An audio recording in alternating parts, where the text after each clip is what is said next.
What's good to peoples? What am I doing tonight? I am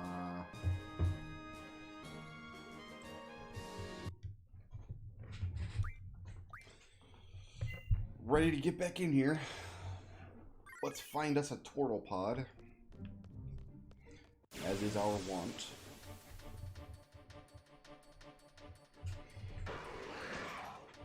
Didn't fix my chair. This thing, though.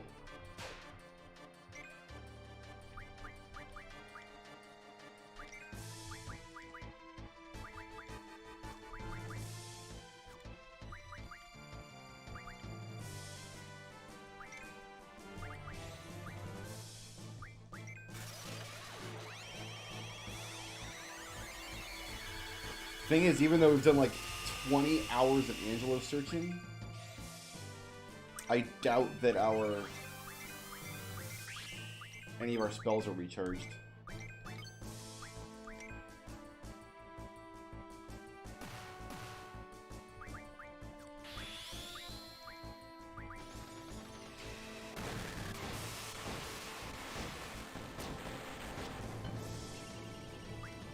I'm tempted to go look.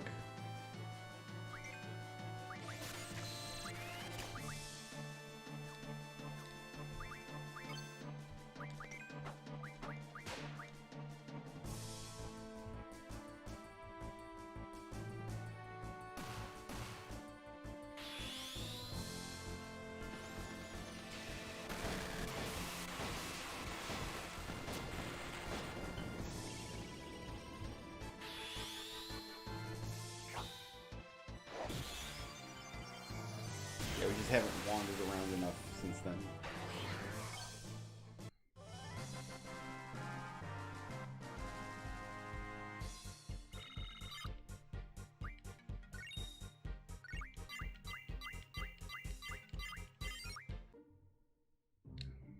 Cactuardo learned Defend. I guess we're still learning useful-ish stuff with Cactuar.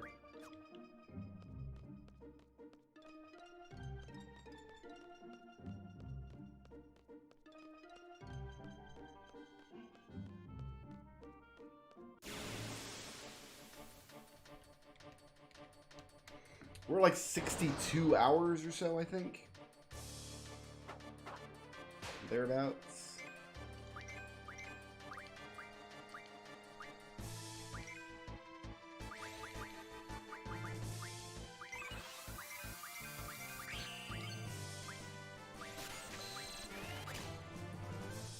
Please tell me I can just degenerator this dude. Otherwise, he's a real pain in the tickets to kill. There he goes! Oh, thank goodness.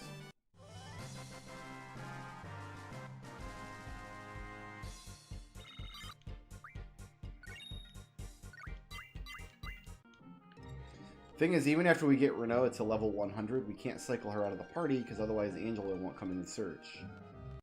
So... yeah, that's exactly what people of Estar are seeing. Hey, here's your boy.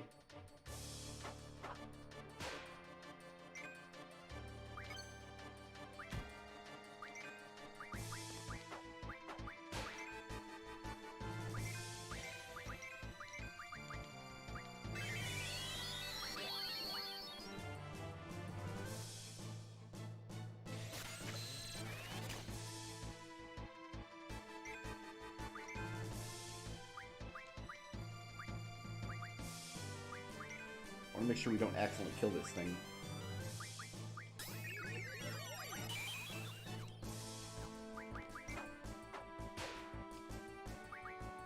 Here we go.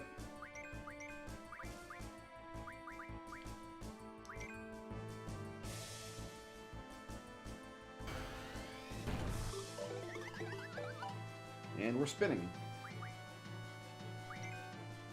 Do we need to recover it all? Well, I thought we were spinning. I guess we're not spinning.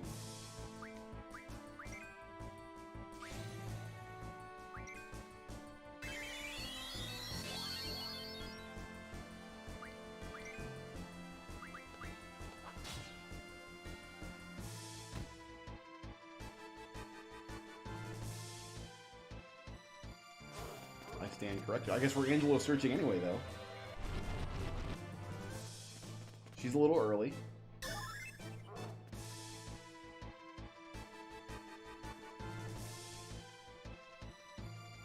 You got a magazine.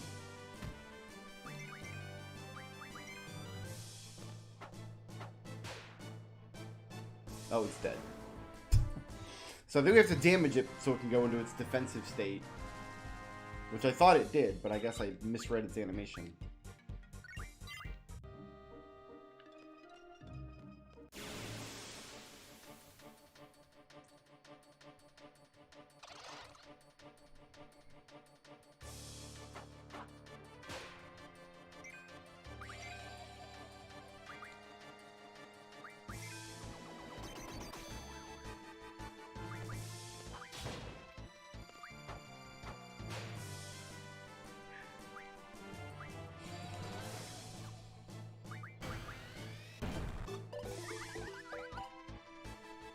Let's give Renoa some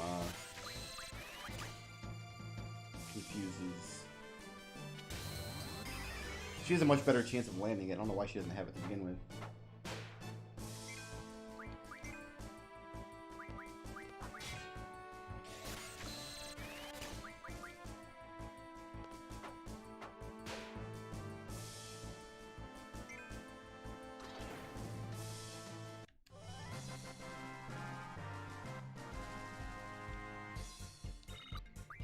Empty her strength junction? No, because then she couldn't win the random encounters in between turtles. That's a bad idea.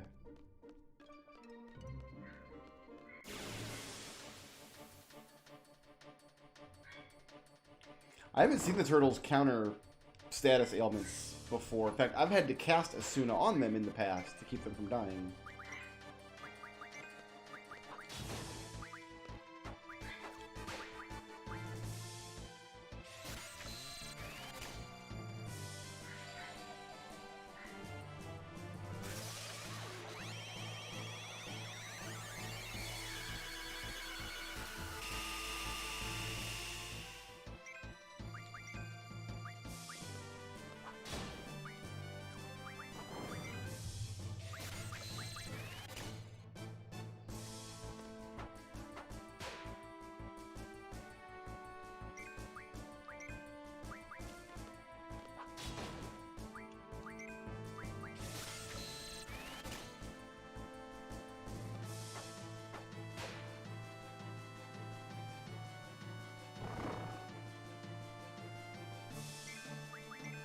How is this thing still alive? This thing has all of the hit points.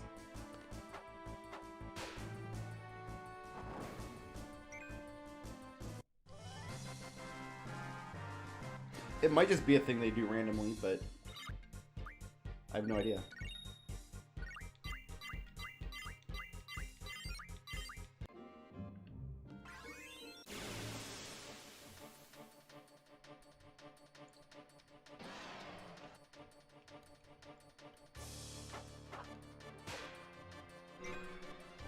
Well, this one's getting Odin, so...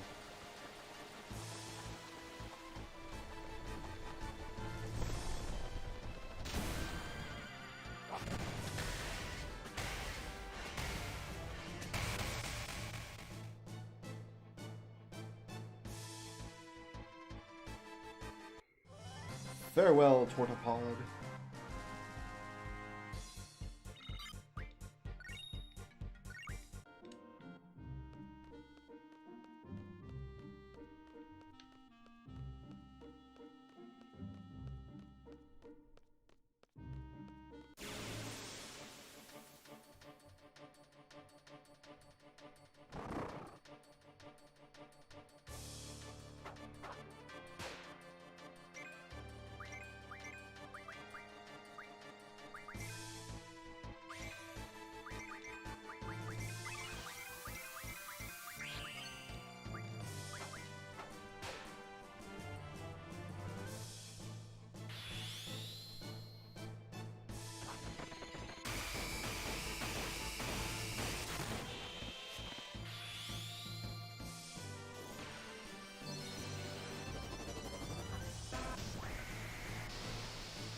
I should unjunction Renault's status with Jade, because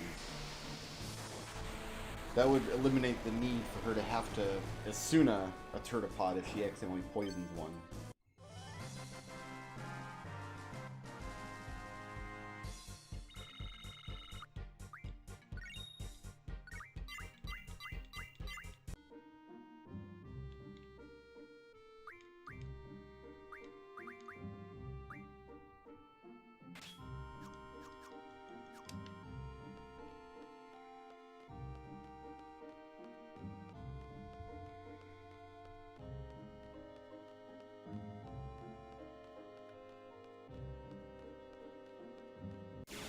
Oh, we'll be getting the blitzball, don't you worry.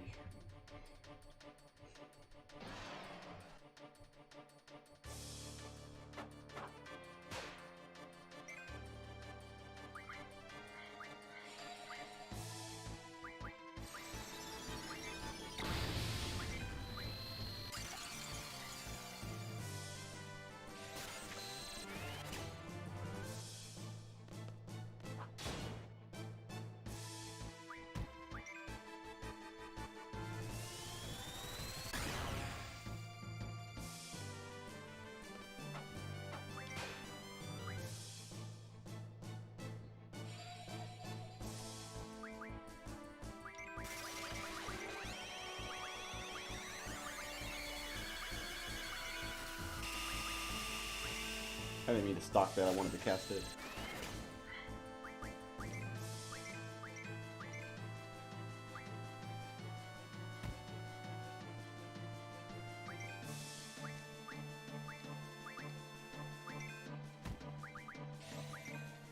Yeah, I don't know if it's going to go into its defensive state by itself. I think it has to be attacked.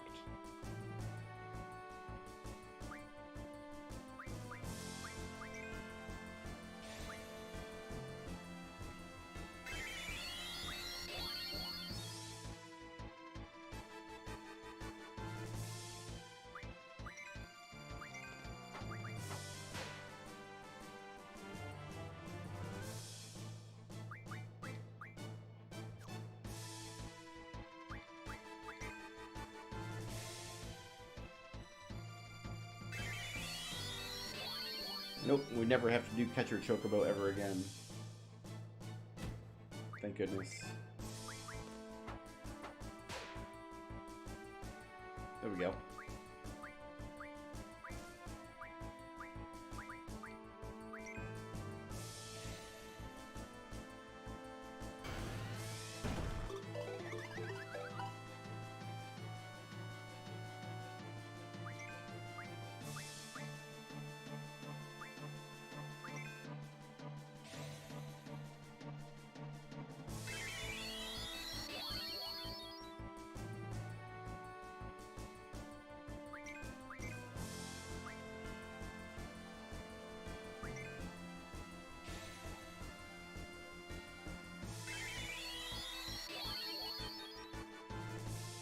Alright, we should be set up there.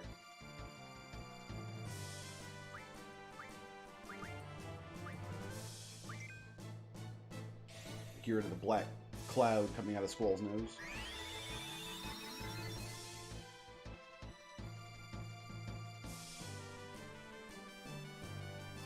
And all at full.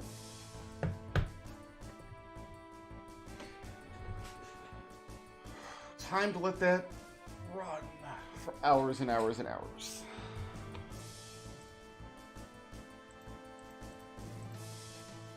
So we can mute that, and we can whoop.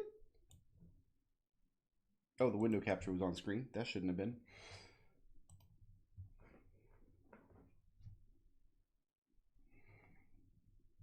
Let's go find us a WarMech.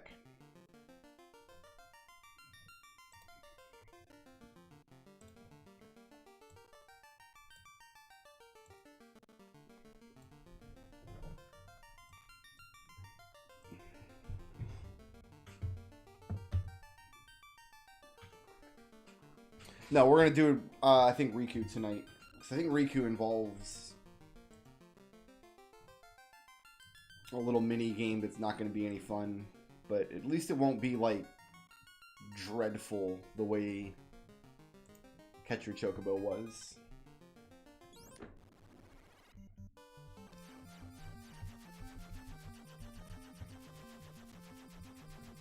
Or maybe we'll do Orin, because I think Orin involves going and catching more monsters, which would at least give us a little bit of combat. We haven't done combat in like 20 in-game hours.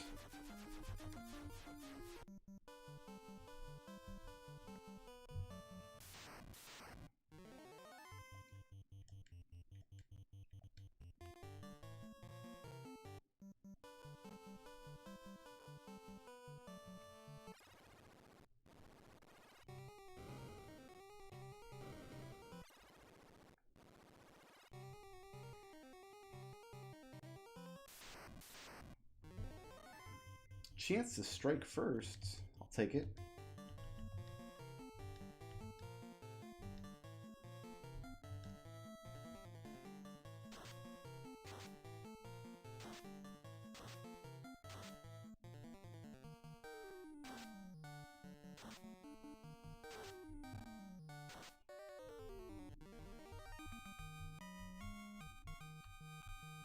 I mean, we'll try to win the game. Like, there's no reason to fail at the game unless it's going to be a 30-hour grind for no reason. I have virtually no memory of anything to do with this little, I think it's like cactuars or something. But the fact that I have no memory whatsoever of it means it can't possibly have been that bad. It did not leave an impression on me the way that Catch Your Chocobo or Butterflies or Lightning Bolts did.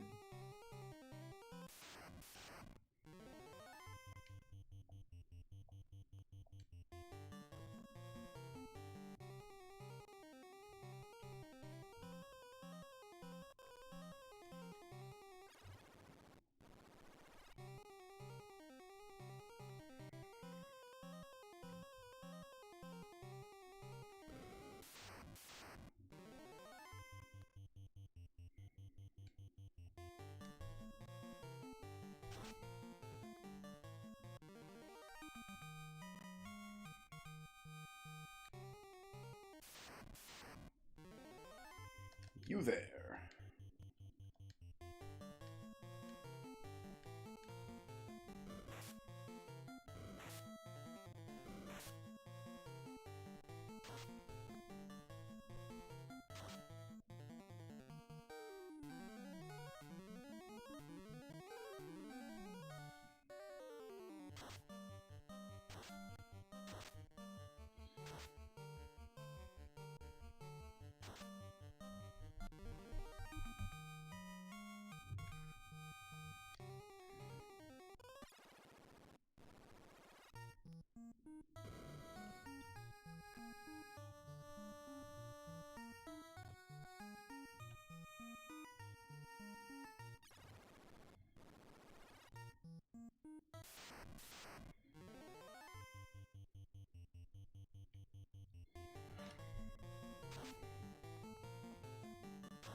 That was quick.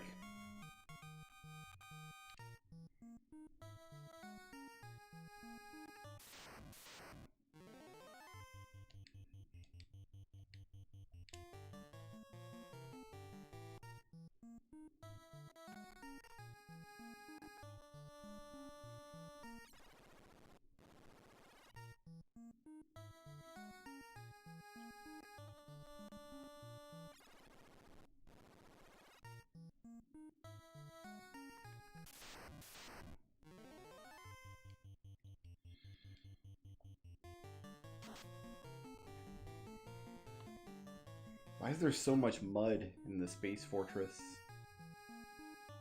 Their janitors must not have come through in a while. There's enough mud caked on the floor that it started to coalesce into a man.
Game audio looks fine on my end.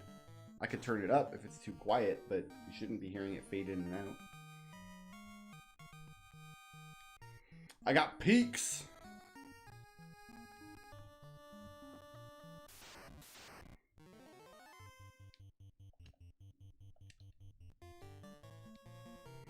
Keep in mind, there are just long, silent lulls in the beginning of the battle music. Like after the opening riff of the battle song, there's a kind of section where it's just like a couple of bass notes in a row that are just low and slow.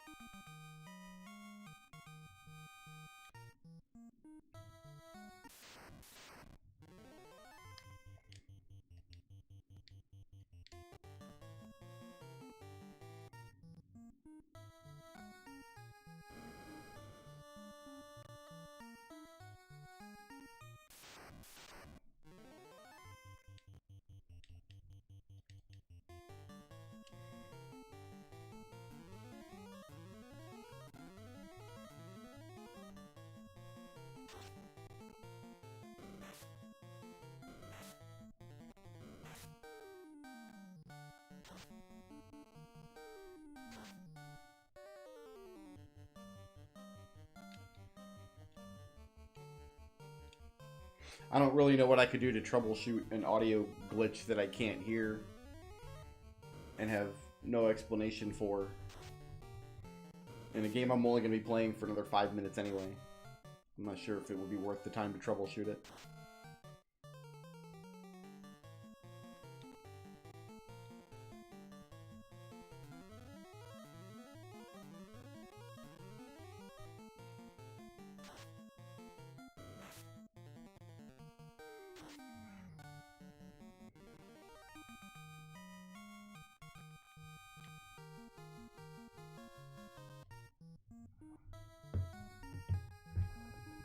Here, let me mute my TV and see if I can hear the audio glitch you guys were talking about. I have to turn on my laptop speaker, so I'm going to mute the microphone.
Yeah, I have no idea what you're talking about.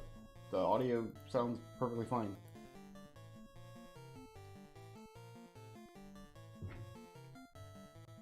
So I have no idea what you guys are talking. Problem's got to be on your end. I don't know what to tell you. So when I don't wear headphones typically when I play games, so I'll just listen to my TV audio, and I have my microphone configured so that it doesn't pick up from that direction of the room. It can really only pick up sounds from this side of the room. But I do have to keep the TV audio turned down, otherwise you would hear some feedback. Like, this is the audio level that I keep my TV at when I'm playing a game or watching YouTube or something, so I can hear it. And no doubt that sounded terribly blasty and loud and feedbacky, but when I mute the TV and just listen to the laptop audio, it just sounds like the game audio to me.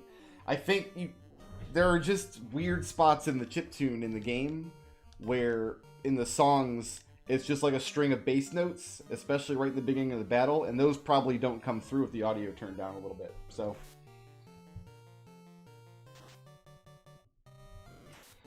get your speakers checked.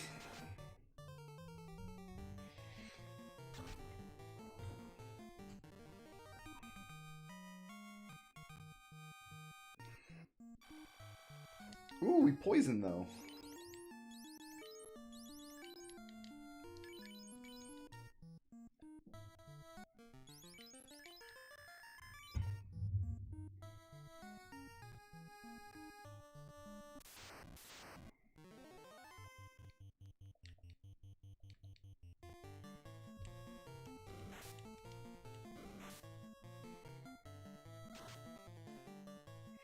It shouldn't be a stereo issue because I stream my microphone and the game audio in mono anyway. You should be hearing it equally in both headphones. I've got little peaks in OBS that show me left and right balance, and I just... I basically just don't use it at all.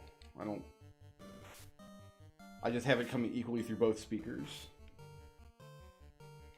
And that's what my peaks are showing me, that it's coming through equally in both speakers. So... Chronomojo's speakers are broken and Treble's headphones are broken. That's my conclusion.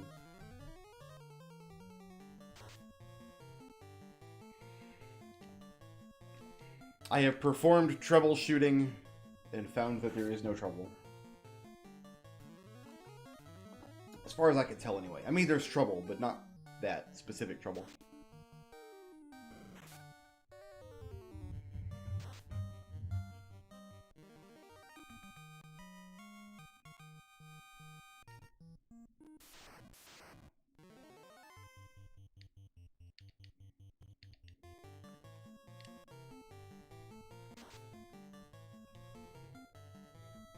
The reason I typically don't wear headphones when streaming is because these are my headphones, and they're enormous, and they go over my stupid head like this, and then I hear my own voice like I'm inside of like a deep underwater or something. It's a little disorienting, which means I tend to talk a little quieter.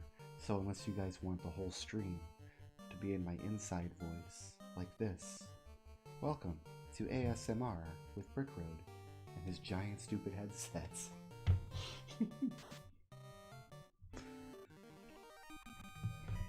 Anyway.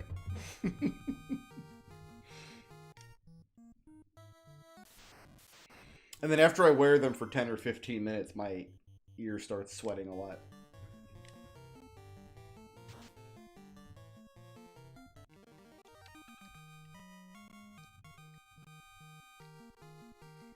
Oh, we're popping up 36. And it's your boy. And he's got the opening salvos tonight. It's not looking good. It's not looking good for our boys. Let's make with the Hell 3. And the Nucky. We're going to put that Nucky out there. Early fast. You like to see it? Dead!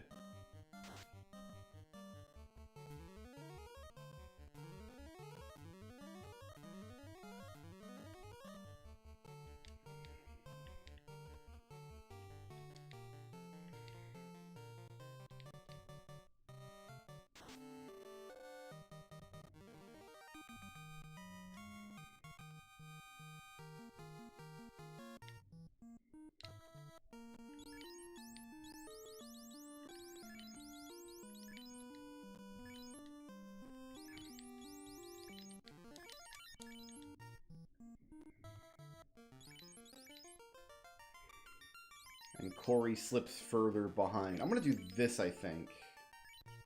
Actually. Noah has more hit points and comparable armor. No, Corey has the better armor, but Noah should be able to eat a hit or two.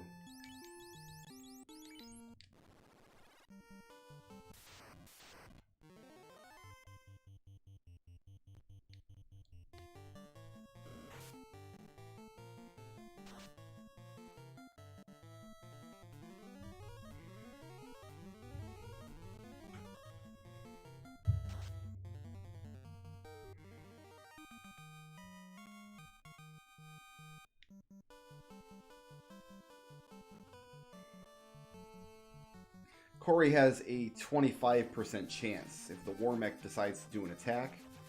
He has a 25% chance of being hit in that second slot, but only a 12.5% chance of being hit in the third slot.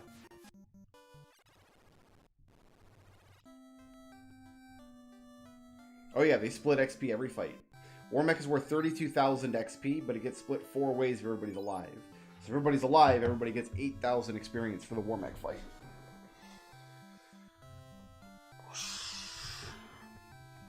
That's it for Final Fantasy 1. Now, let's get back into the stupid game that everybody hates.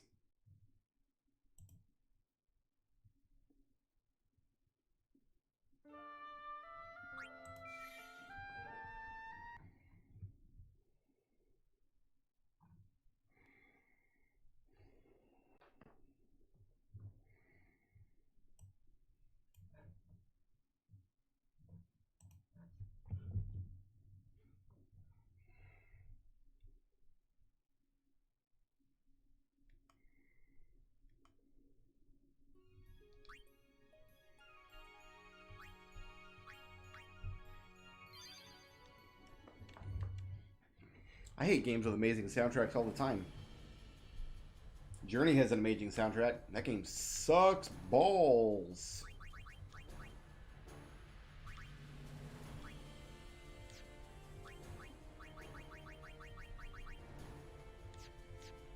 Alright, let's do Riku's weapon.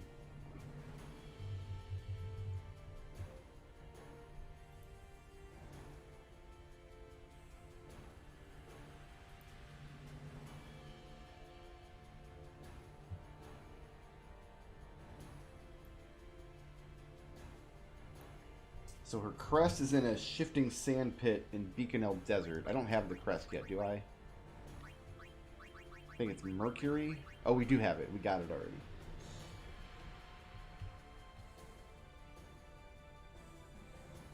Beaconell Island Cactuar side quest. Let's go.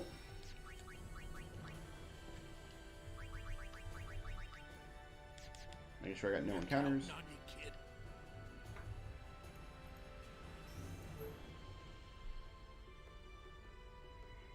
Oh, that's because I didn't put the window on the screen. You guys don't want to watch Final Fantasy X anyway, do you? Sorry about that.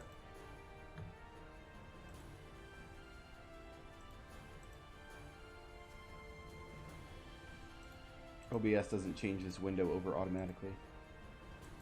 There you go. Enjoy. Why you want to see this game, I've got no idea.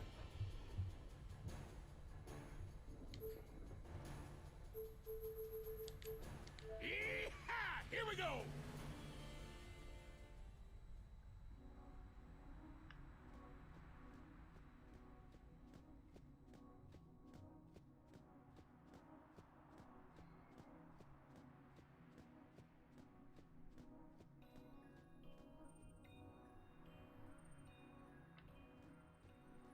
Here for the commentary. What commentary? I'm not really doing any commentary. I'm just desperately trying to fill dead air as we do the most boring stuff imaginable in the worst game in this series. That's all that's happening tonight. Well, the ASMR thing happened, and that was kind of exciting.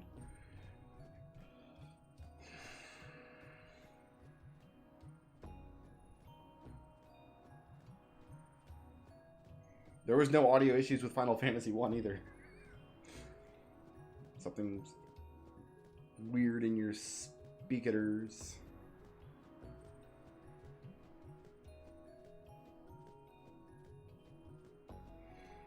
They didn't make a Final Fantasy 7. What are you talking about? They went straight from 6 to 8. I would have remembered if there was a Final Fantasy 7.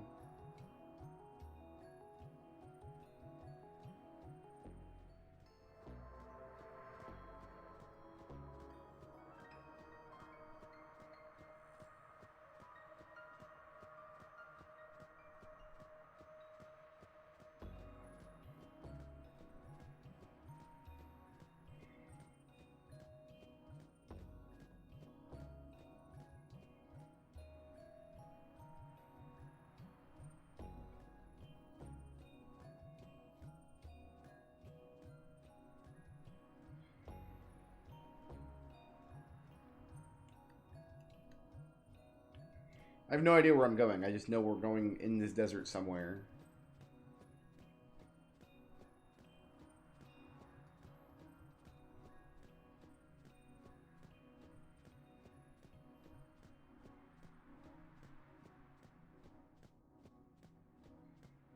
This looks like it might be the spot.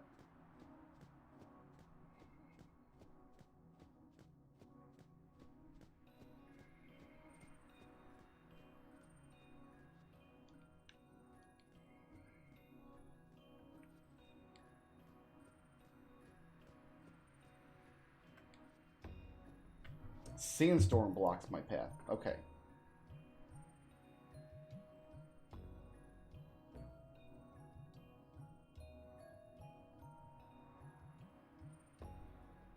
Oh, I guess we're not going here anyway. Hold on. I'm confused. In the final area of the island is a stone engraved with a cactuar. Examining it will prompt a rhyming poem, and 10 cactuars will appear in the desert. Interesting. So I guess we're looking for a statue.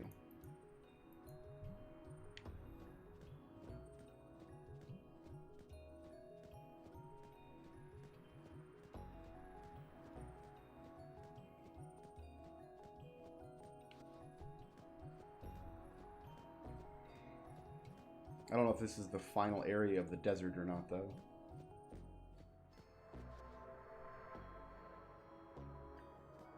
Sure, I'll play ball.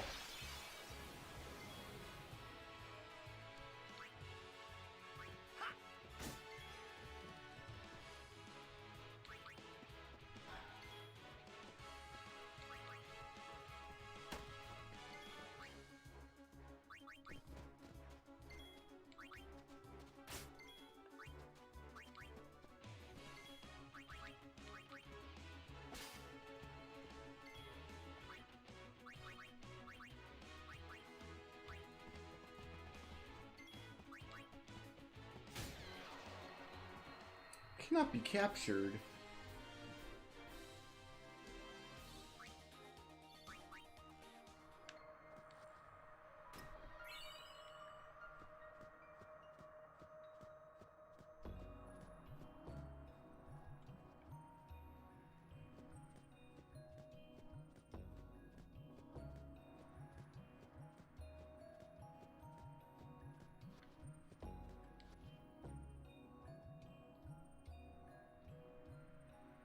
Okay.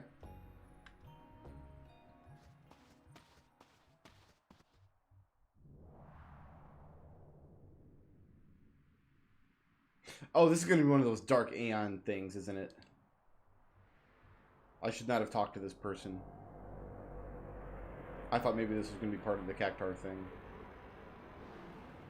Shoot.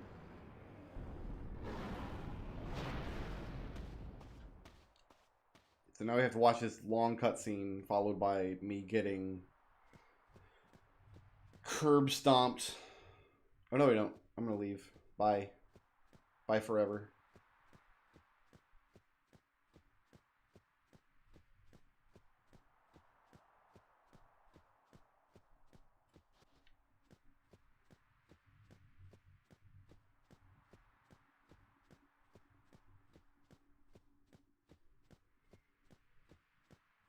So I guess we're looking for a statue, like a cactuar statue in this area of the desert somewhere.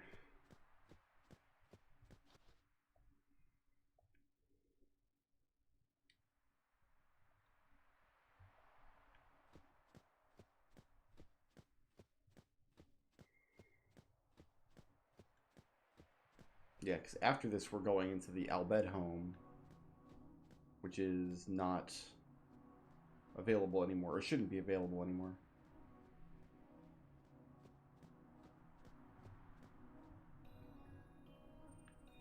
So the Dark Aeons are just like super strong bosses that you trigger by talking to random NPCs, or sometimes just walking into random areas after you get the airship.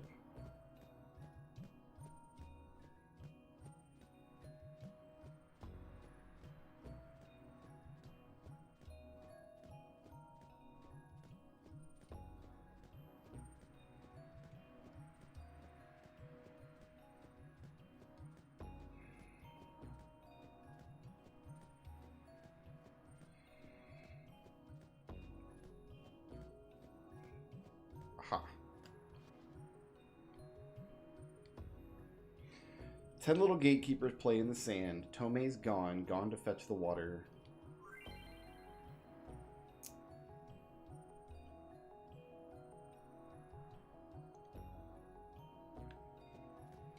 So, probably there's like an oasis, I'll bet.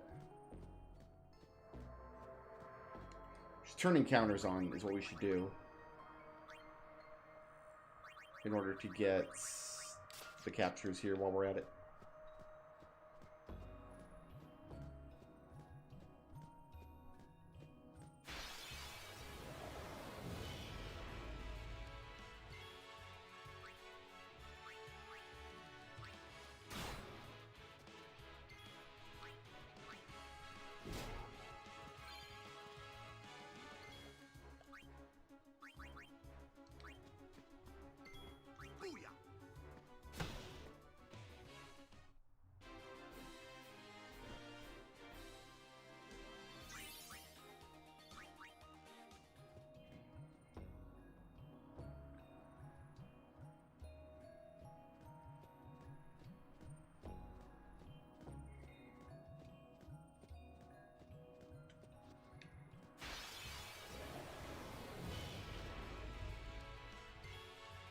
Feels kind of weird to be fighting actual battles in this game. What is this nonsense?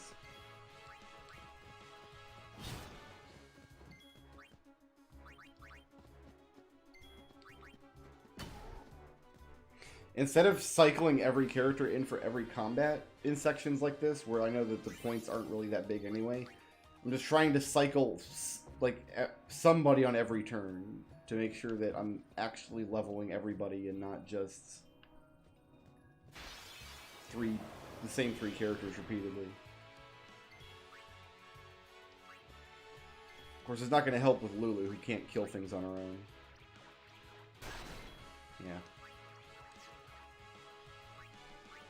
Yeah. Except Tidus, who's still looking for an overdrive. And Waka, who we need to fight the flying monsters. Maybe I don't have a system. Maybe I have no idea what I'm talking about.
This might be one of the worst areas in the game, honestly.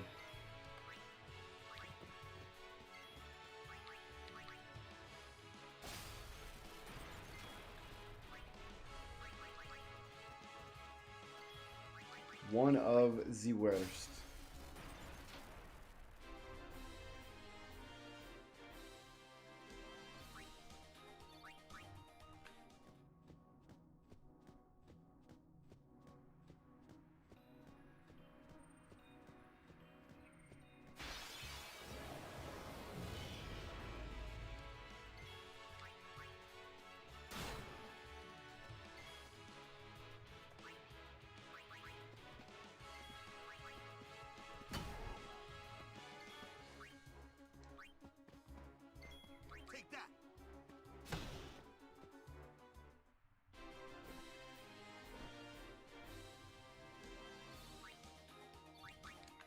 I love how you can absolutely not see where you're going. Like, the front of the screen here is 2 inches in front of my face.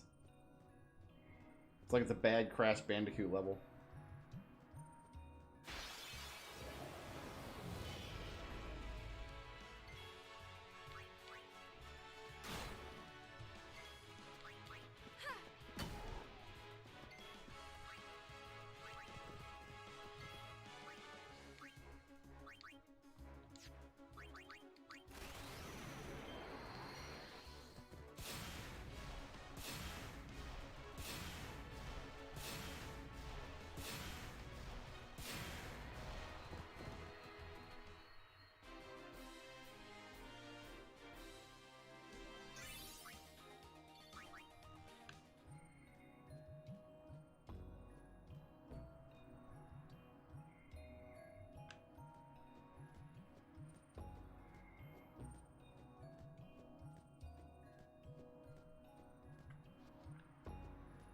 So there's 10 of these guys, and I'm betting all of them point to a different landmark in the desert.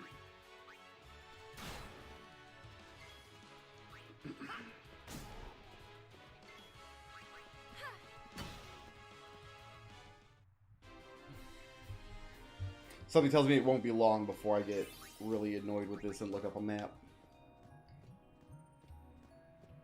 Right now we're making progress, though, because we're still capturing the monsters. After we've captured all the monsters in the area, it'll be a different story.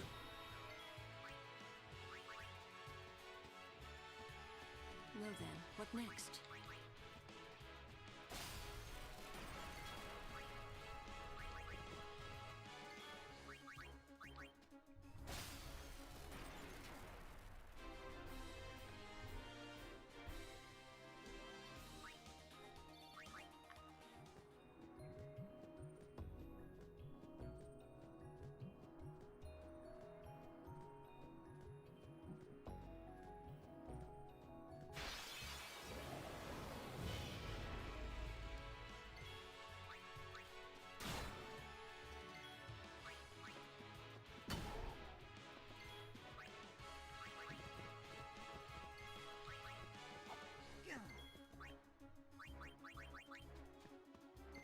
Take that!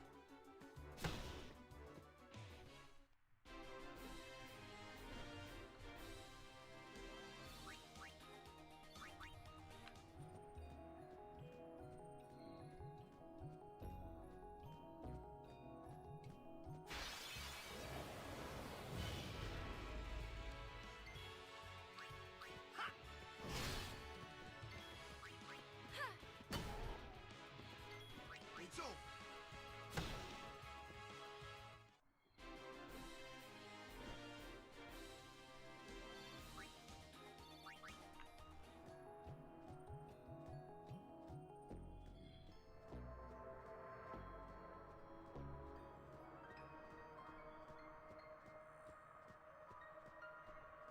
Oh boy, we have side paths now.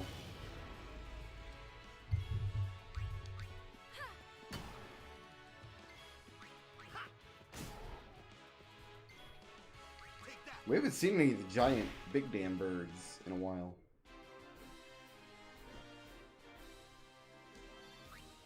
I'm pretty sure this desert had, like, enormous birds as well.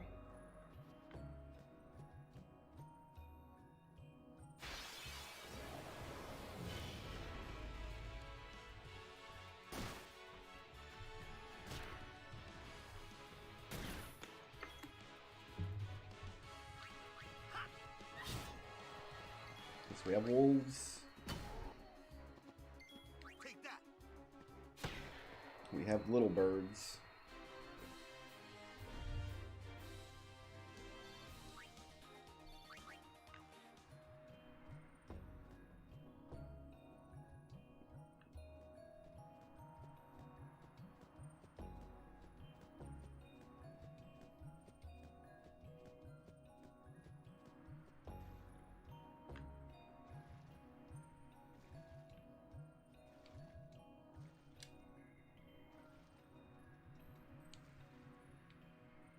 Well, here's the water. I don't see a cactuar around here, though. Oh, yes, I do. There it is.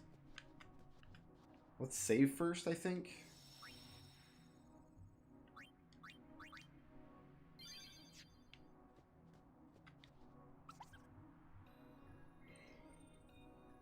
A little dim. May look like fun in games, but the gatekeepers are a proud race of warriors. While they dislike combat, they will turn and face any enemy that takes their back.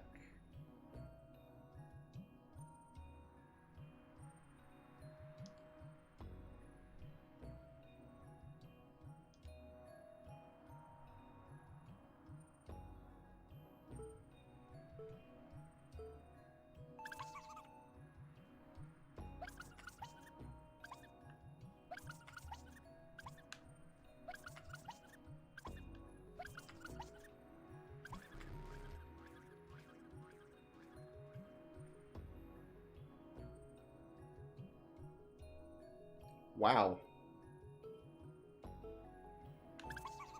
felt like there's not enough time on the clock to actually get down there.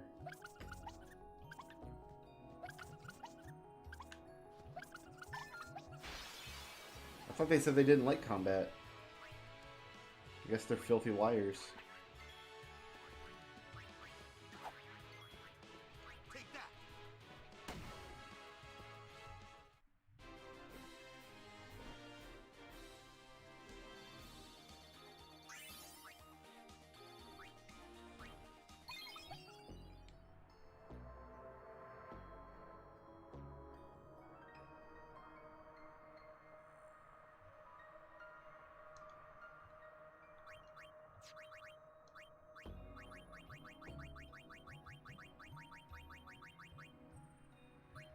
Doesn't appear to have been put on this list.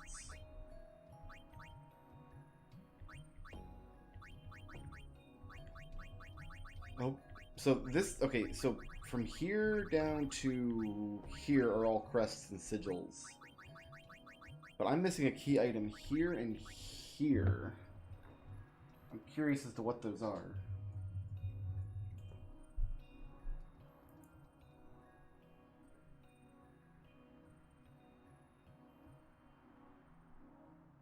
Okay, so this is apparently the cloudy mirror, which turns into the celestial mirror, so that's supposed to be empty. Withered bouquet in the flint, the 2 souls to power up aeons, and the rusty sword, which we've turned into the Mazimune. Crests and sigils.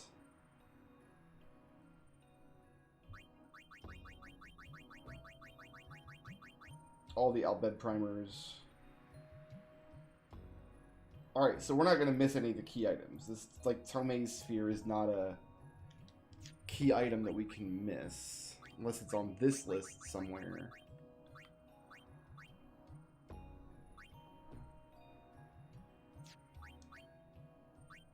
Does not seem to be the case.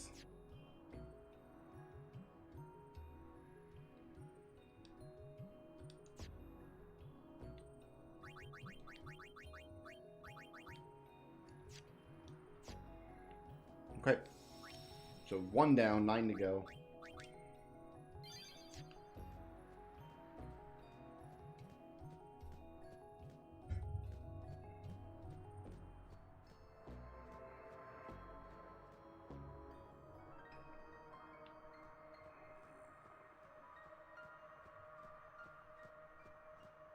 Oh, I see. I'm actually carrying this sphere in my hands like we're in a giant desert-sized cloister.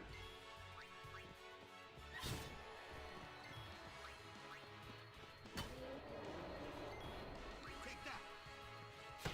So we've got all of these monsters. We're just looking for those giant birds. They gotta be out here somewhere.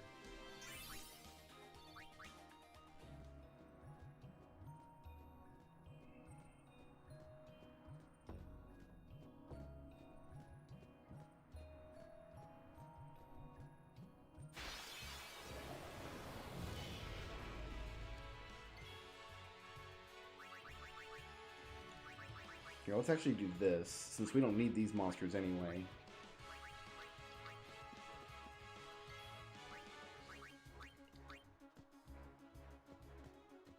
So we do have to get a preposterous number of escapes from battle, because there is an escape overdrive mode that we need to learn.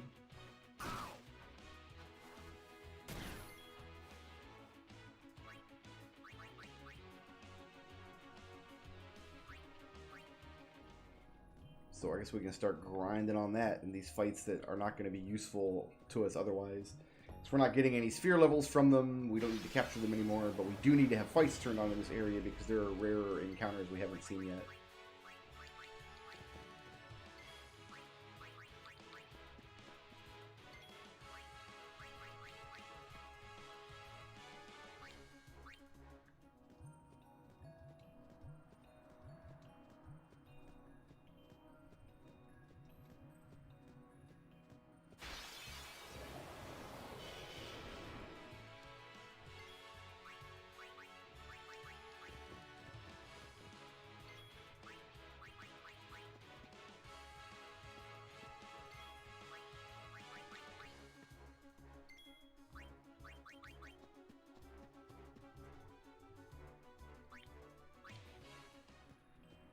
The whole system of having multiple overdrive modes in the first place is completely preposterous.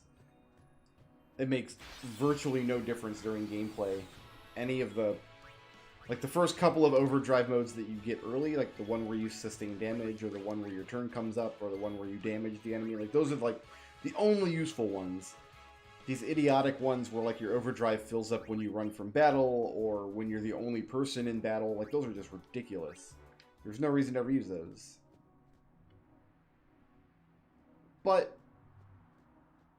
they exist, so we have to get them.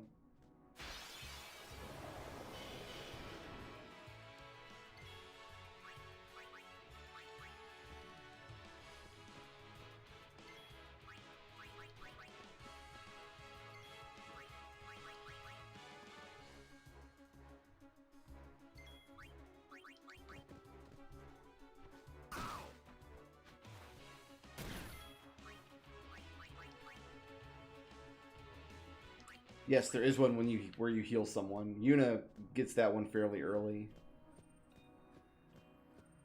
There's one for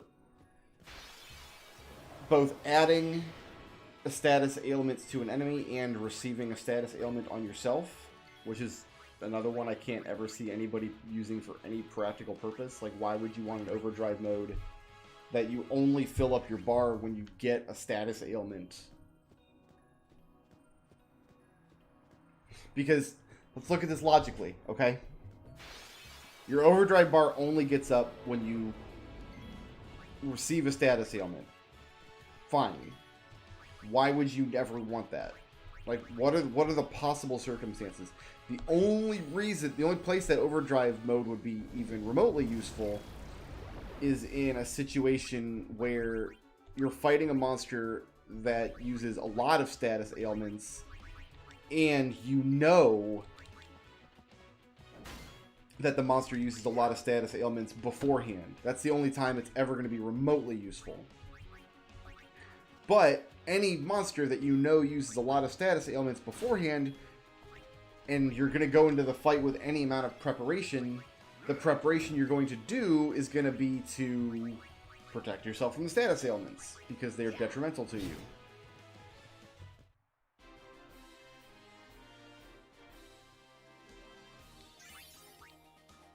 So it doesn't make any sense to have that in the game as an overdrive mode. Other than they just wanted something else for the player to have to grind.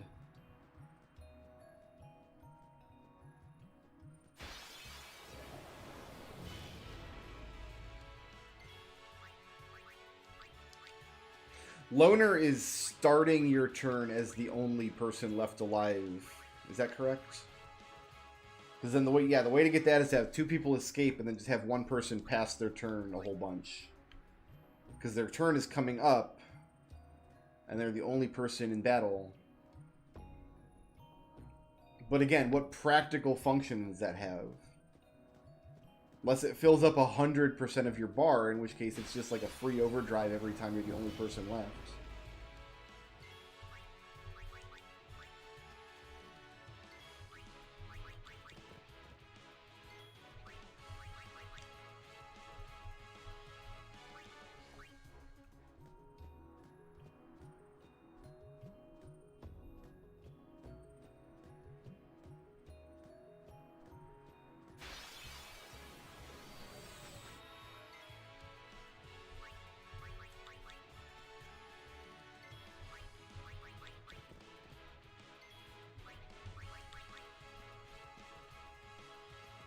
Good job, Kimari Ronso. Get out of there.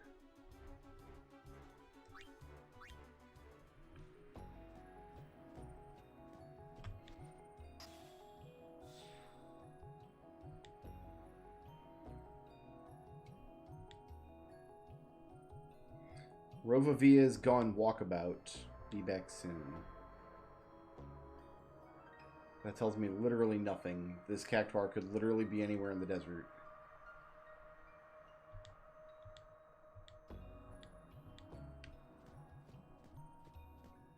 Scour the entire desert 10 times. Seems like a bad minigame.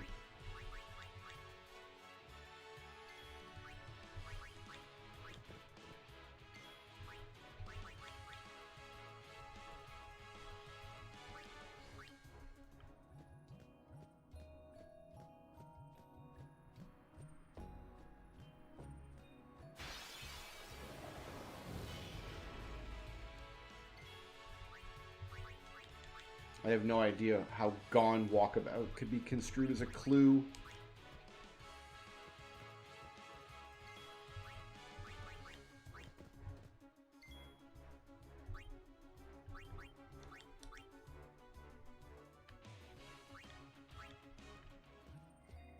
This would be a better minigame if they gave you all 10 clues at once, and instead of the cactuars in the desert, they were somewhere else in the game world.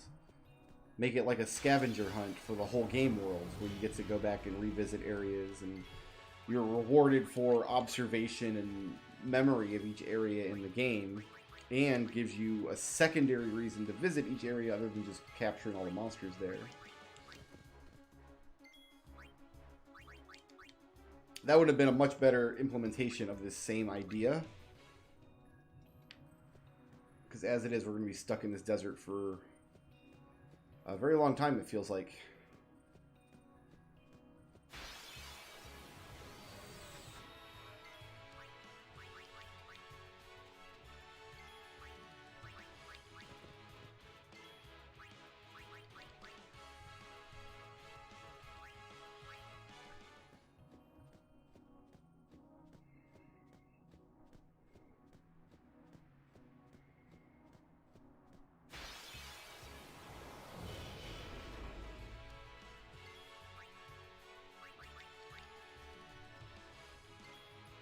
Right now we are working on Riku's weapon. We've already captured 10 each of the most common monsters in this area, but there are very uncommon ones, so I can't turn off encounters here. Is that box open? Yeah, it is.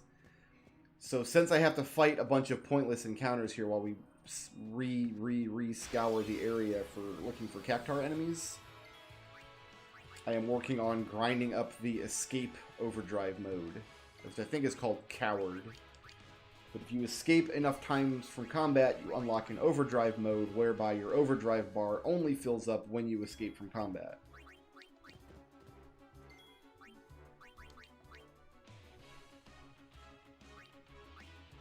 But there are still 2 enemy types in the desert that we have to find. Also, this box...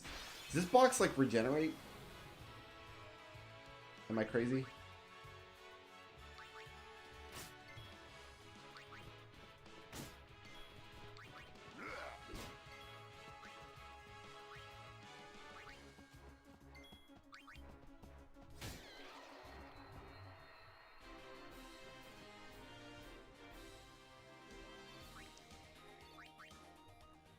Does Flea only count for Tidus, or does it count for everybody who's in the battle with me? I got 3 Mega Elixirs for that. That was cool.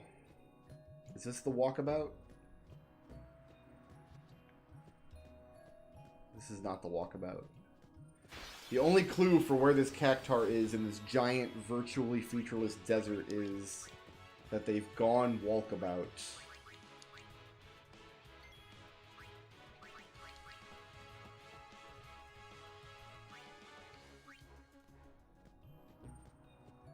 The benefit to using escape rather than flee is I'm grinding escape for 3 people and I'm grinding loner for 1 person.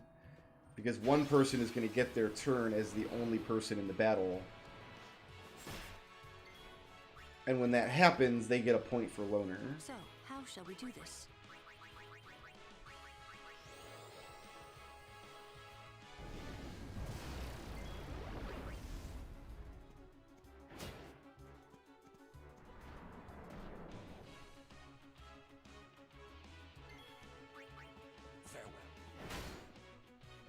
So yeah, the giant birds, the zoos, and the sandworms are rare monsters in the desert. But I do have to catch 10 of each. So right now I think we got 1 sandworm and 1 zoo. So we need 9 more of each.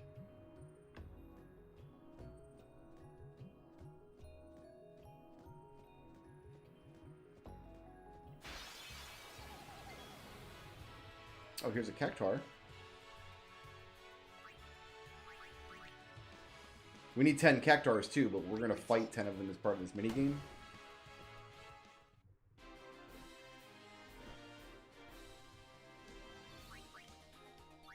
The reason I'm not looking it up and just skipping the encounters is because we have to do a bunch of encounters here anyway. What the hell?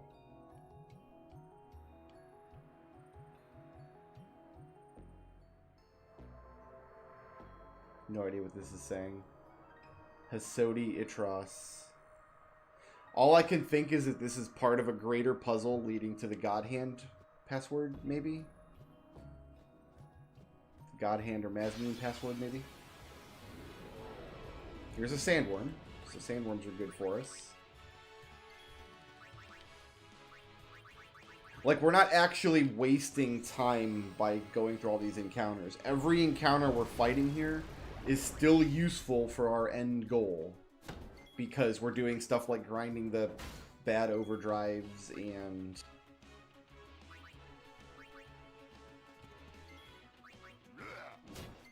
catching rare monsters. Once we've caught 10 of all the monsters, including the rare ones, then I'll turn encounters off and we'll probably look up a map.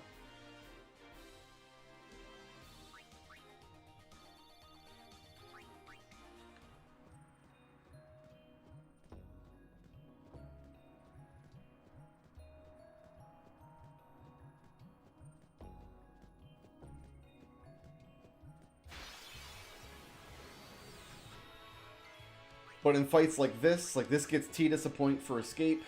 This gets Kimari a point for escape.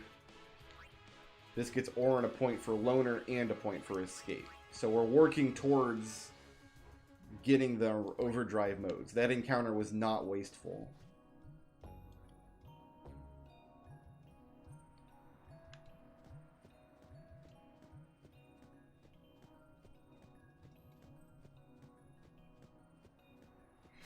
Whereas if I just look up a map and blitz all these cactuars and get them all without fighting encounters, I'll just have to come back later and do the encounters anyway. So we're being slightly more efficient by doing this.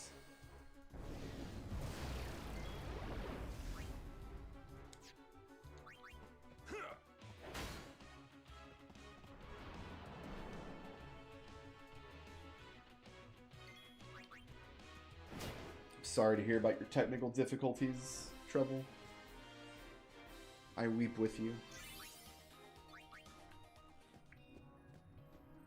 I mean, we're also getting some number of sphere levels, too. Like, the big boys here actually can take a bite out of our sphere levels a little bit.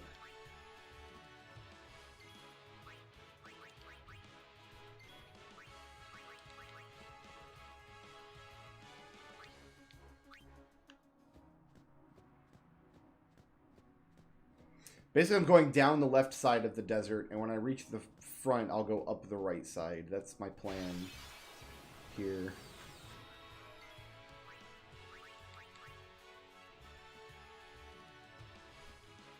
This might actually be worse than butterflies, then. In terms of, like, how obnoxious it is if you do it without a guide.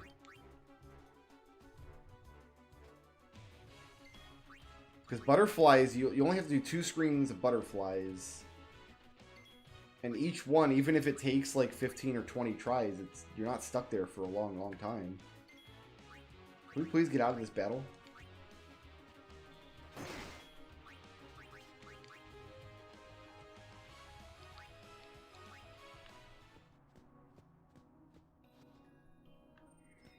I'm not sure how far into the background one of these cactuars can appear either.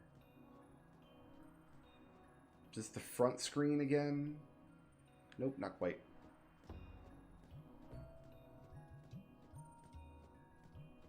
Ooh, Gone Walkabout. There he is. My man.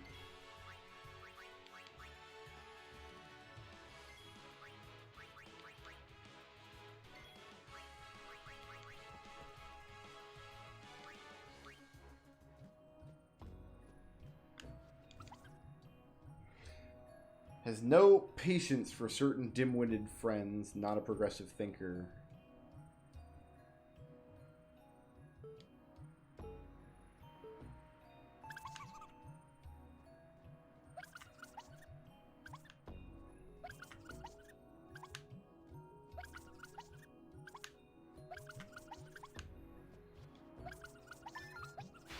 Alright, first try.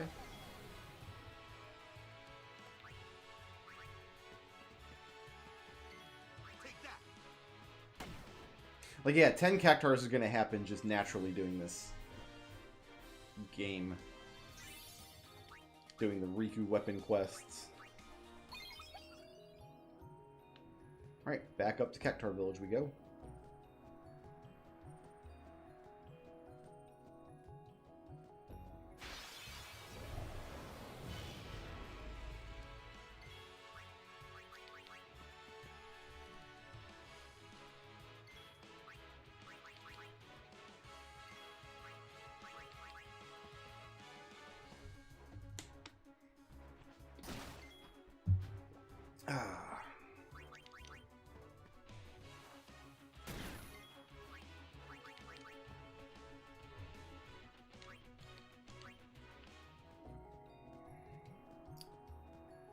Only the Final Fantasy series could I own 3 different copies of a game that I don't like.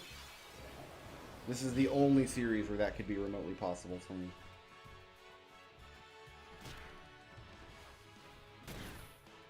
So I own this game on PS2, I got the PS3 remake, and then I've got this on Steam. That's unfair, because the PS3 and Steam versions, I also have Final Fantasy X-2, which is a tremendously good game.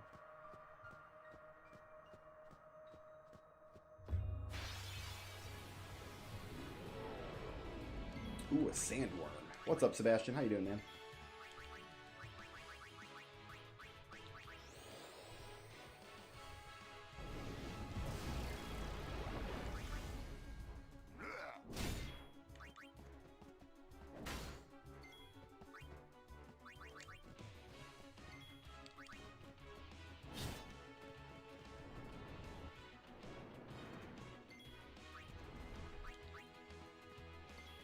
It's over.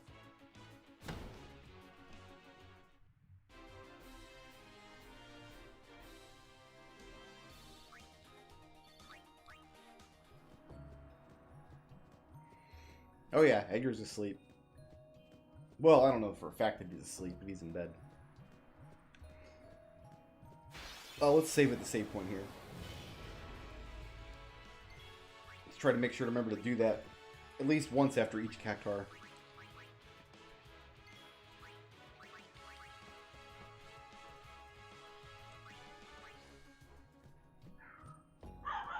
Oh, never mind. There he is.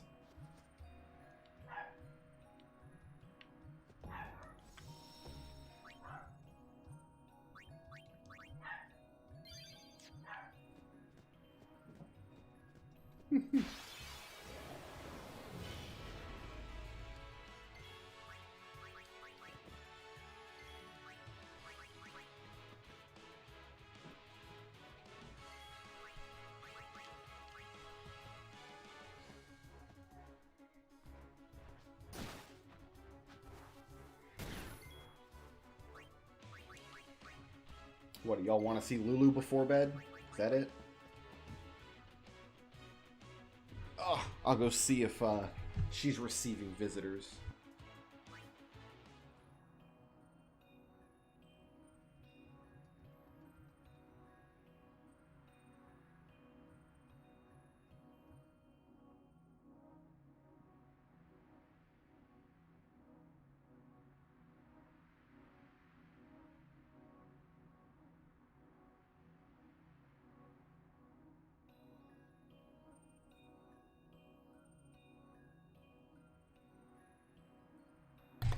Here's Doggo.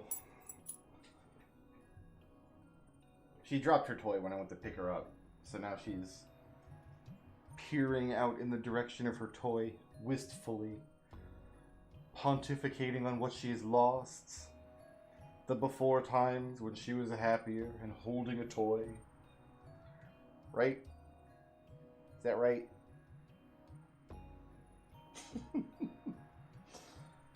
She's got such a tiny head. Look at this. Look at this. Like, she got this... She a chonkster, but she got this tiny, tiny little head. Is it bedtime? Say goodnight to the peoples. Good night.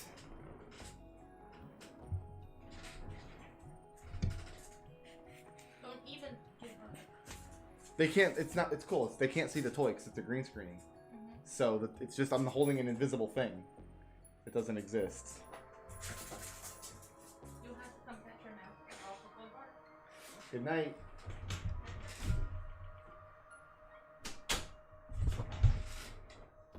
She's off to bed. What the heck was I doing with my life here? I was... Gotta walk all the way back to Cactuar Village. Oh, you could actually see it? Fair enough. Maybe it was the wrong shade of green.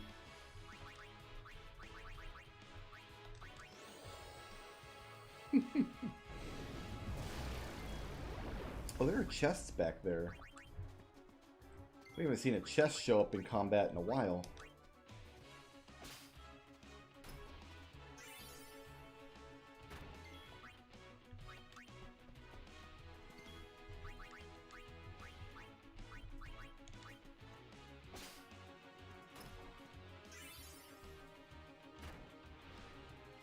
You look how you get the item before we even open the chests?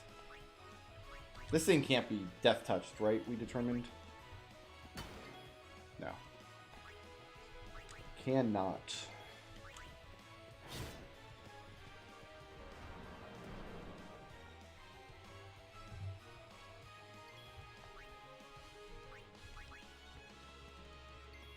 It's over.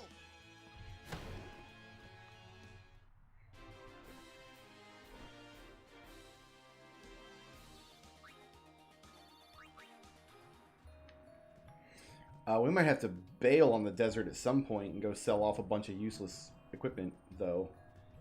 So we wouldn't be coming hard up on against our limit.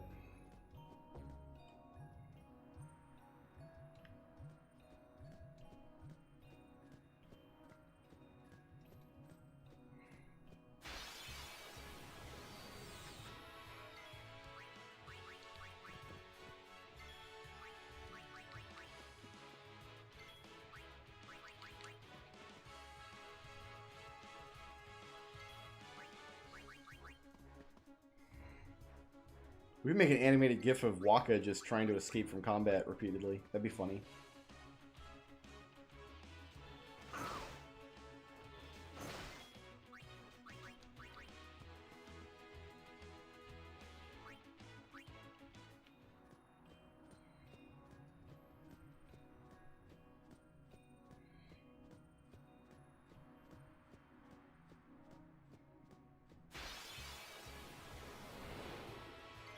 You again.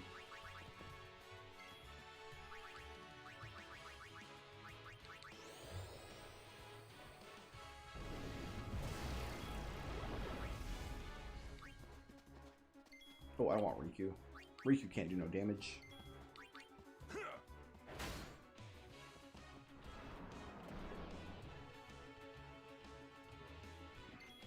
It's over.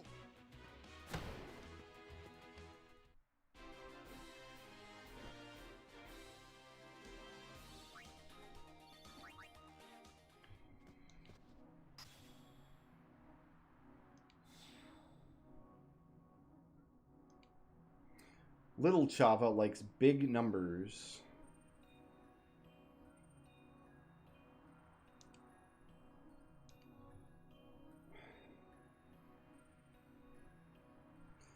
I'm gonna guess the sign that says the dangerous fiend is this way.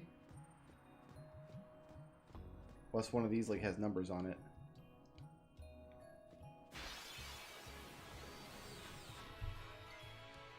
Yeah, Angelo has healing and revival and searching and a counterattack as well. But the counterattack is never going to trigger because the monster can never attack Renoa.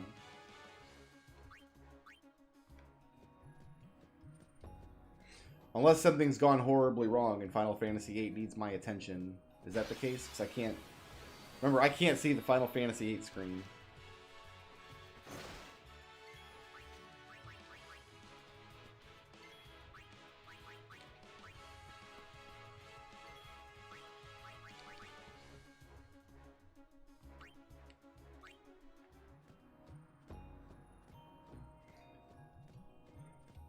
Likes big numbers.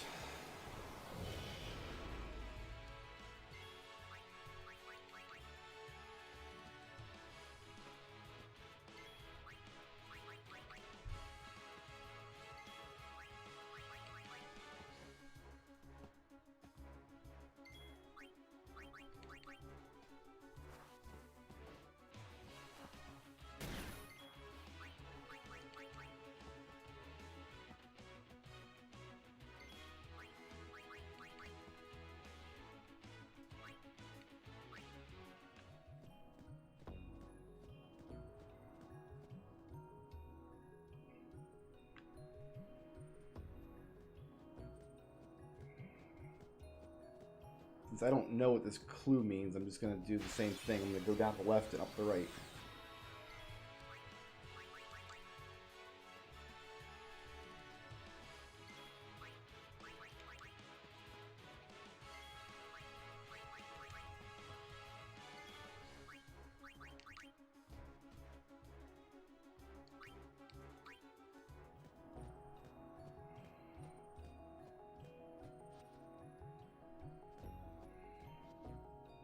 Are there big numbers down here?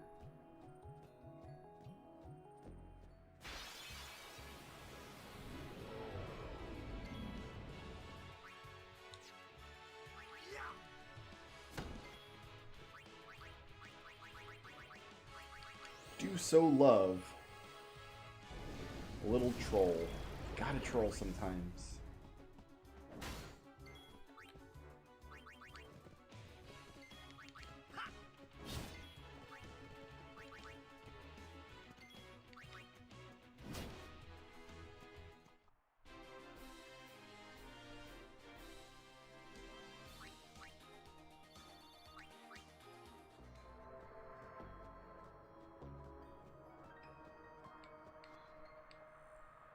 Yeah, that's that again.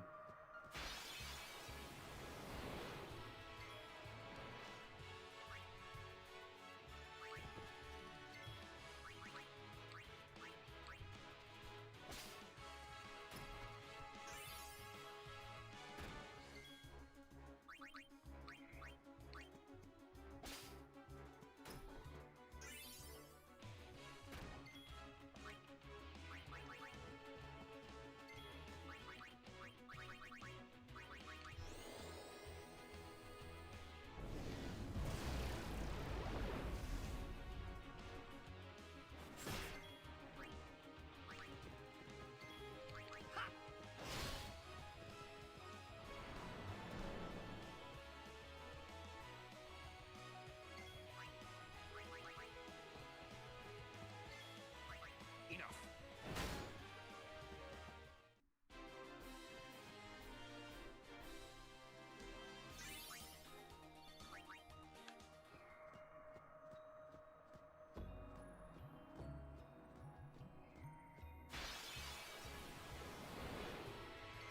This fight again, huh?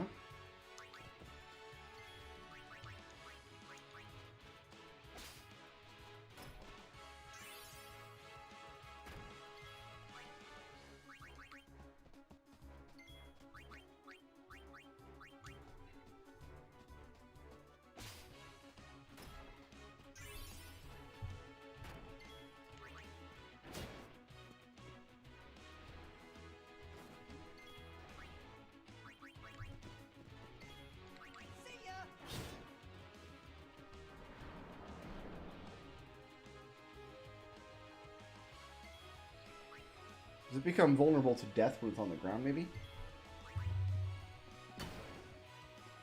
Yes, it does. Interesting to know.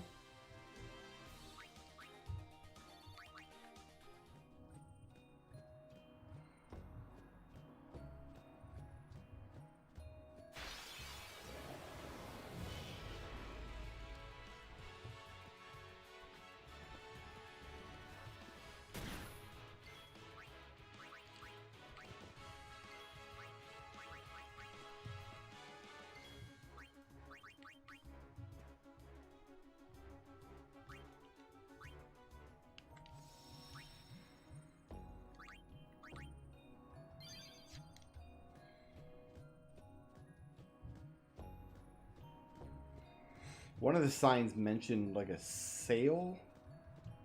I wonder if there's another sign that mentions money or something that big numbers could mean.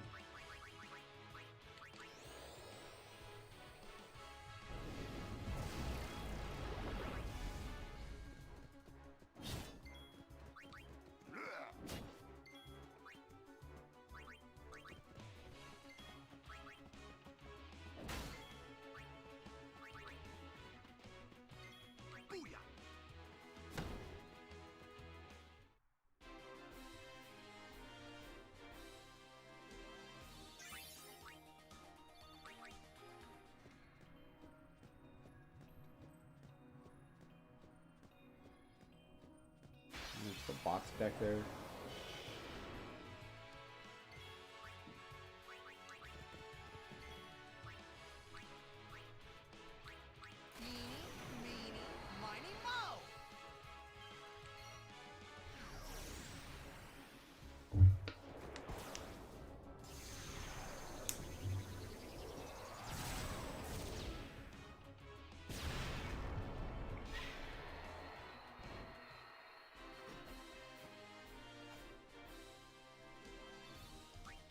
I'm actually surprised we have not gotten Tidus's final overdrive yet. You're supposed to get his overdrive when he uses his previous overdrive some number of times. I feel like we got that energy rain overdrive really early in the game, and we're still waiting on the last one.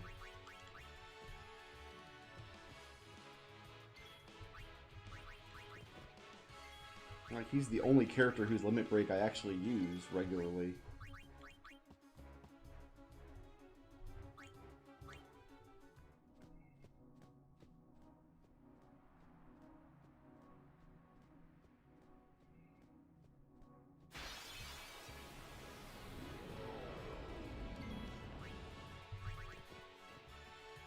So, how shall we do this?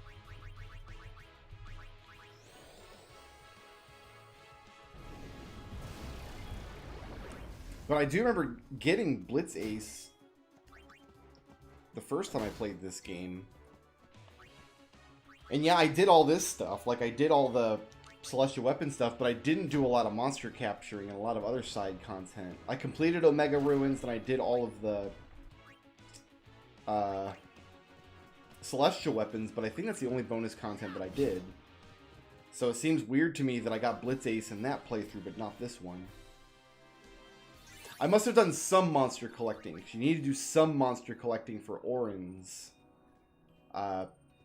overdrive, or not overdrive, Celestial Weapon, as I recall. But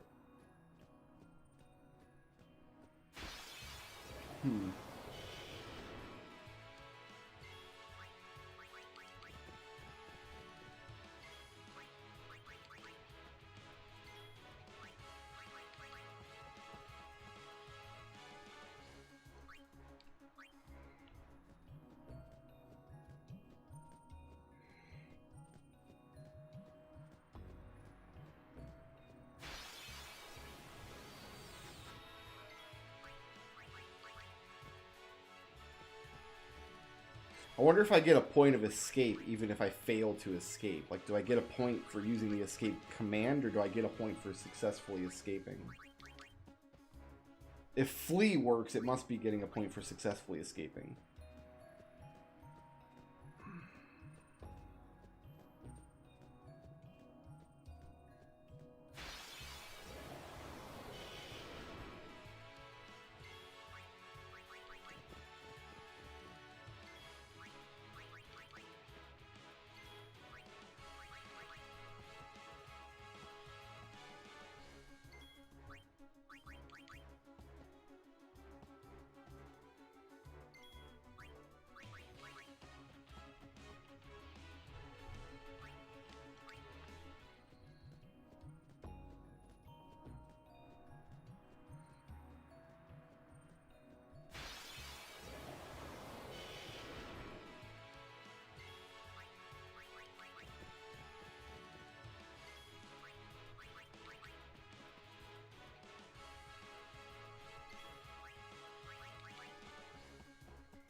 Ah, big guy.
Is this a path or is this a side area?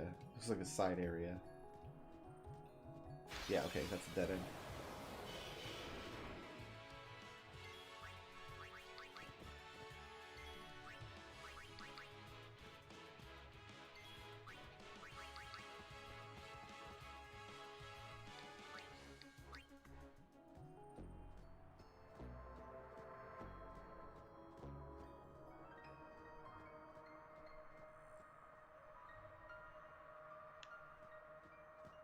I think now we're back at the start of the desert.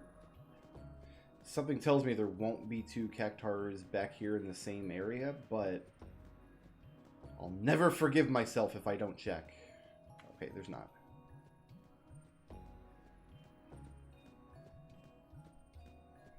So let's go up the right side of the desert now.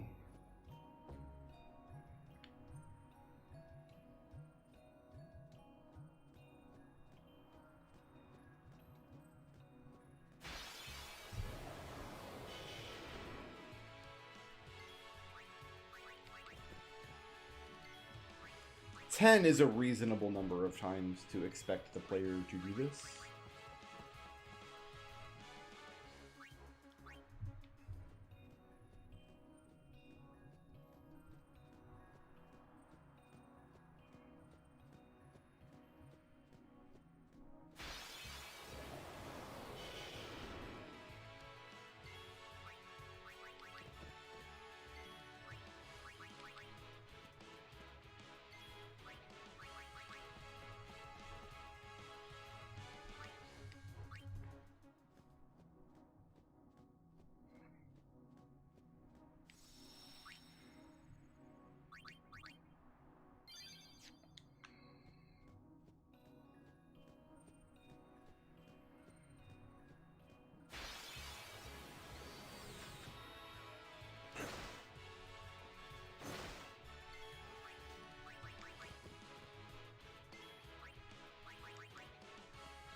I can't even get to that sign to read it.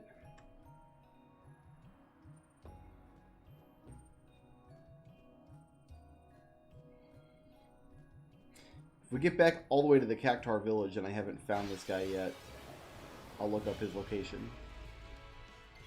Just so we're moving at a steady clip on the cactuar quest while we're doing all this other nonsense grinding.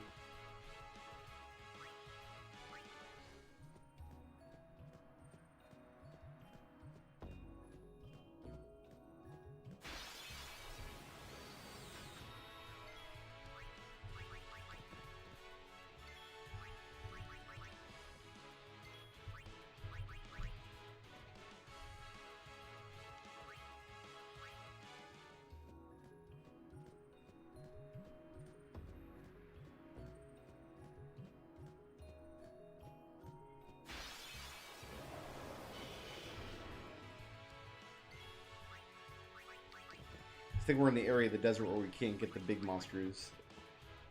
There's a sign that's like, go this way for the big fiends, and that way for the little fiends. I think we're in the little fiends section.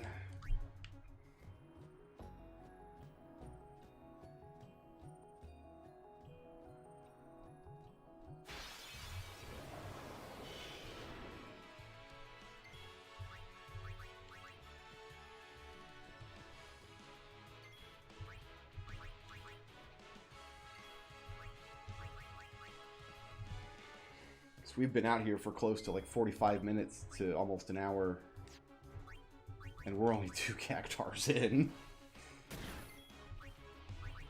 We are focusing on some other stuff other than just cactuars, though, like this escaping nonsense we have to do. Like I said, we're not wasting any battles. It just kind of feels like wasted time. Because the thing I have to grind is sort of ridiculous and not something that a regular player is ever going to do. What's this say? This way to our secret area that you're not supposed to know about.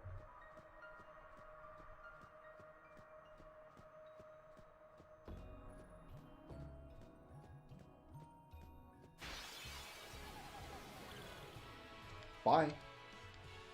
That was a worthwhile battle transition. I'm glad we saw that. Yeah, we're back up to the cactuars now.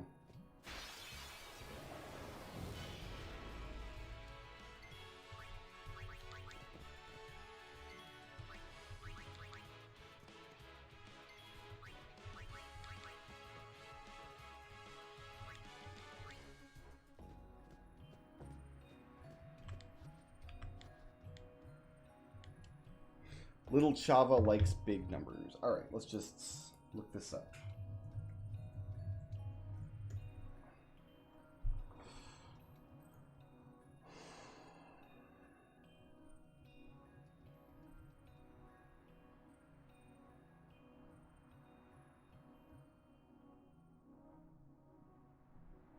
There are 2 signs to the left of the glyph stone. Examine the second one to reveal Chava's hiding place.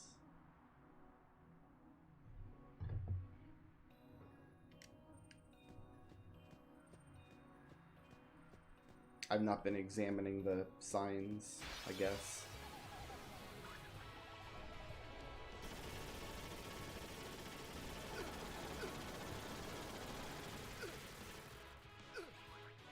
Alright, calm down.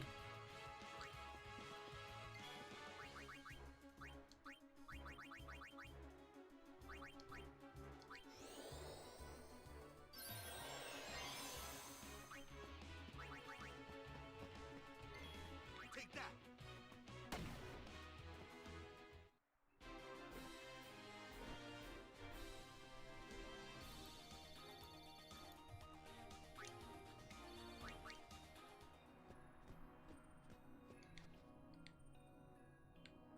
Oh, you know, I did read that sign. I didn't come over and read this one, though.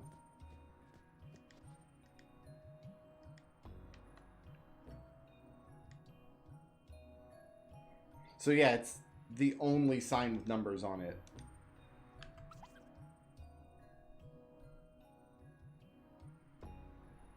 It's not a big number, though.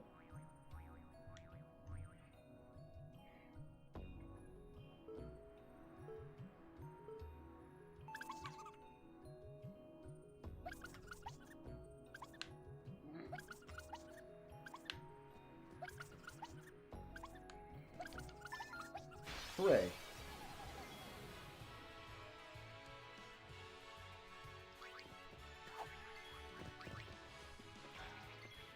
It's over.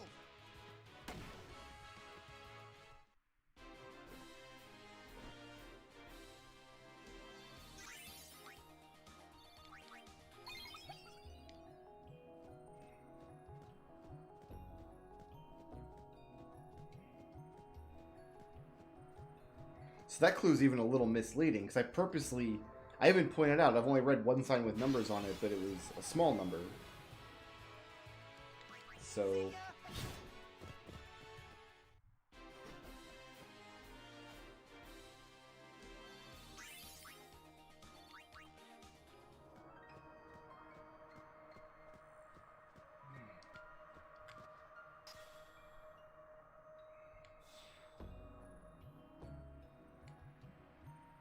Alec and Eloja play tag in the ruins of men. So it's going to be in one of those dead ends. Then. Right, but you don't learn that he can count to 50 until after you found him. Which is what makes it a bad clue. Like, oh, the cactuar thinks 20 is a big number. Haha, that's the joke. But you only get to the joke after you've found the cactuar, in which case it's too late to apply the clue. You can't put a clue in a game and then after the solution point out how the clue is cleverly subversive. It's not how it works. Your clues have to be honest. If the clue had just said the cactuar likes numbers, and there's only one sign in the desert that has numbers, that would be a good clue. But that's not what that's not what it says. It says it likes big numbers. 20 is not a big number. Especially in a game where, like, my characters have 7,000 hit points and do 10,000 damage per attack. Like, objectively, it's a bad clue because 20 is not a big number.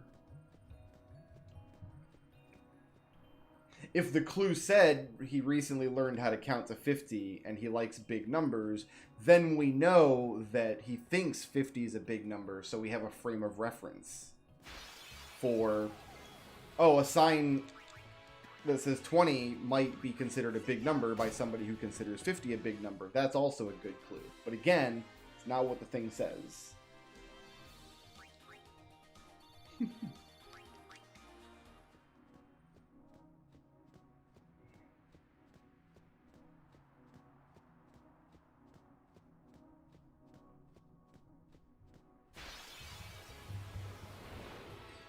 This friggin' guy.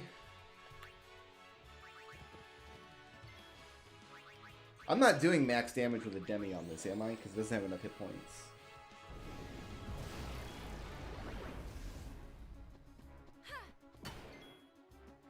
So it's immune to death until it lands. Okay, fair enough.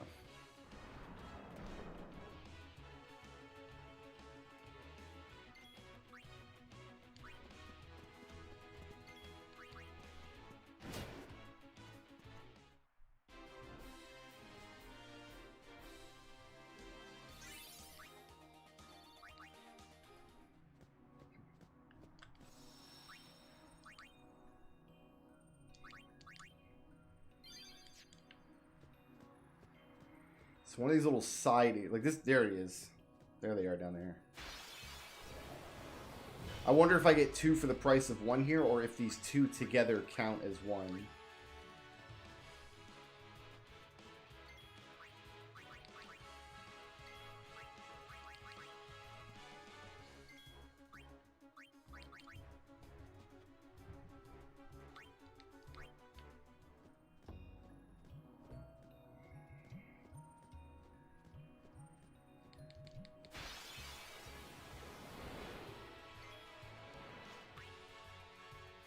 There's a box.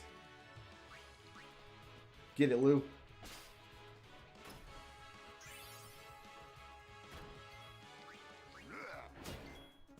Booyah!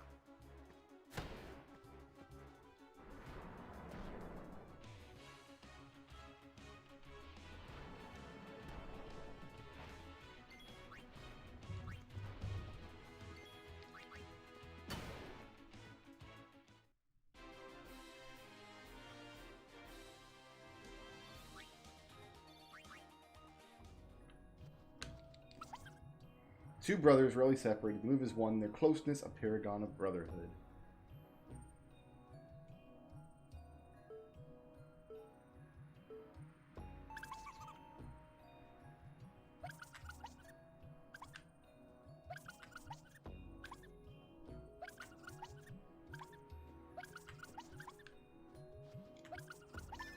Got him. Oh yeah, we got two. We got 2 boys.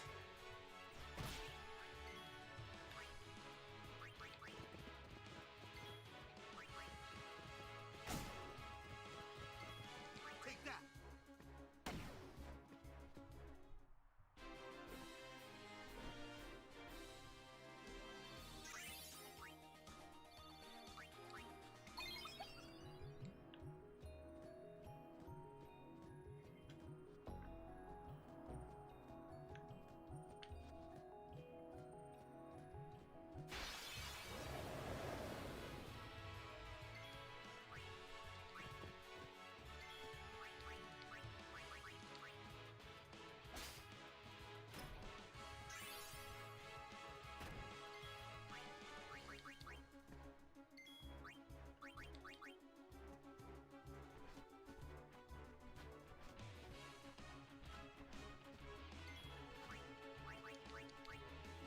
I like how Lulu had to dodge 3 times in a row and didn't have time to reset her position. I wonder if there was like 6 enemies instead of 3, if she would have just dodged all the way off the map.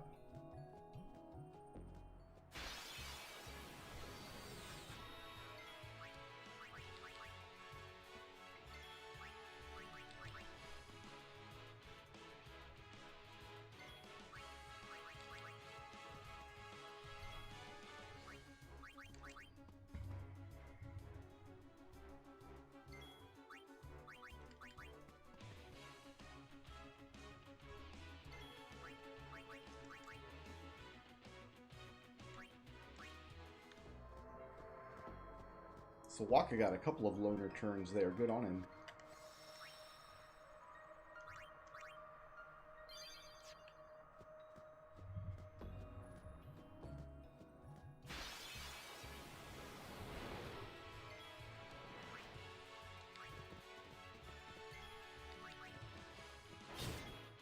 Take that.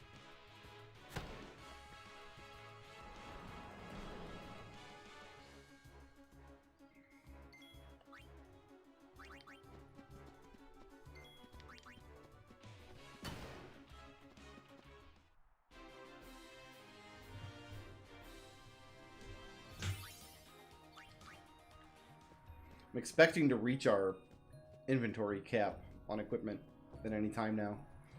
When that happens, we're going to have to leave and sell off a bunch of stuff.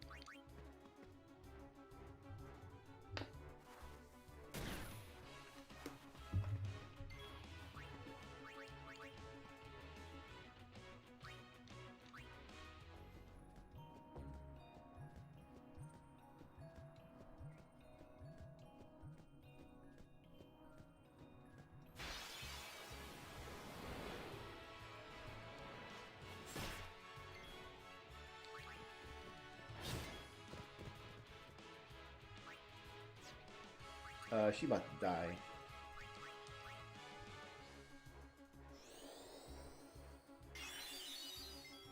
It's over.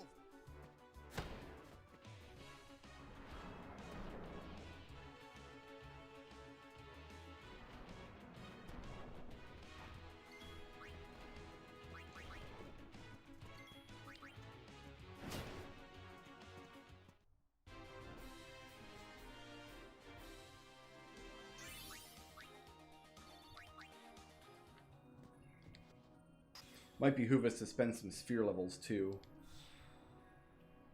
Ah, it did count as 2. Nice. Bachilia seeks the shining blue. That's probably the password clue, which I think was on the left side.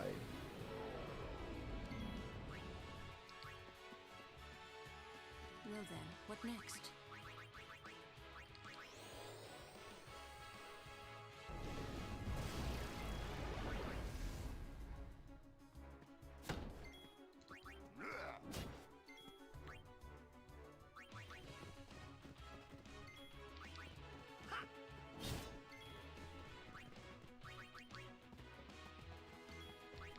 Farewell.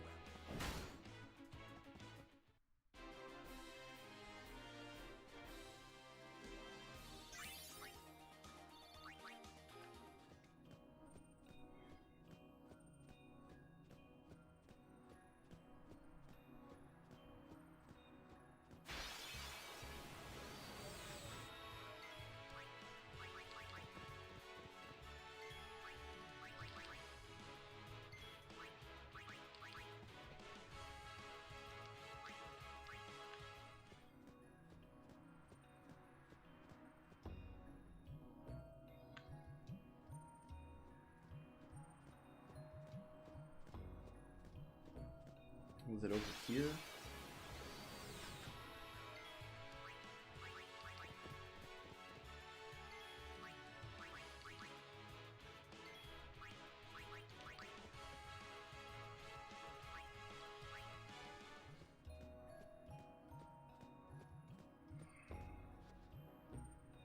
Yeah.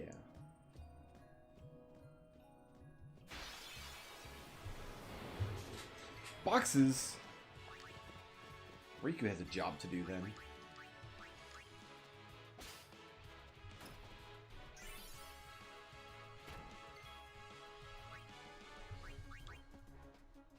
Well then, what next?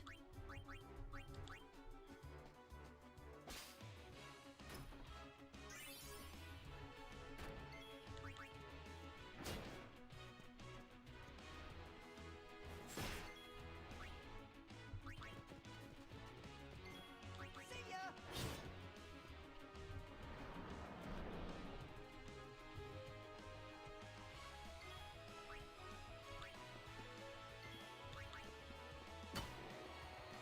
Alright, so we have all the zoos. We just need sandworms.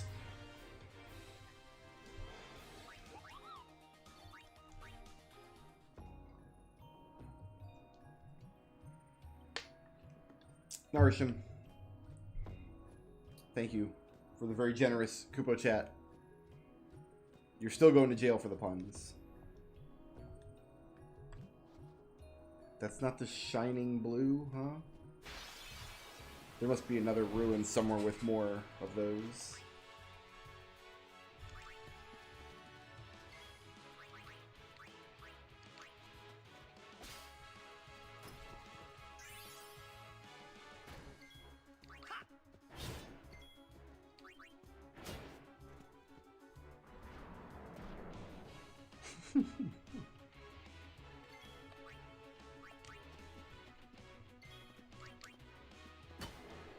I do sometimes use the word camping as slang for intense for that exact reason, though. This is the only thing I can think of for shining blue, because it's something this shining blue object here. There must be another one elsewhere in the desert. But now we run from the zoos as well. Well, no, we get the box first.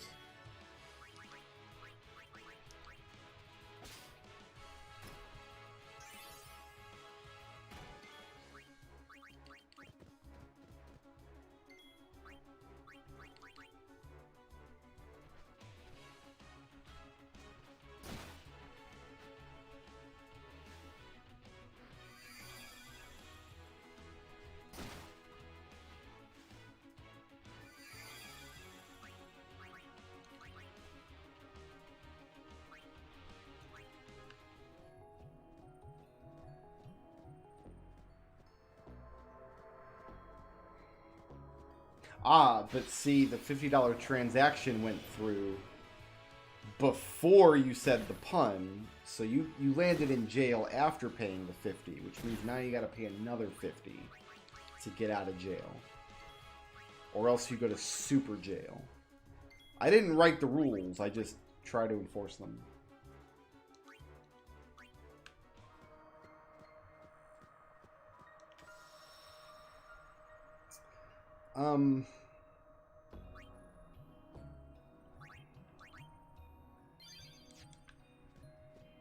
We're almost to the point we can turn on no encounters here safely. After we get 10 of these guys. We might already be at 10, I don't actually know.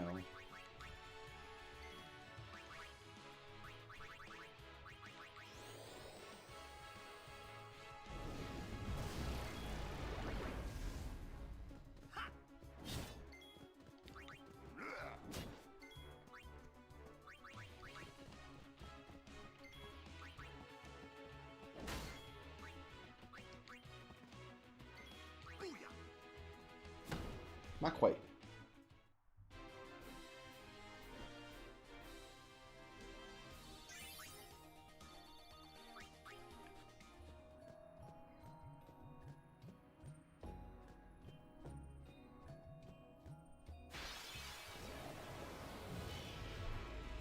There's a show called Super Jail.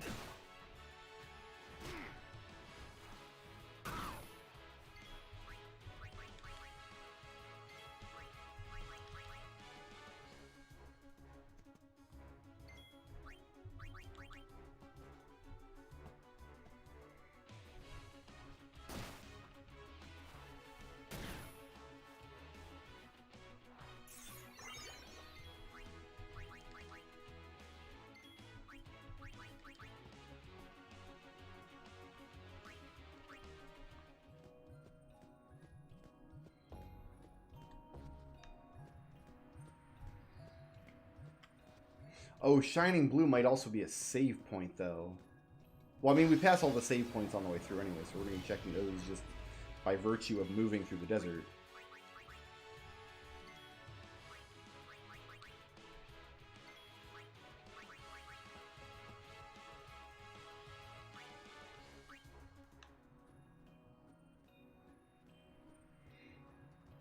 I have never heard of a show called Super Jail. Let me guess, it's like one of those... It's like an adult animation series where they think gross out stuff is like the epitome of humor. That's my guess.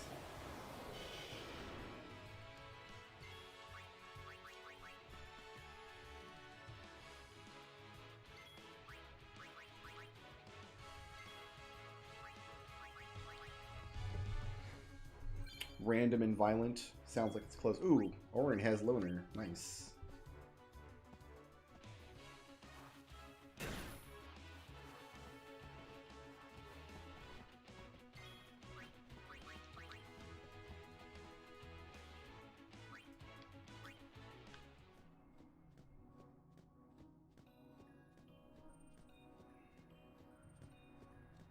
How you doing, Zazo?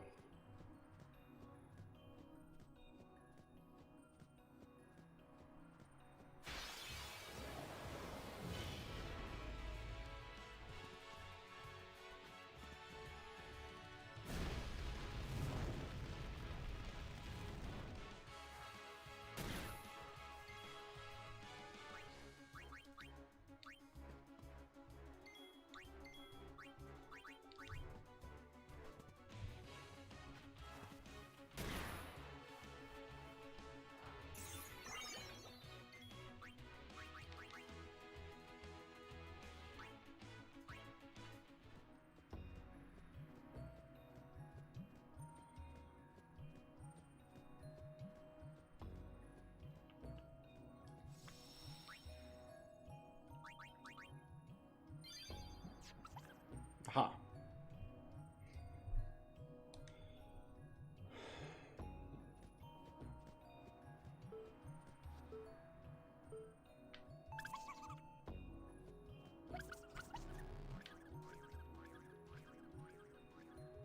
I failed.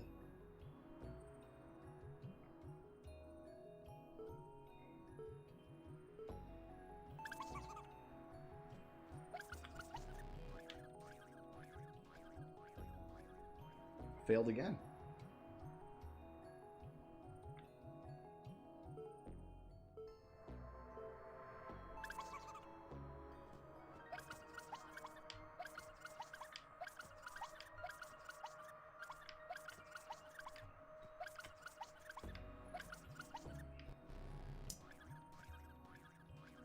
I was out of time. I did not have enough time to do this one, apparently. Well, we don't want to take that, surely.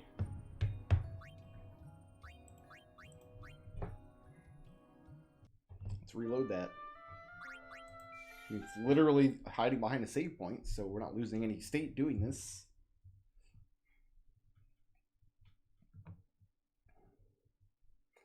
I will get the better of these cactuars.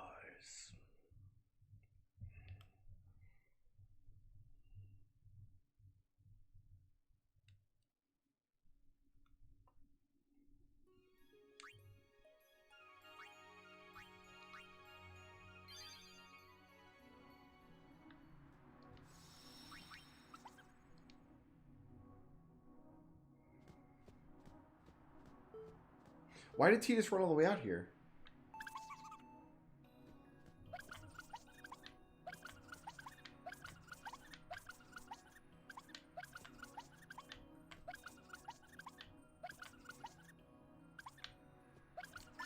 Got him. Ride the cactuar. That's what Waka thinks ride the cactuar means. Hit him with a ball.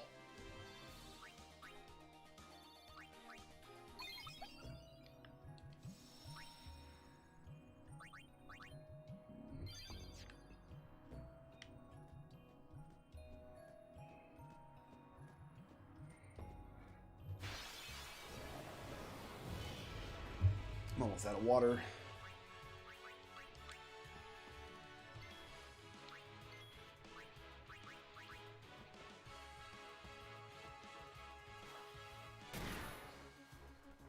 I'm not gonna try for loner. I'm just gonna keep going for escapes here. Loner's one of the easier ones to grind for, which we can do later on when we have to, but I don't want to waste turns right now trying to make sure Orin doesn't get the loner points. We have 10 of these, so we're out of here.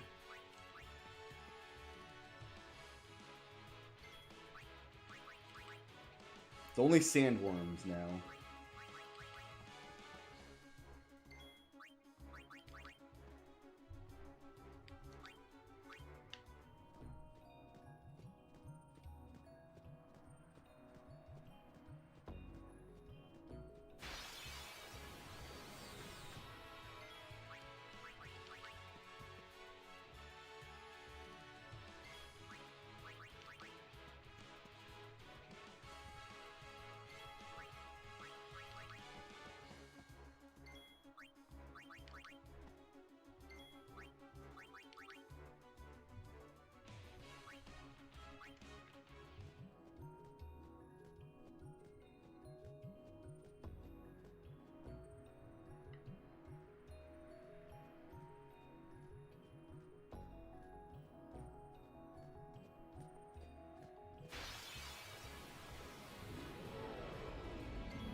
It's over.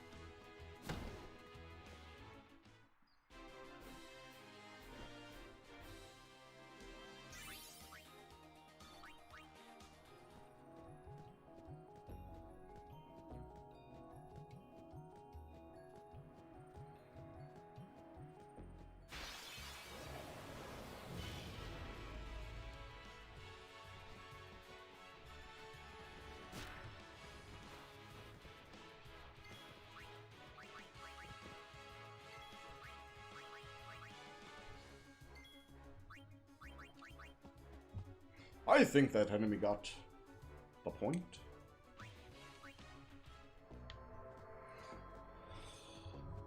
You have to keep in mind these are different cactuar, ostensibly. They're all, like, each one only has to learn their lesson once, and then they know it. But I do have to teach the lesson repeatedly because there are multiple cactuars.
They do stick around, though. They just hang out back in their village.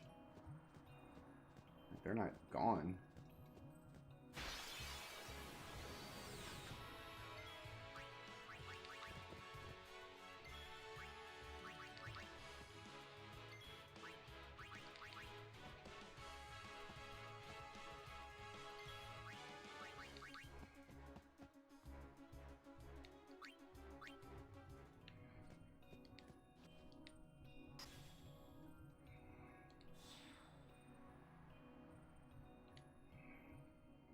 Oh, Robey is stuck inside. Sounds like it's stuck in a treasure box. Maybe that treasure box that I said kept respawning, or it seemed like it kept respawning.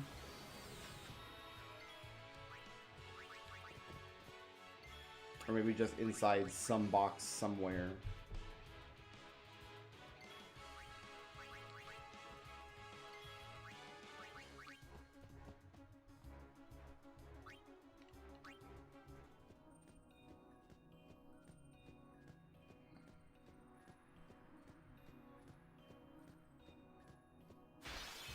I think that's over here.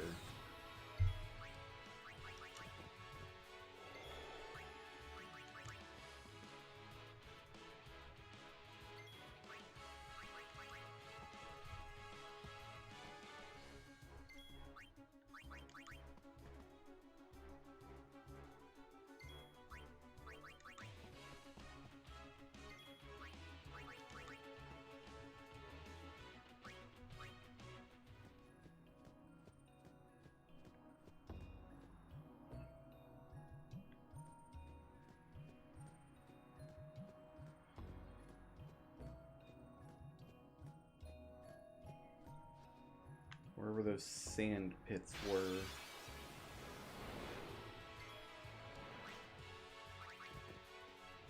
Let's end this.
Yeah, it makes sense. Orin always gets the loner points because he's the slowest. He always acts last.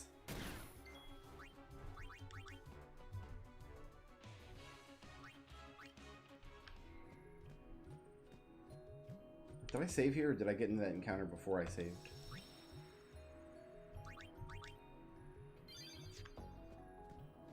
Just in case.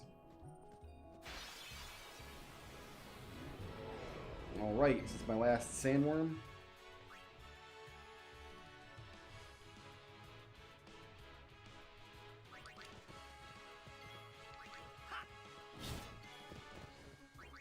See, I don't think she'll do 10,000 damage now, though. Demi. Not quite.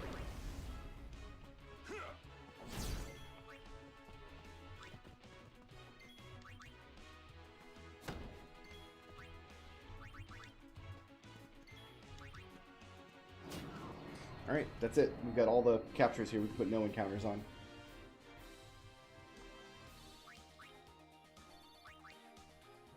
We don't literally have all the captures here, but the only one we're missing is Cactuar, and we're going to get that as part of this minigame, so.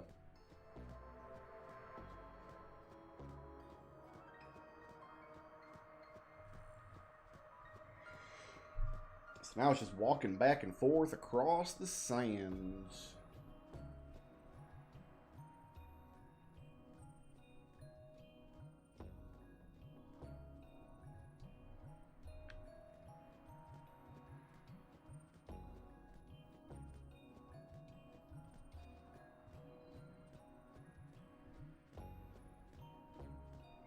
Wonder if I should be checking all the treasure boxes as we go.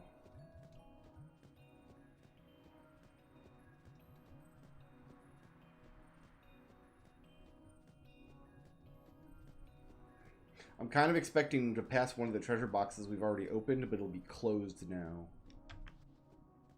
Is my expectation. This is for Riku's weapon, yes. Riku's weapon has Gillionaire on it, which increases the amount of money we get from battle, which will probably be helpful in the long run.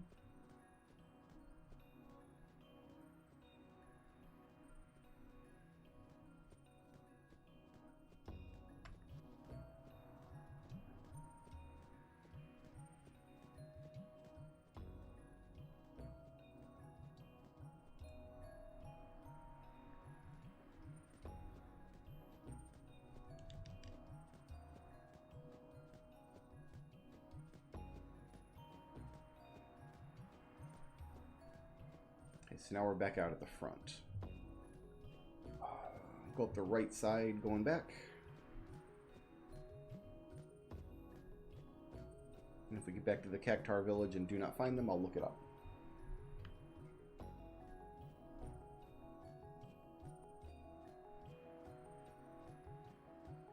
We're actually making progress on Orin's weapon too, because Orin's weapon requires us to catch all of the 10 monsters in a couple of different areas. So Beaconell Desert will be the third area, or Beaconell Island, I guess. The island is Beaconell, the desert is Cenubia. Even though it looks like the island is the desert is the only feature on the island, so the fact that they have two different names kind of doesn't make sense. But anyway, Orin's weapon is tied to area or species conquests, which involves getting all of the enemies captured in one area or getting all of the enemies captured from one species. And this will be the third area where we've captured all of the enemies, because we've done Besaid Island and Kilika already. This will be the third, and I think he needs either 4 or 5 areas.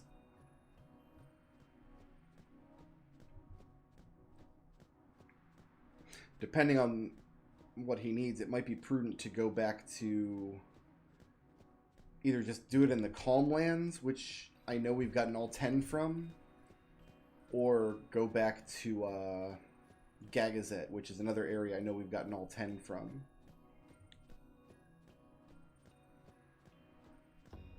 And then start worrying about 10 of each. Yeah, see, this box is closed again now.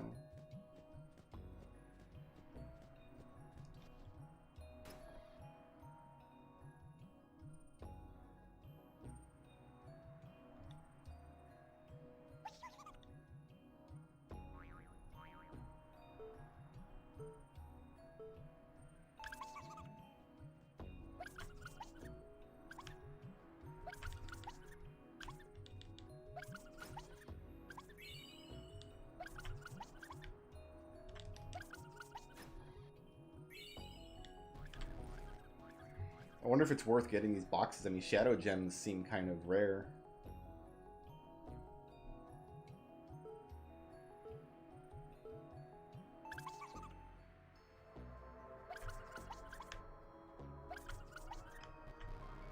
Ah, damn it.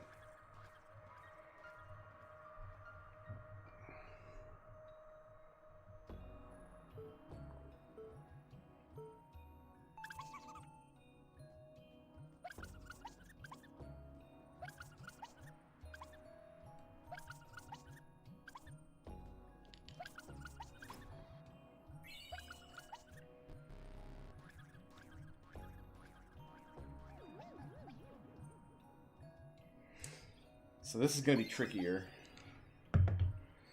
because looks like we can get the first 2 boxes on the first attempt and the third box on the second attempt. Then we have to catch the cactuar on the third attempt.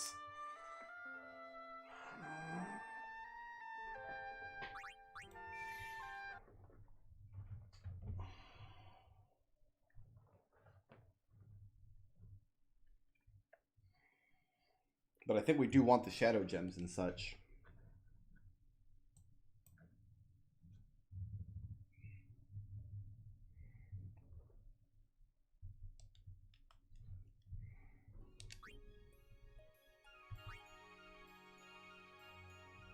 I guess we can just load this.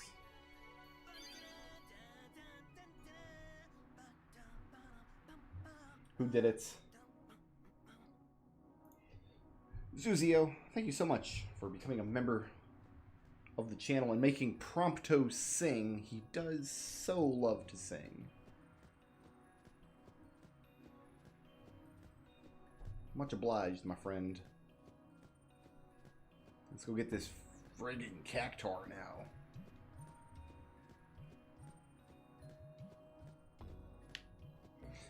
D-pad might be more useful for... Well, I don't know.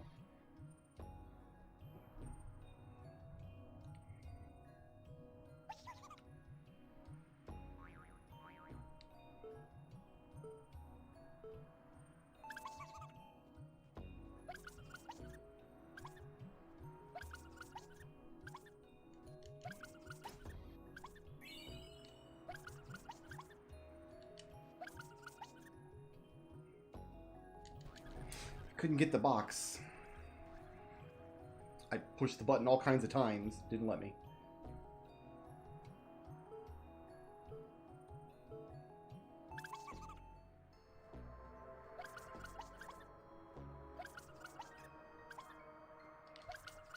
Box, hello? Ugh.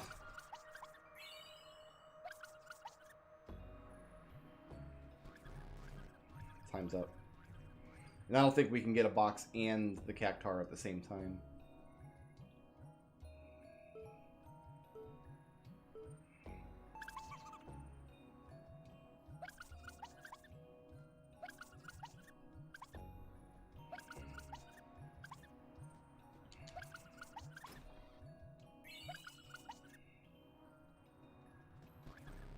Nope. I got 2 boxes on the first run the first time I did it, so I know it's possible. My stream is pretty cool. My mom thinks so. That's why she hung it on the fridge. She did. She spent $500 on an iPad and set it up so it would just play my stream on endless loop. And then she hung the iPad on the fridge. That's how she did it. Guys, I'm going to run to the fridge real quick, speaking of, and get myself a fizzy drink, and I'm going to get... My water's empty, so that's no good for anybody. I'll be right back.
Full water.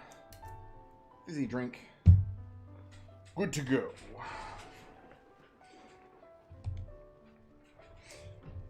We actually don't have anything to drink in the house except for fizzy drinks. I probably should do a shopping order tomorrow.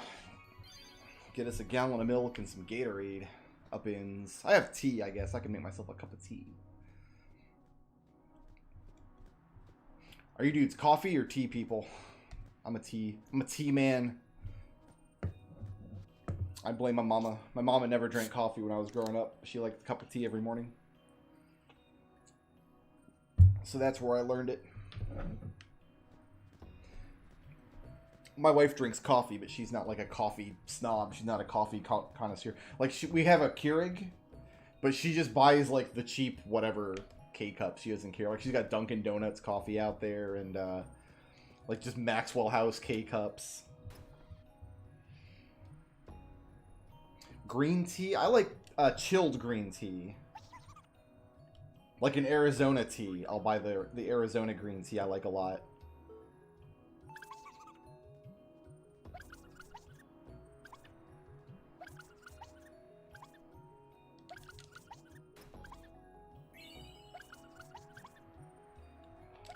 Alright, so we're at 2. So this time I just need to get the far chest.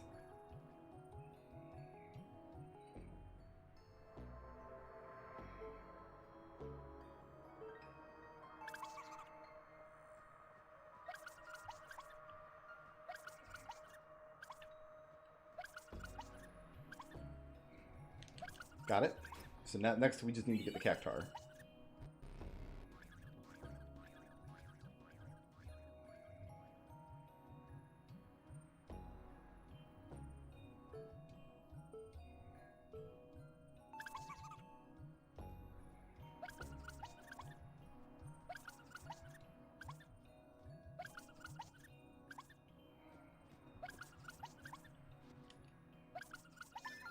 Hooray.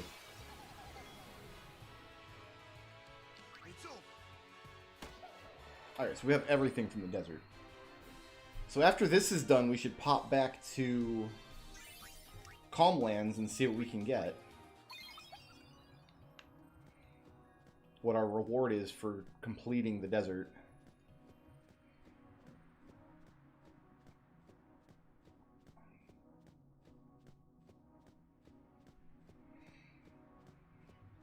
Not a fan of Keurig. Why? Because the environmental impacts. It's fair enough. I mean, I love the machine, and it's really... The actual quality of the drink is down to... A lot of times is down to, like, what K-cups you buy. Typically, I use it as a hot water dispenser, though, because I use regular tea bags instead of K-cups for tea. So typically I just put my tea bag in the bottom of the cup and then run hot water over it to make tea. And then squirt some honey in there, and I've got a bag of lemon flavored Hall's lozenges, and I'll dissolve one of those in my tea to help open up my throat in the morning. You know, you wake up sometimes and you're dehydrated and your mouth is sore in the back of your throat. It's always covered in phlegm. I woke up like that a lot. So a hot cup of tea with a Hall's lozenge in it is my go-to. And they taste good. They give it a nice minty, like mentholy, lemony flavor. But not like super strong. So, likes to play in the quicksand. A fire inscription. The Lord of the Hole is gone. Isra thinks. Okay, so quicksand, yeah. It'll be a quicksand hole where the monster is destroyed, which should be all of them, I think. Where is the quicksand, though? Oh, is it up here? Oh, it's up here. Okay. We had better go hit a save point first, though, in case we screw this up.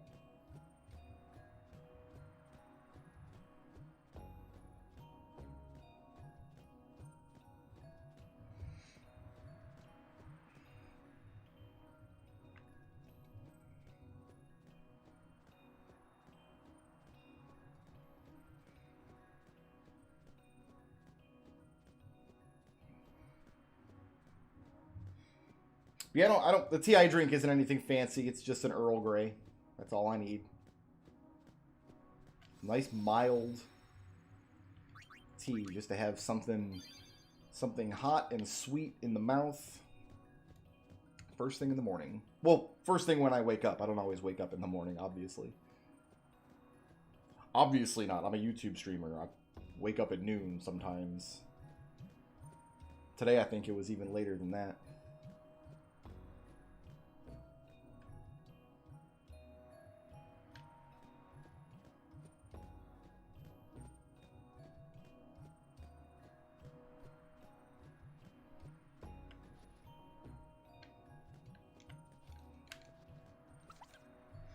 The philosopher about town. Today he digs holes again. A cautious sort.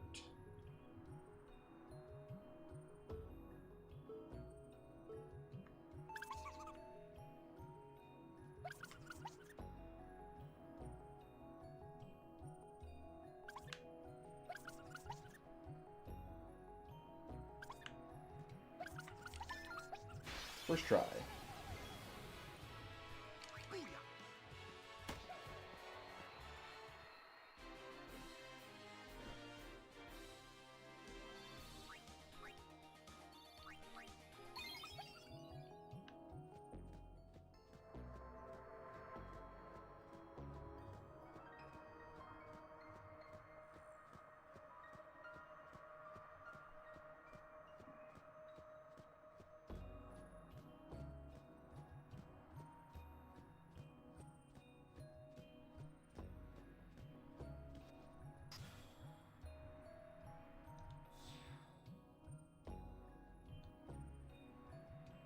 Much curious Elio has left on a journey. Oh, that sounds like it's not going to be in the desert.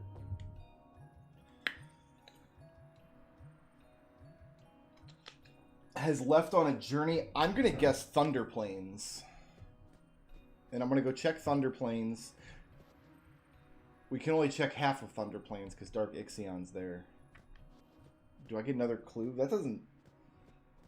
Left on a journey is pretty vague.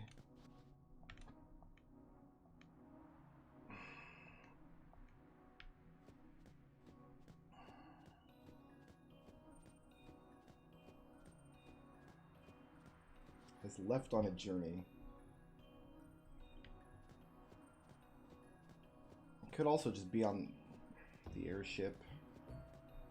I don't feel like going every location in the world, so let's just scroll down here.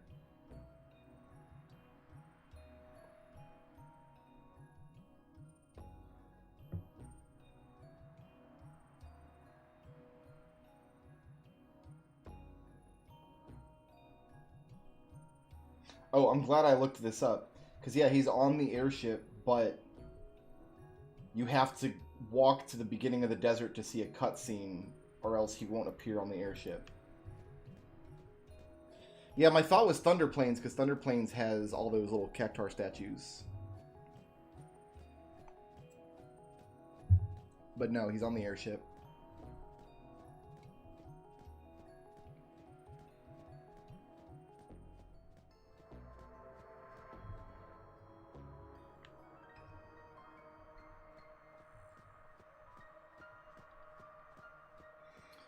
But he's not on the airship. You have to go all the way back to the beginning. There's a little cutscene where he leaves and gets on your airship, and then you can warp up, and then you can go get him.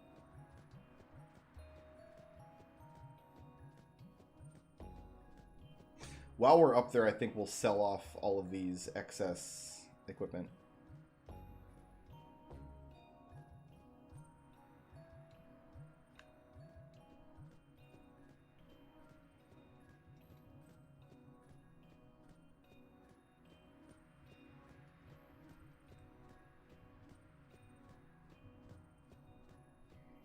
There's something else I can do with... What is it? What else can I do with cactuar statues on Thunder Plains?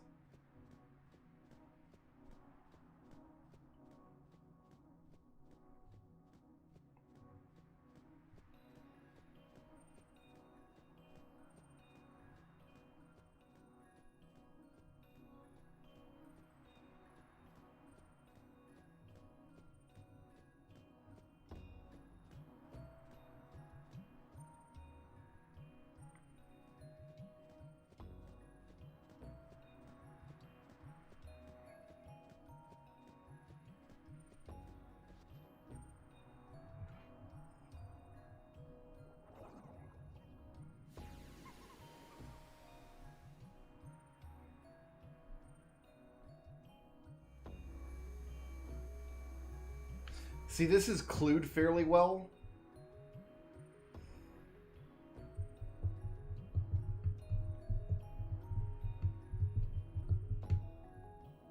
The problem is my first thought was to leave the area and go check some, like, start hunting down leads in other areas of the world. So I could see a player doing that, which is a completely reasonable thing to do. Like, oh, hop on the first save point and get out of here. Go check. The Thunder Plains is my first thought. Maybe there's other areas that make sense for other players. Chasing down, like, increasingly unlikely leads and never seeing this cutscene. So we have the clue is good, and the hiding place is fine, but there's a middle, like, obstacle in the way. You have to come back to this particular point. Which, there was already a cactus at this point. So it makes me think, as a player, like, there's not going to be a second one here, when in fact there is. So you have a good clue and a good hiding place, but the fact that there's a cutscene trigger in the middle of it makes it less good.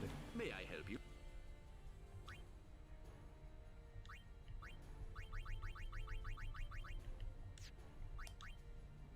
We're just gonna sell a whole bunch of stuff.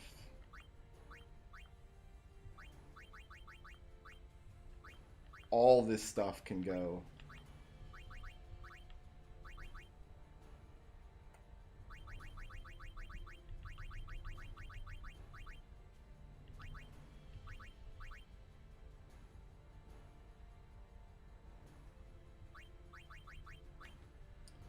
All the way up to where? Where's the bottom of... There's Riku's equipment. So, like, from here down, I can get rid of.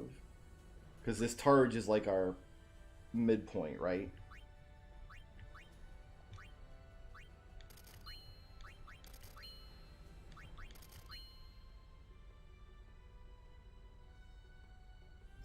We do need a weapon with half MP cost on it, so I'm going to hold on to that.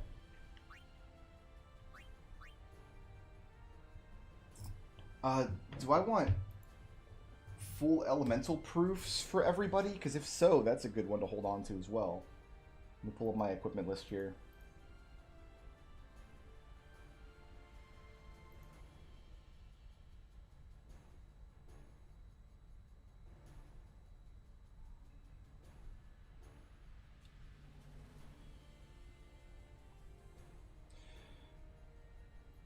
Let's make a quad-proof weapon or armor for everybody. That seems like a piece of armor that's super useful to have.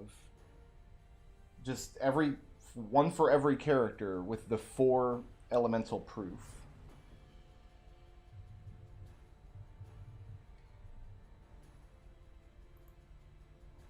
That seems like a good decision to me. Like that'd be a cool weapon to just have in the inventory. We can get rid of this, actually.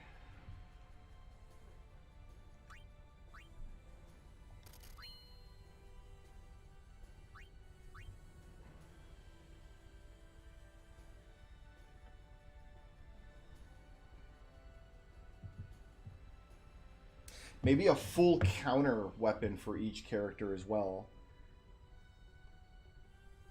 Make sure everybody has some option to do magic counter, evade and counter. That's always as a weapon though, I think, isn't it? That seems like a good idea. So we'll say a full counter is magic counter, evade and counter, and then this weapon has 2 slots to add other stuff to it as well, which is nice. I don't think it might get a cool unique name if you do that, actually. I'm not sure.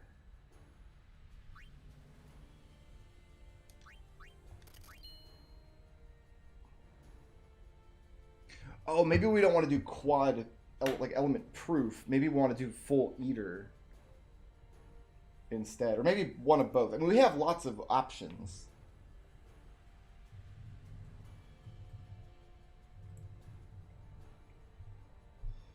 I might provisionally change that later, but I think making an element proof and an element eater, and then maybe an element ward if it turns out we have the extra space in the inventory for 7 of those. Full counter death strike. Oh, that's actually a really good idea. I like that. Full counter death strike. Sounds good to me. Because some people's like celestial weapons have counters on them. But I like the idea of full counter death strike. Yeah, because they're all going to have 2 slots on it. So we can do death strike and then something else. We'll see how it goes. Here, let me get you guys a shareable link so you can see what I'm saying.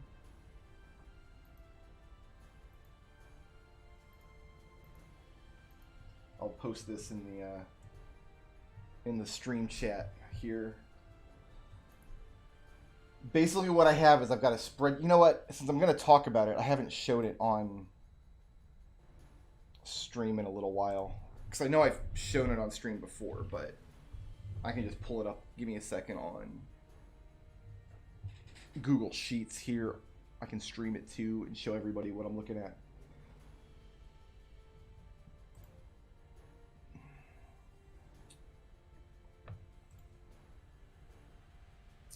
Let's there you go. So this is a spreadsheet that I've made to help me keep track of my equipment in Final Fantasy X. There are 178 equipment slots. So that means I can hold 12 weapons and 12 pieces of armor for every character.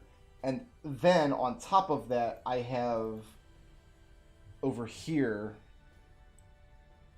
10 extra bonus slots that don't need to belong to any character. So what I've done here is,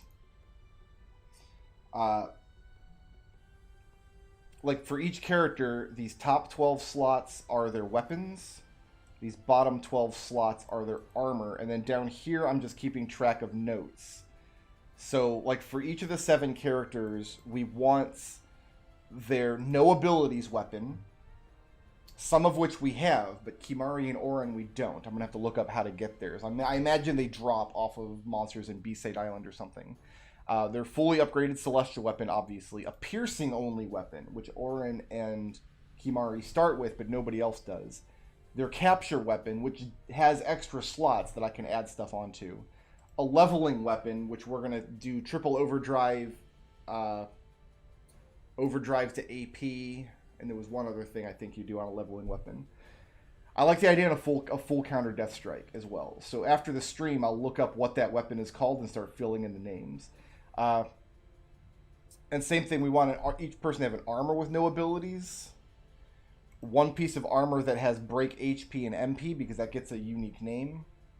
And then I think Element Proof, Element Eater, and maybe Element Ward.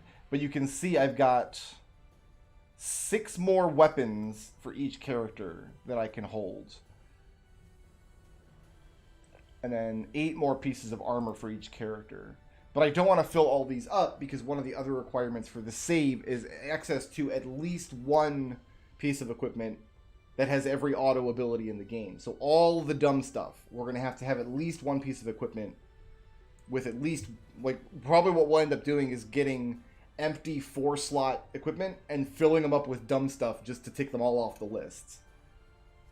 And then on top of that, each character, for both their weapon and armor slot, there are a handful of different models in battle. Like, Tidus has 6 or 8 different types of swords. All of his swords fall into one of those 6 or 8 physical appearances, and we want to make sure we have at least access to one of each of those.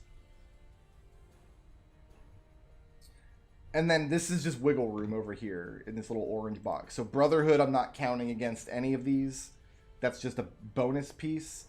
Kimahri's no encounter weapon, which is unique. You can only get one weapon in the game with no encounters. That's unique. And Tidus has the buckler with magic counter. There's no other way to get magic counter on an armor. So these 3 pieces here are also unique. So that's how I'm working on filling up the 178 equipment slots in Final Fantasy X. So I think we're going to... So I can't turn this into a quad eater. We can sell this because we need another slot. Double AP, I'm just going to sell this. We can add double AP to something later.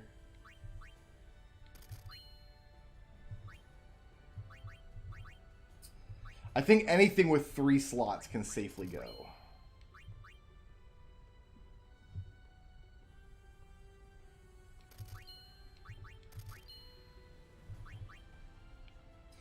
This we might keep just because it's got 4 slots and we can make this like... I don't know how many proof abilities there are in the game, but that's a good start. Piercing and Stone Strike, I've already got a piercing weapon for him. Actually, all his weapons are piercing weapons.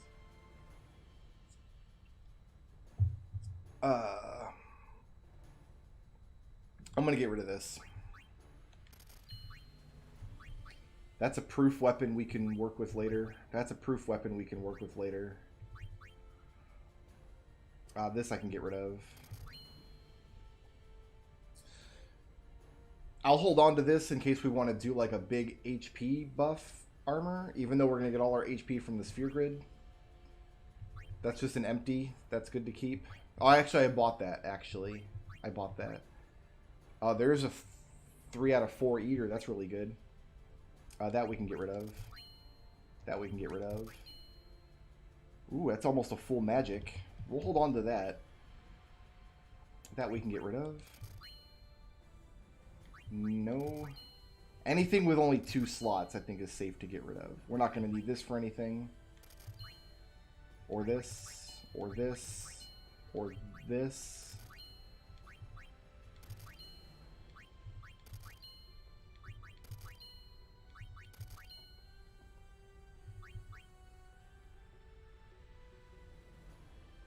He's already got this up there, doesn't he? Let's make sure he got... I think, yeah, because we must have, because he must have started the game with it.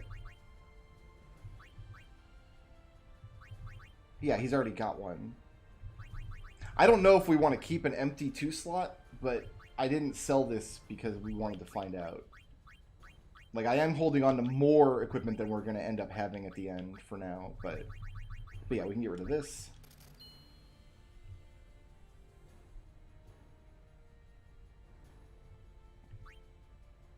That's gone, that's gone, that's gone. It's not glorious enough. It's not switch hittery enough.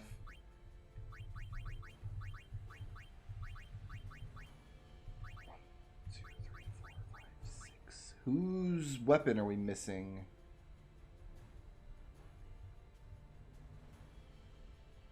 Khalid. Oh, it's further down because we got it last. Okay. We can get rid of that, and that, and that. I will hold on to that for now. So this is an example of a weapon that I just want to hold on to because I like the name of the weapon. It's not a fantastic... I mean, it is a fantastic weapon. It's got good stuff on it. But it doesn't have a unique mix of abilities. It's just... We're going to have space in the inventory to just start making arbitrary decisions about what to keep. And I think one of the arbitrary decisions is if it's a callback or a reference to another Final Fantasy game, that weapon has more of a reason to be in my inventory than like something that doesn't. So Lionheart is a keeper, even though it doesn't necessarily have a mix of abilities that stands out to me. We can get rid of this, and this, and that. Don't need these wards, don't need 2 slots or 1 slot. There's Khalid, okay. So we started building this. We're going to need to add break HP limit to 14 pieces of armor in this game. Because each character is going to have break HP limit on their best armor. And they're going to have a piece of armor that's just break HP and break MP. Because that is a unique piece of equipment for each character. Endless Road, Solomon Ring, Indomitable, Samantha Soul, Pride of the Ronso, Overlord, and Dreadnought. You lose those armor names if you add other abilities. No, you don't. Oh, it's because we don't want break MP limit on our actual good armor. So they're going to have... I guess the game expects you to put break HP and MP on your best armor, but we're not going to do that. We're going to have break HP on our best armor, but not break MP. So we're going to be adding a lot of break HP limit, is my point.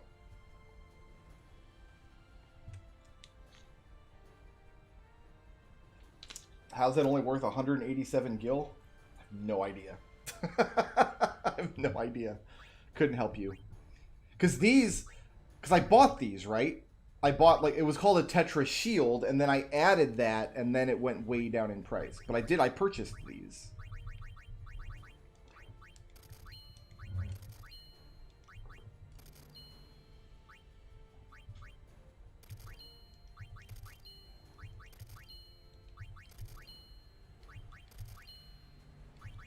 A lot of this stuff can just go.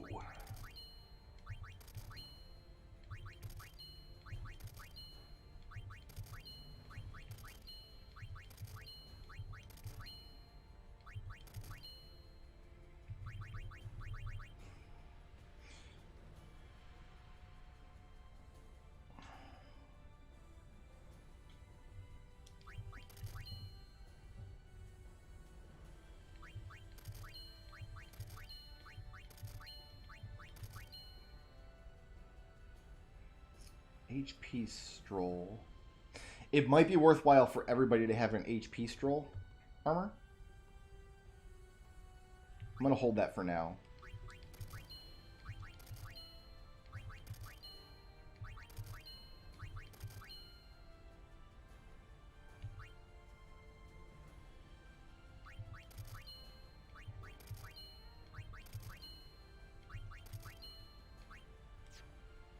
Oh, maybe we should make an HP stroll, MP stroll.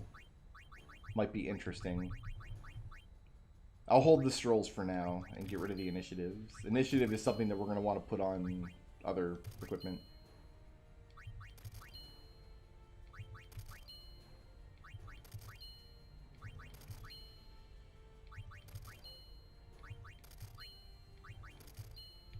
Alright. Thank you. You're welcome. Where can you get blank 4-slot weapons? You can get 4-slot weapons from him, but he's got useless crap attached to them. Thank you. You're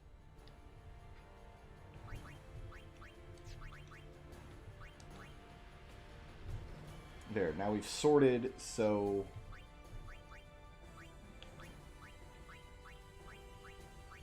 The last thing on this list should be the Targe again. Yeah, the Targe is like our break point. Anything below the Targe we know we're not holding on to.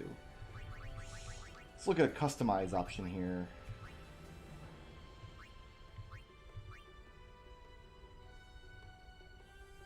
We can start making, like, how many different strikes are there? There's Dark Strike, Silent Strike, Sleep Strike, Poison Strike, Stone Strike, Death, Zombie, Slow. So there's 8 total.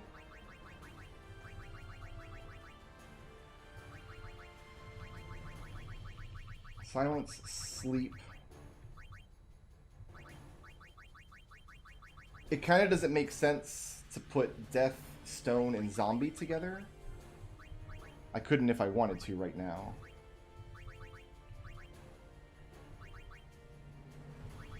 But this could be a 4-strike weapon. Or I could just hold on to it because it's the Mage Masher, actually.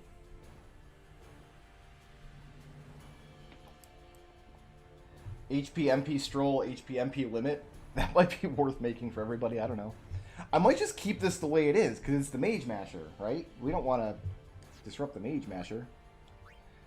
What can we put on his Taming Sword to make it better? First Strike, maybe? That might be really useful for Orin's Taming Sword.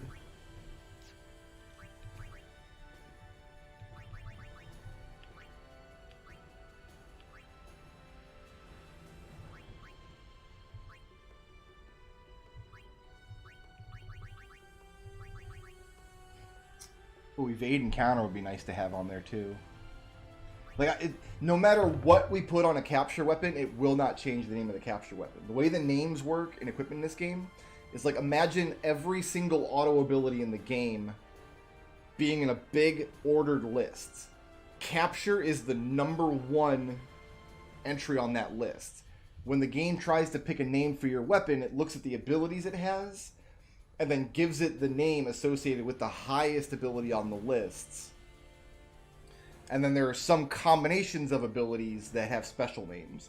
So no matter what you do to a capture weapon, it stays the capture weapon. Piercing is all the way at the bottom of the list. So no matter what you do to a piercing weapon, it does change its name. I think putting Evade and Counter on Tidus's sword sounds like a good idea to me, actually. And I'm going to do it.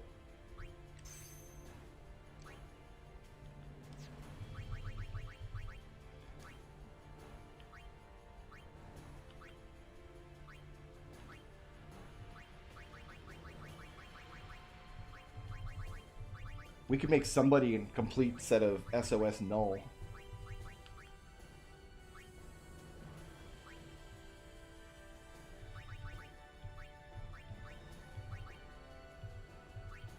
Oh, we can do some of this now, actually.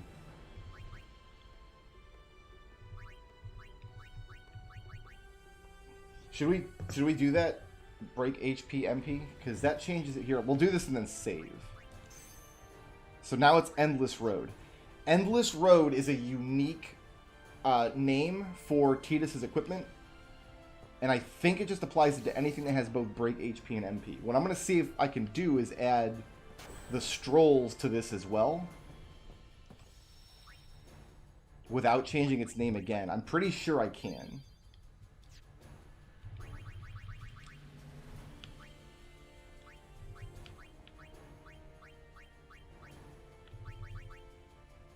Since it's this, we're going to be farming up a ton of these tablets later anyway.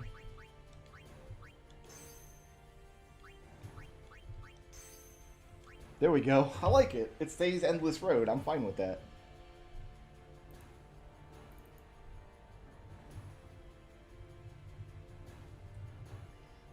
And then that accounts for HP and MP stroll on all characters.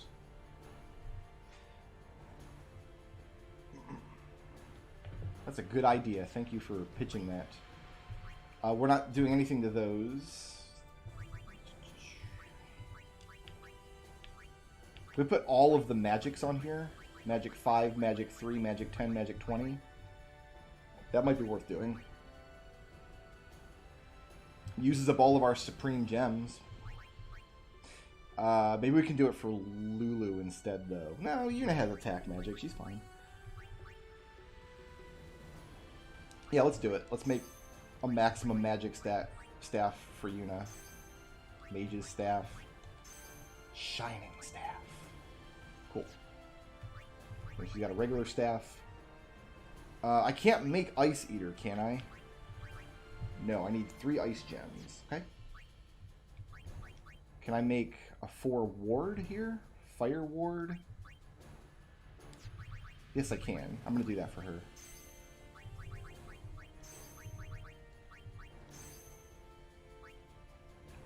But see, there's not like a special name for a weapon that has all 4 wards. So most likely I won't have any other piece of equipment in the entire collection that has any of these 4 wards. See, because we have these 4 auto abilities. I've proven that I've gotten them. I don't need... I'm never going to equip this. I don't get anything for combining them. It's okay just to leave that as it is, and I don't have to do any more wards for anybody.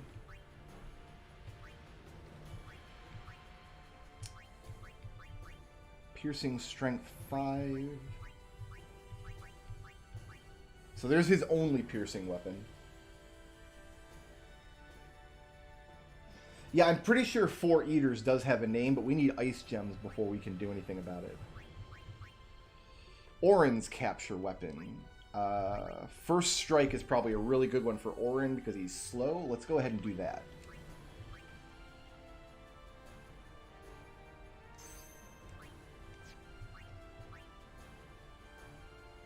Zombie proof. What else can I proof on him?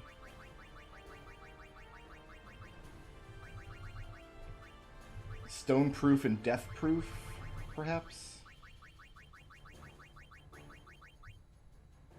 There's also berserk. There's not a curse. There's either not a curse ward or we have not gotten the items required to apply a curse ward.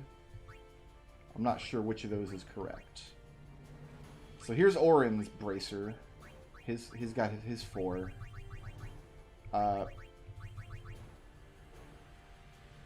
can't put on HP MP yet, though.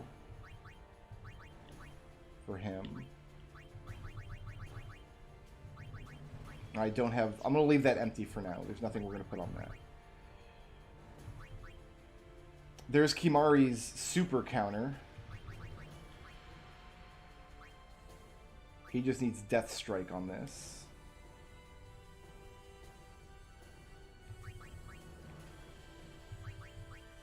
This is another example of a weapon that, like, the weapon itself doesn't have anything to really recommend it, but it's called Kane's Lance. I can't get rid of that. Oh, I backed out of the menu before I meant to. Like, we're going to keep Kane's Lance, right?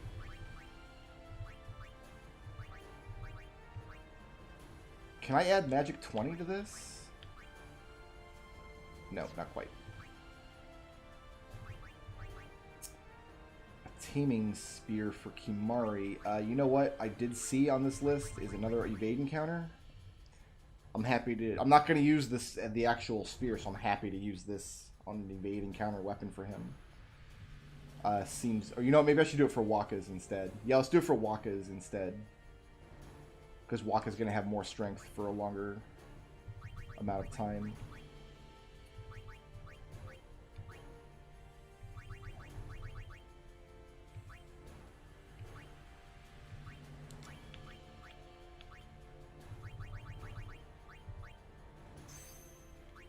Happy to do that. Lulu's catcher weapon's gonna need Death Strike, though. Ooh, wait a minute.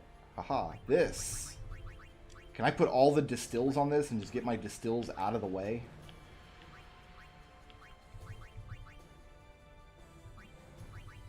No, you cannot. Because you can't put more than one distill ability on the same weapon, I'll bet. Otherwise the game gets confused as what it should give you. Okay.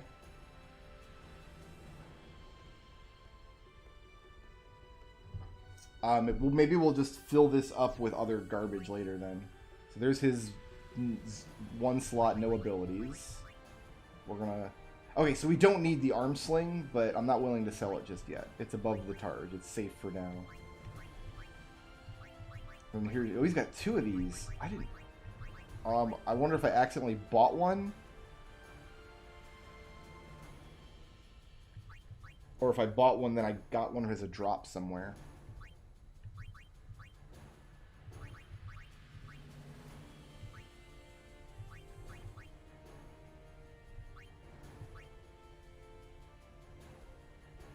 So we don't even need this booster cactuar anymore. I kind of want to hold on to this just because it was such a useful weapon for so long.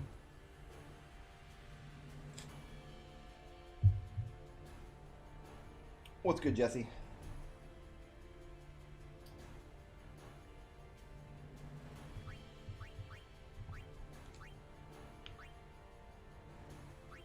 Well, I can't add Death Strike or Stone Strike to Lulu's capture. I feel like there's more enemies that are gonna resist petrification than will resist instant death. I can't back that up. That's just a hunch that I have.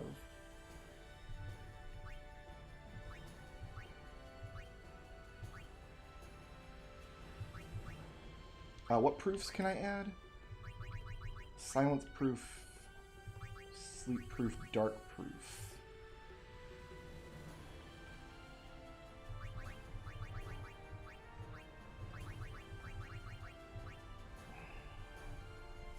Thinking about adding these just because we're not going to have these proofs on other stuff later.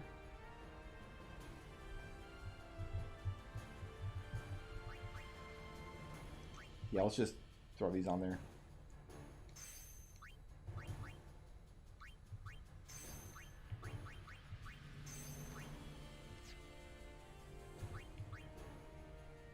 I like the name Black Ribbon, that's cool. And then she's got an empty one there. She's got a blank one there.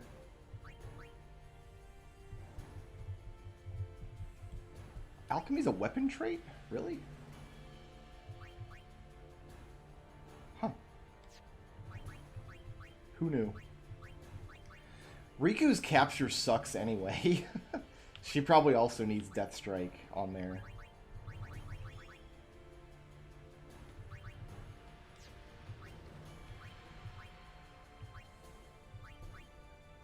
Can I add waterproof? No.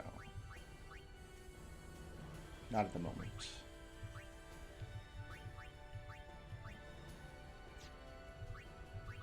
Alright.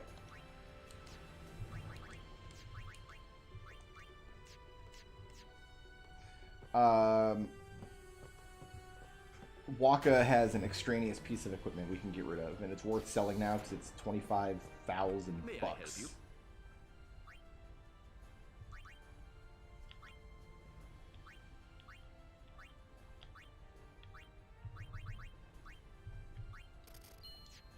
Thank you. Your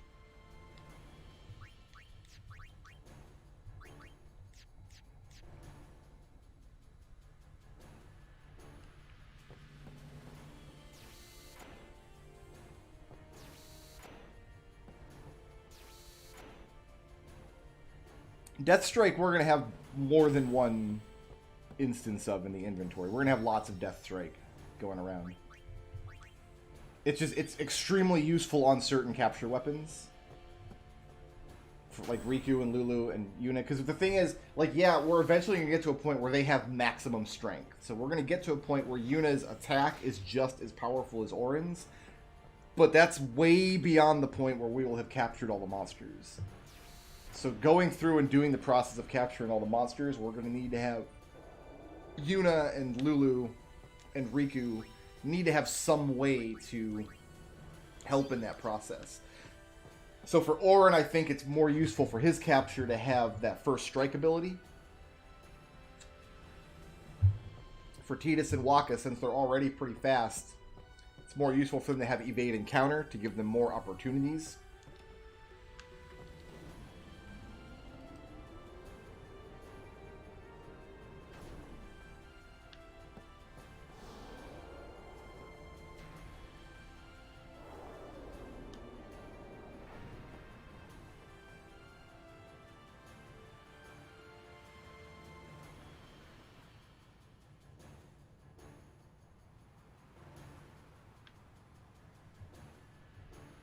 We could just throw Stone Strike on Riku and it'd be fine.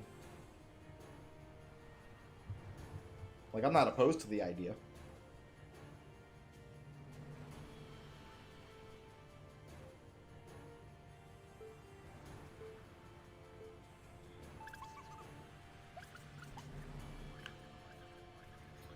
Really? I already lost? Alright.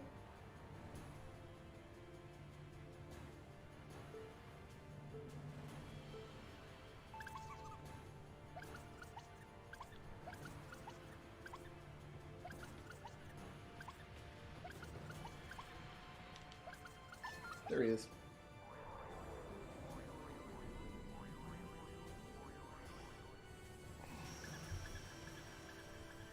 Where's he going? Leaving forever.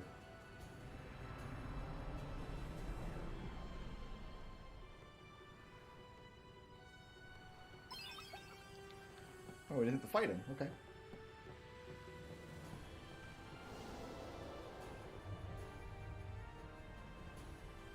What I should do is just add to this spreadsheet the long, like a complete list of every auto ability and just start checking off the ones that we have and we know they're on equipment we're going to keep.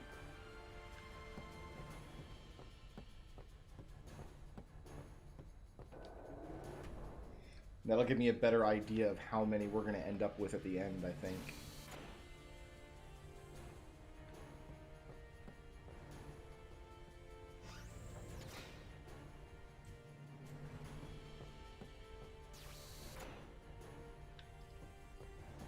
This is the wrong way.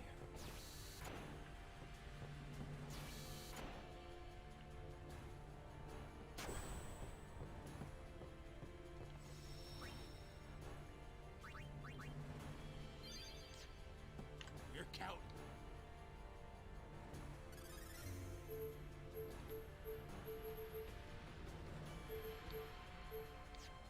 These are two separate locations? Really? Okay. Here we go.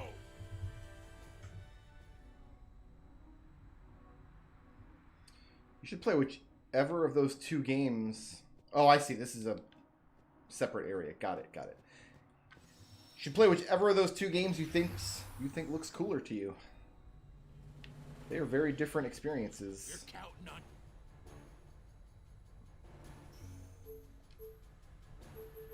I like Final Fantasy VIII better, but that is a minority opinion. Most people like Final Fantasy IX better.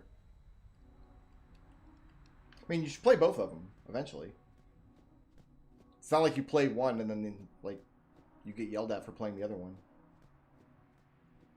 That'd be weird, right? Like you go on Steam, like, oh man, I'm gonna play some Final Fantasy VIII. Then you complete it, and then like a month later, oh, you know, I'm gonna play Final Fantasy IX. You try to boot up Final Fantasy IX, and it goes, no, you chose Final Fantasy VIII. I've played both multiple times. I like both of them, but you gotta play whichever one sparks joy for you. I will say, if you have the opportunity to play not the remastered version of Final Fantasy VIII, not the version that's up there right now, that's the remaster. If you have the opportunity to play the other version of Final Fantasy VIII that's on Steam, and you've never played it, I do recommend that because the Chocobo World exploit is hilarious. Really, really funny. Where on disc 2, you can just run the Chocobo world in the background and end up with infinity amounts of every item in the game as often as you want. It's really good.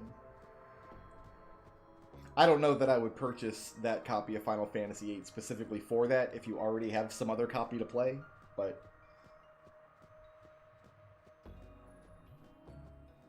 Yeah, I still have my original PlayStation discs. They're actually... So right now, the room that I'm sitting in, my like computer gaming room, is in a state of like long-form construction. In fact, if I could show you... Here, maybe I can. Let's show you guys what I'm working with here.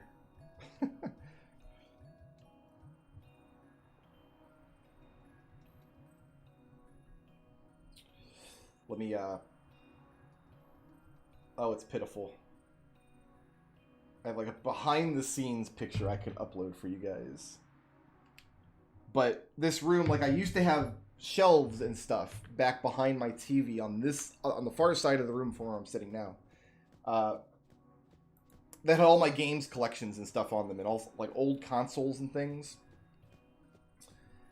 But the shelves were getting old, and my wife's like, I don't want those shelves in the house anymore. They're like stupid, old, ancient shelves from when you were a bachelor, and so we're in the process of revamping this room a little bit. We tore out my closet, got rid of all the closet stuff, and we turned it into a workstation where I moved my work computer into. That looks really nice over there. But we have to build shelving in this room now to hold those collections. So you guys, I'm going to show you what I'm looking at whenever I play games in here, including on stream.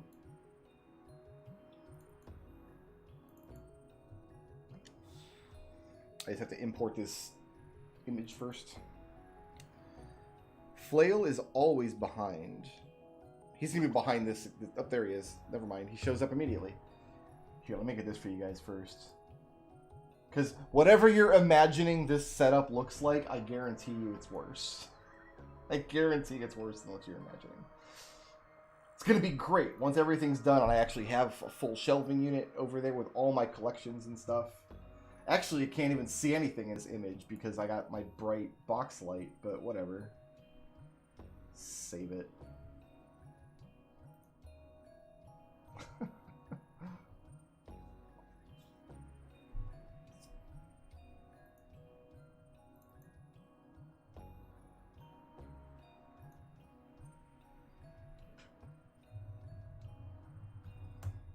I would have to turn my box light off for you to even see. You'll get the gist. I'll tweet it out. I'll tweet the picture.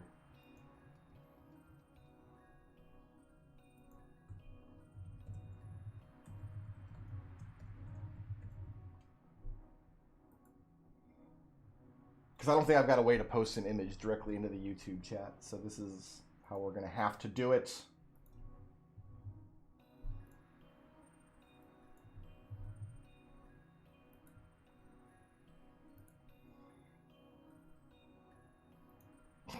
That's a super bad picture. I like it.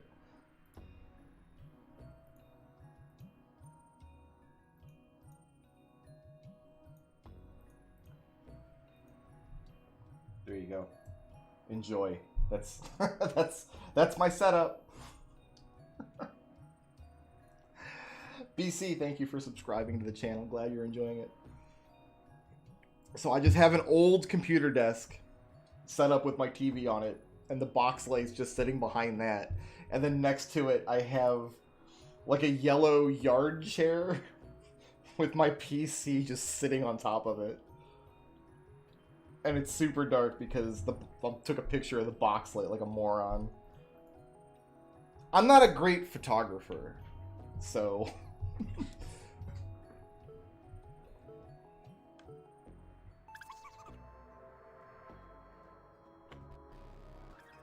Ooh, I see the gimmick here.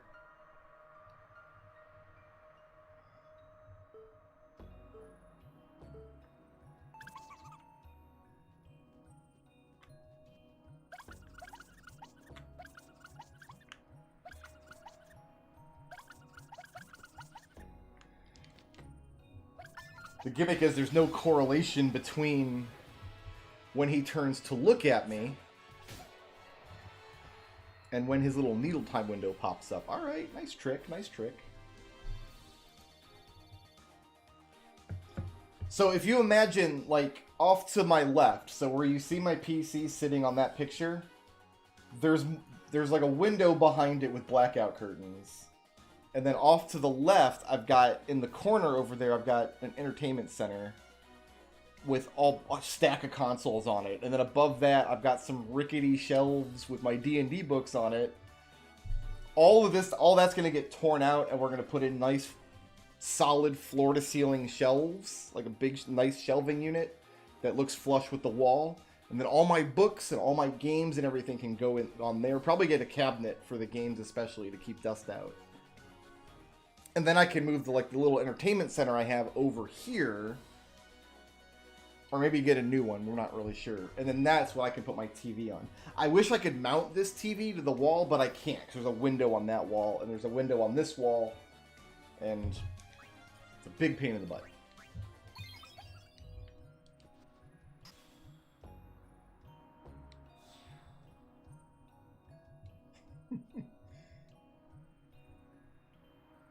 No, Eurexia told me about the one in the airship.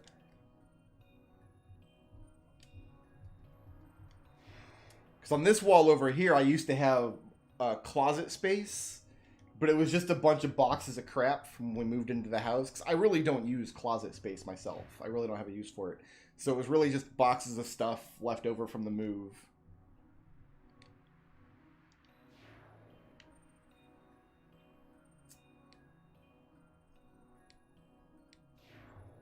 We tore all that out, got rid of the trash, and before that, I just had multiple computer desks in this room. So I'm sitting at a desk here, and I had another one in that corner, which is why we had to build rickety shelves high up on the wall. That was my workstation. So the workstation moved into the actual closet nook, which is very, very nice.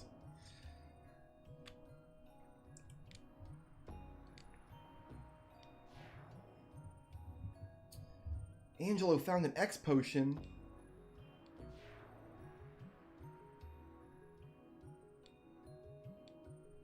So, the little poem here is like, oh, we've murdered all of the gatekeepers. They're dead forever.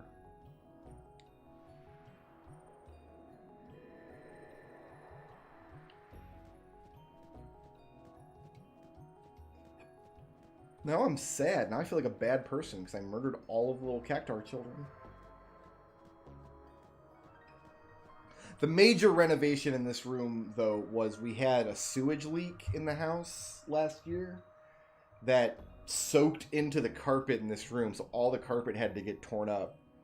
And so for the couple of months, I didn't even have a floor in here, which is to cement the foundation of the house. And just recently, in the past couple of weeks, we put a floor down, which is really, really nice.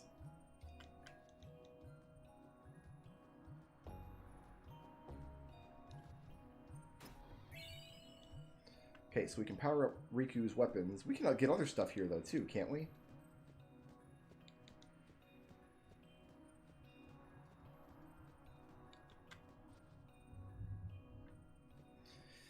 Isn't it a shooting minigame in 10-2? Oh, I have a friend.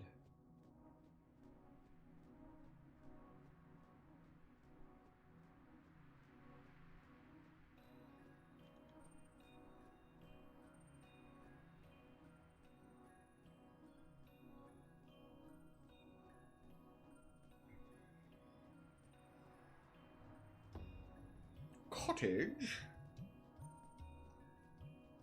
Well, I guess that's it for here. Let's not talk to the peoples up there, or else I'll get drug into a Dark Aeon fight.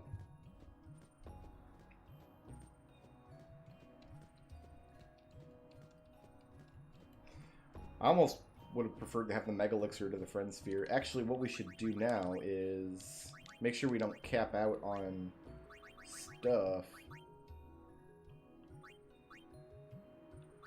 I can spare some of these Shining Thorns now.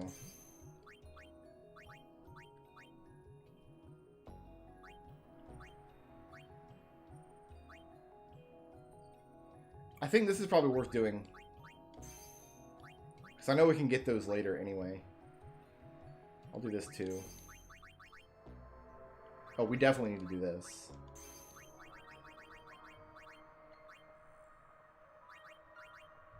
This is just a waste of Mega Elixirs, but we have a few of them and we're going to have to do it eventually, so let's do it now.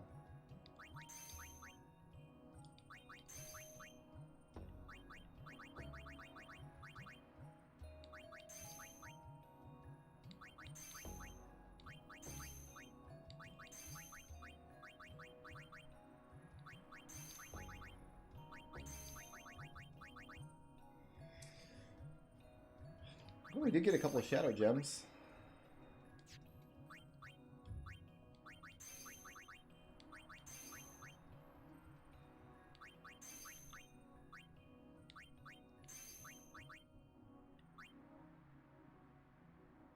I think we've broken all the level 2 locks already.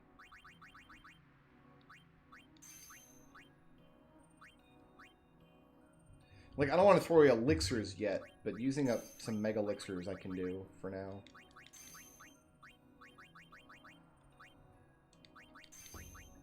We'll hold the Purifying Salts.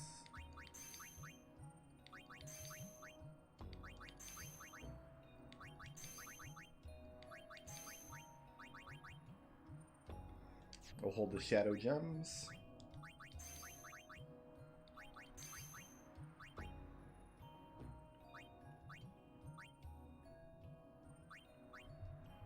I don't want to spend any more of these right now.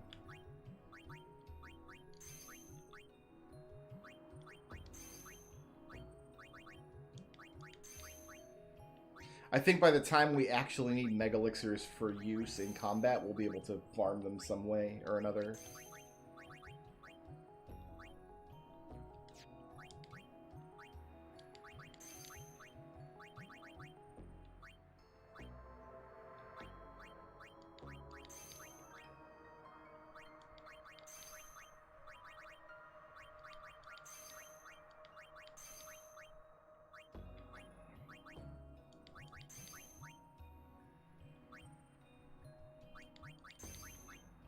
I don't want to use my last of anything, though.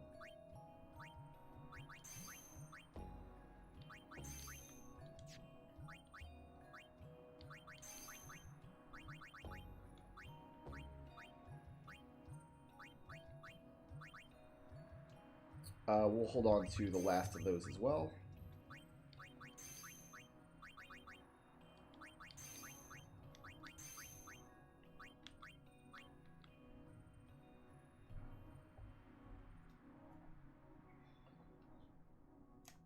Enjoy your drinks. Thanks for dropping by, man. I haven't taught Anima anything.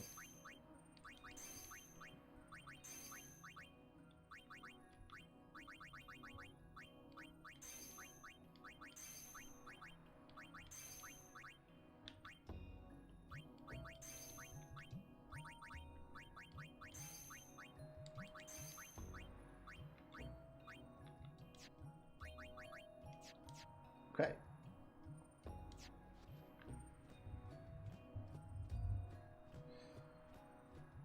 Now let's take a trip back to Macalania.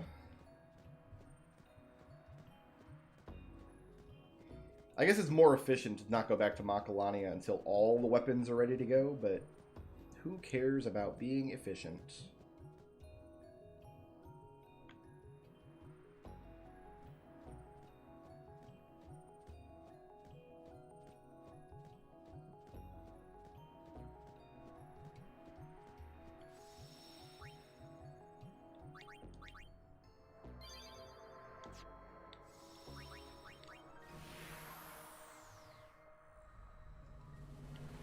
Counting on you.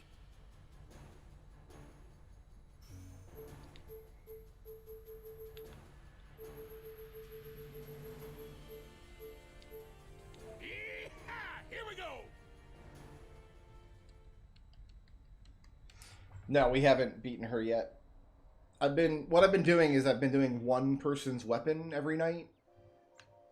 and then spending the rest of the night blitzballing. And we started the idea was to start with the most obnoxious weapon and then work my way back.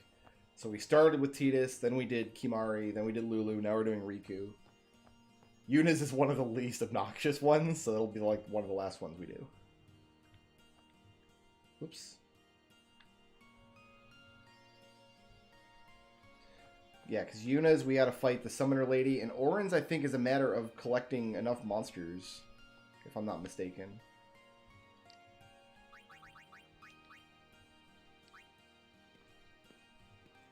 And then Waka's is Blitzball. So we're like doing them in reverse order of how obnoxious they are, and then working a little bit on Waka's every night.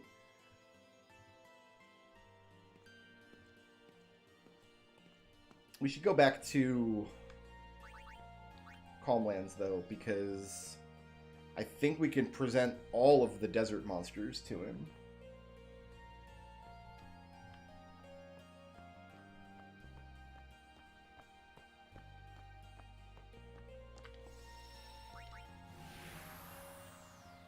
Is it 10? Is it that many? You're counting on... We'll be doing a lot of capturing then. Yeehaw! Here we go! Maybe we'll work on Orin's tomorrow night then, since it's going to be a lot of capturing.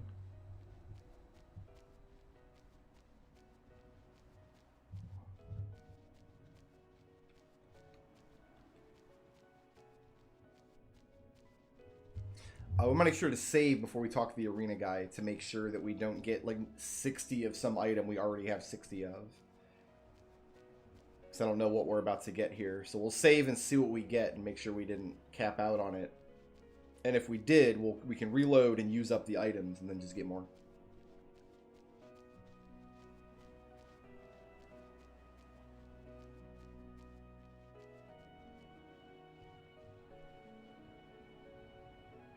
We started that. We went back to Besaid and did all the capturing, then we did Kilika and did all the capturing, and that took about a full stream to do those two areas.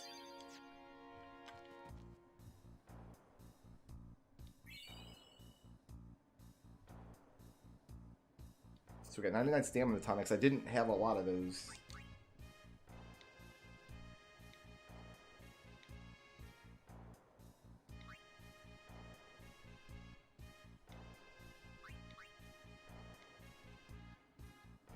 Okay, so we got Besaid, we got Kilika. I just used up all of those.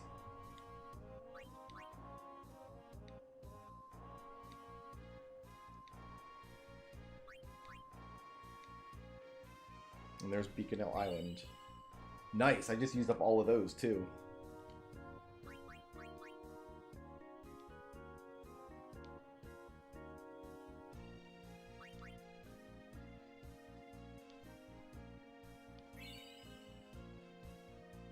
I just used up a bunch of those too.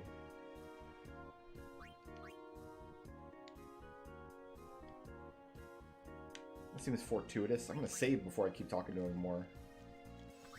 See what else we can get.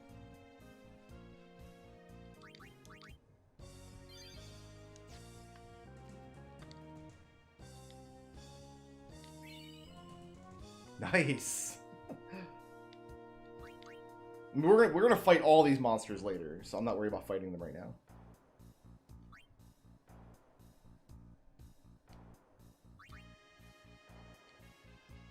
Okay, so that's all he's got. Cool.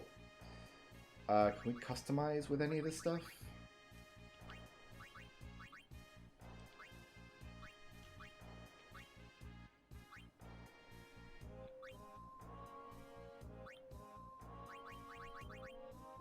Somebody can make the SLS null stuff.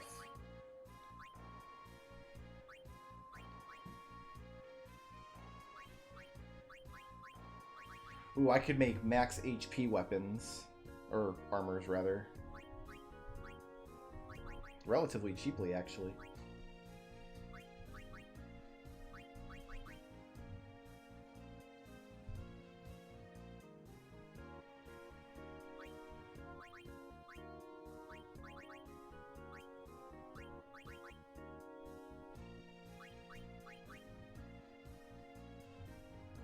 We need to hold on to 3 stars, though, for break MP limit. So we have to add that to 6 more pieces of armor.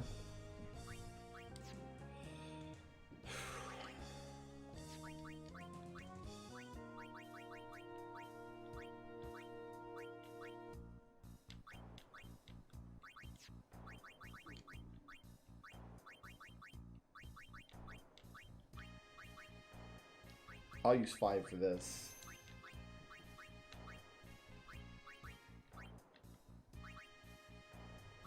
Oh, we can use up the shadow gems giving Demi. Let's do that.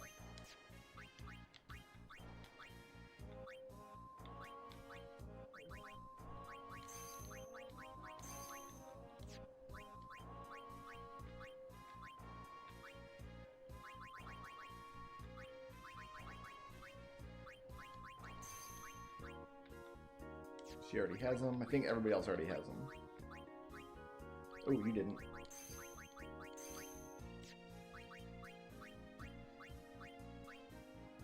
Neither did you.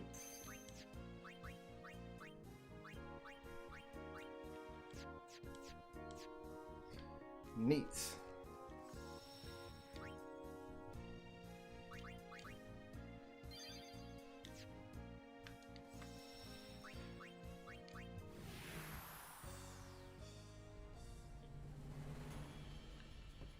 Should we do that in Kilika?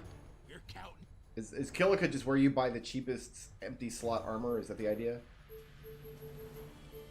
Yee-haw! Here we go.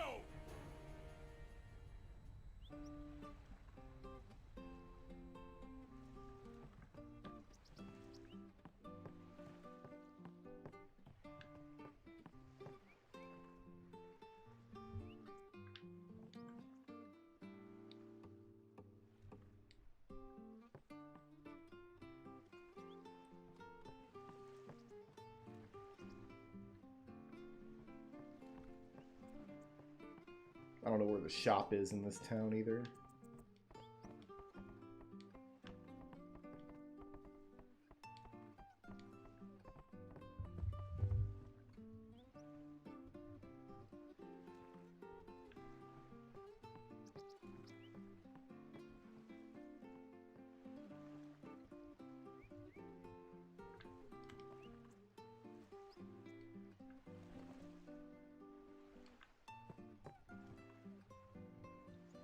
Lady by fake chest? That doesn't mean anything to me. I don't know what a fake chest is.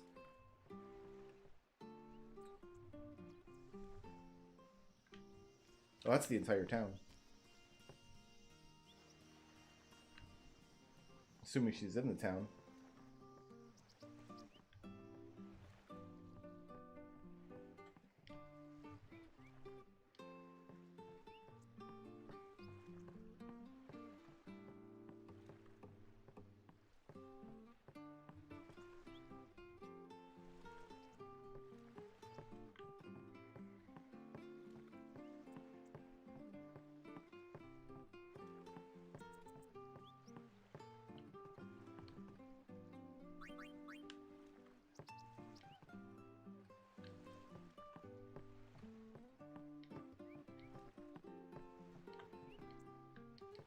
Can't talk to them.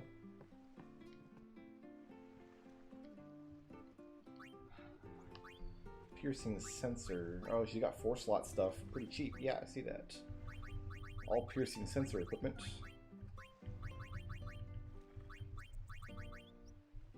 So we...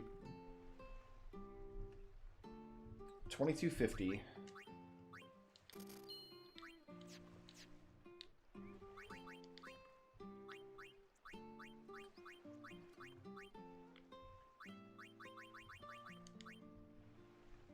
And we add HP 30 to it. For dirt cheap.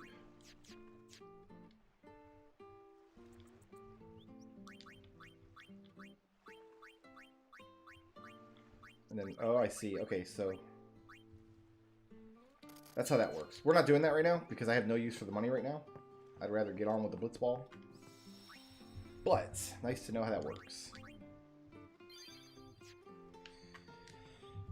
All right. Right now, all I need the money for is to maintain blitzball players. I think I have to win the next game in my league. Or I risk coming in 3rd place.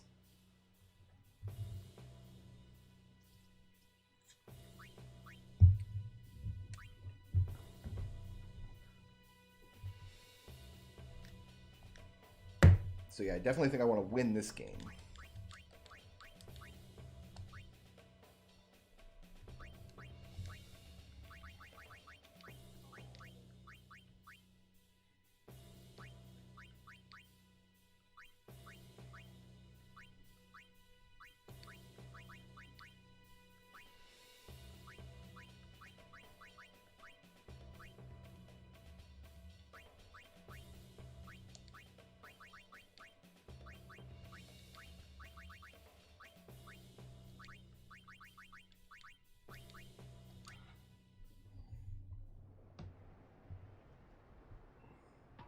Alright, so we have effectively infinite gil. Grued to know.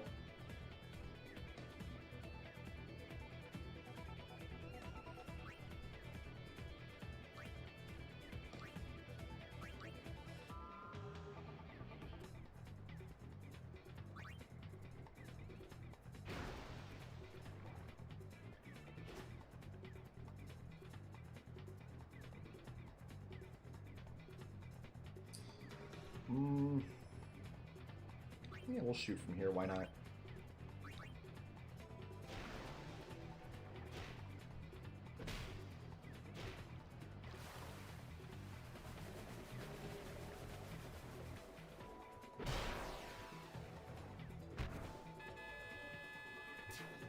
Why did they put a dude on the goal with 8 catch?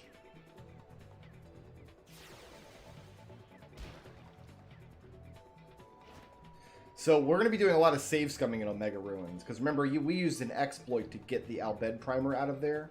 So technically we haven't visited there yet. Which means we should still be able to get the Warp Spheres out of there. So we're going to save scum until we get the Warp Spheres.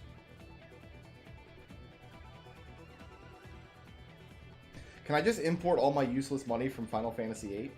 Please.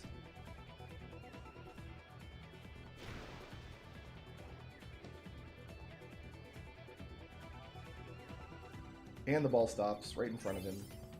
Why Wedge fired from not even mid-court, like the edge of mid-court?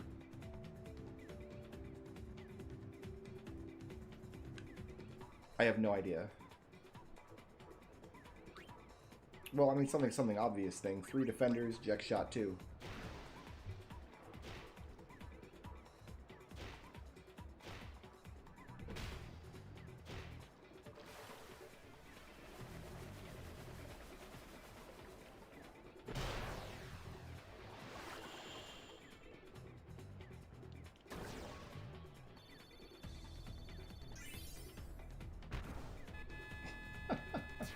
Impossible to block.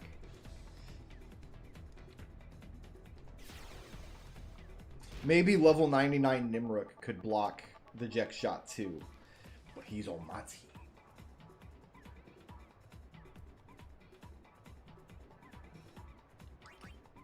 No, that was exactly the right amount of kill, I think.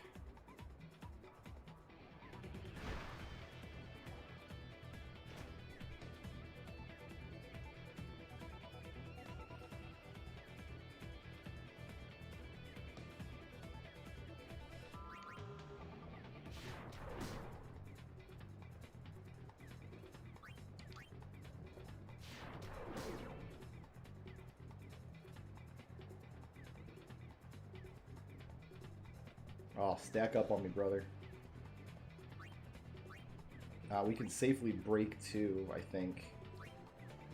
And then Tidus is right here.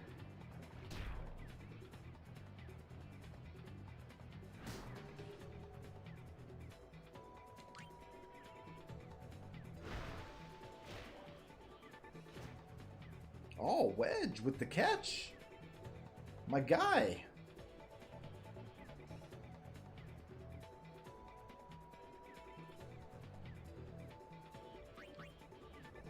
I don't know what sphere shot is either. Half their team is asleep. They're not going to send the medics out to get the unconscious people out of the pool.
Alright, now we pass between Waka and Zev.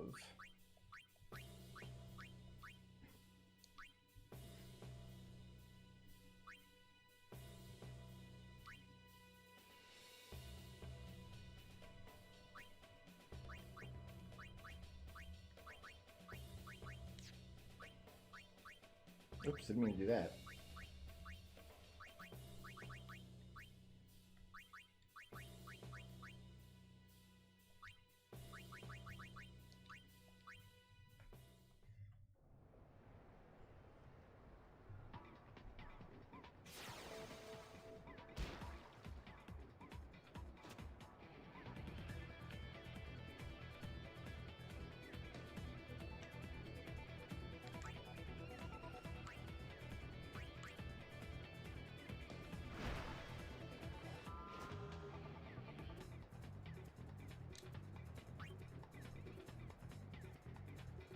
Wedge might grab it here.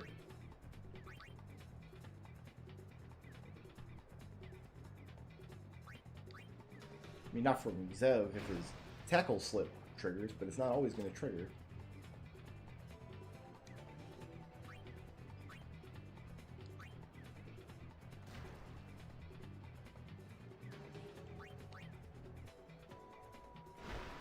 Wonder why the timer ticks up during passing and shooting animations, but not tackle animations.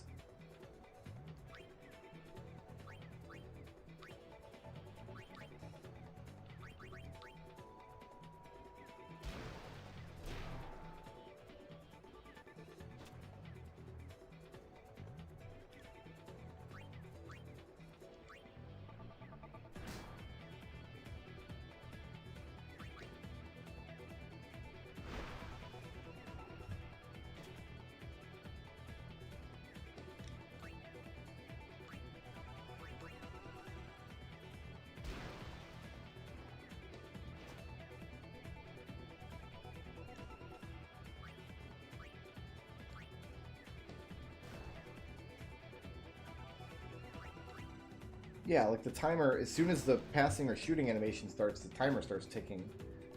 But when defenders are tackling, it doesn't. That doesn't make a lot of sense to me. I'm sure there's a perfectly reasonable explanation that will make perfect sense once it's explained.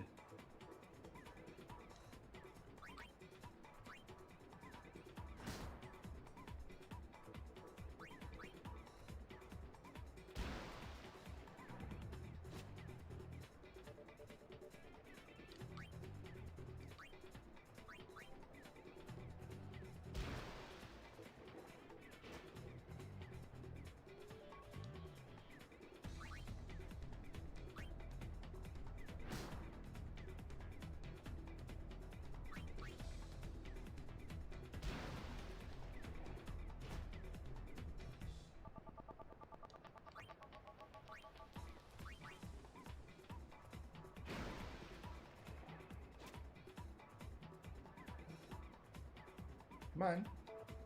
Menu took longer that time. Weird.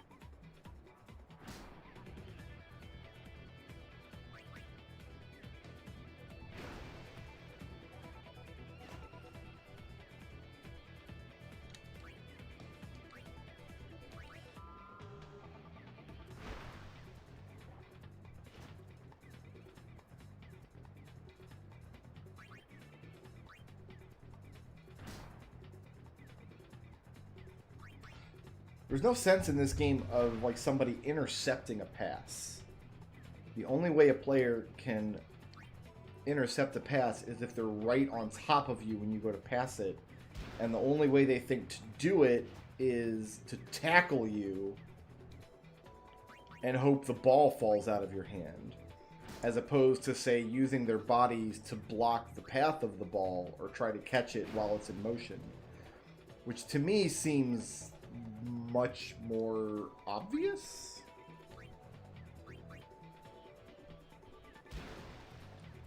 Instead, everybody just lines up and punches each other.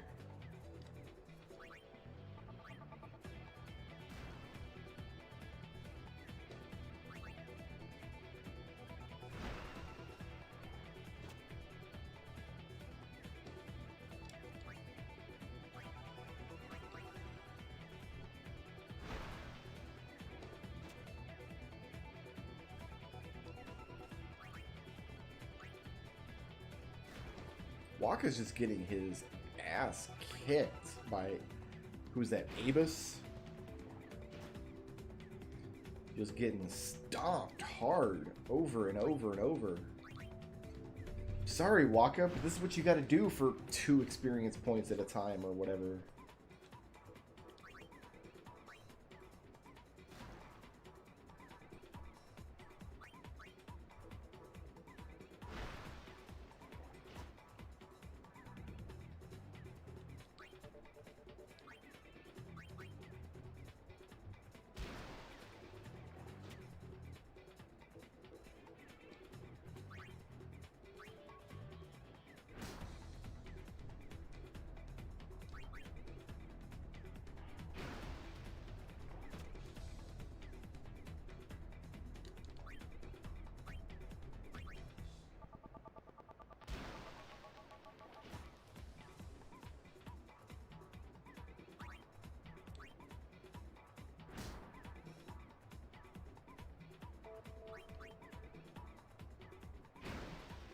Yeah, your receiver can be surrounded by the enemy team, and they won't even try to catch it.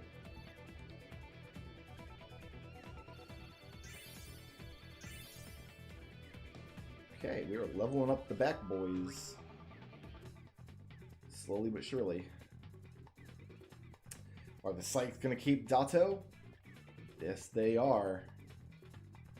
Are they going to keep Zealots? Zealots was their 3rd best player. Zealots is an awesome defender. They had an awesome shooter. They got rid of him. They had an awesome goalie. They got rid of him. They had an awesome defender. They got rid of him. Who is managing the Sykes? Either Sid or Riku are managing the Sykes and making team decisions that purely and solely benefit Tidus. That's the only explanation. They want Igar back. I don't even know who that is. They got rid of him, though. Alright, so we're in 2nd.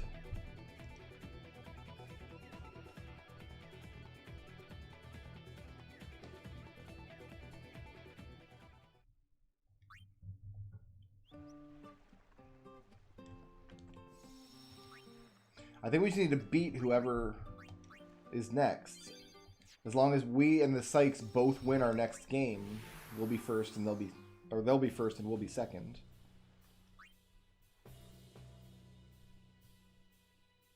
So as long as the Sykes beat the Fangs and we beat the Beasts, I think we're in good shape.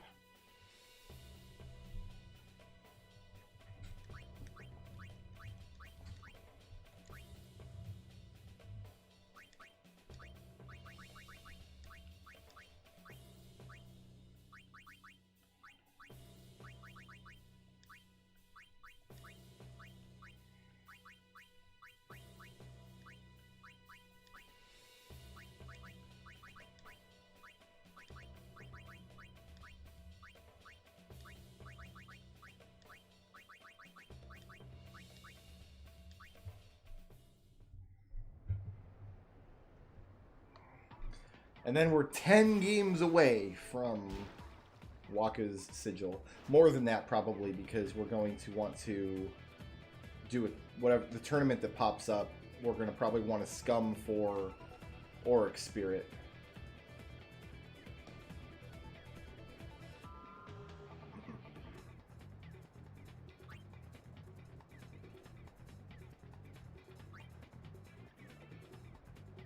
I wonder why they don't highlight block. I guess they highlight block here.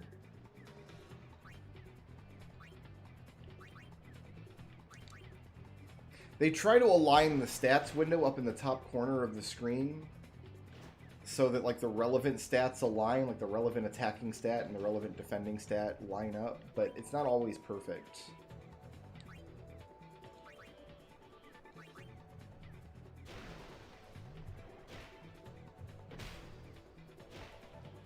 I guess they just show you the block stat like that on the front, the first screen before you decide what you're going to do, because the block stat is relevant for both passing and shooting on a defender.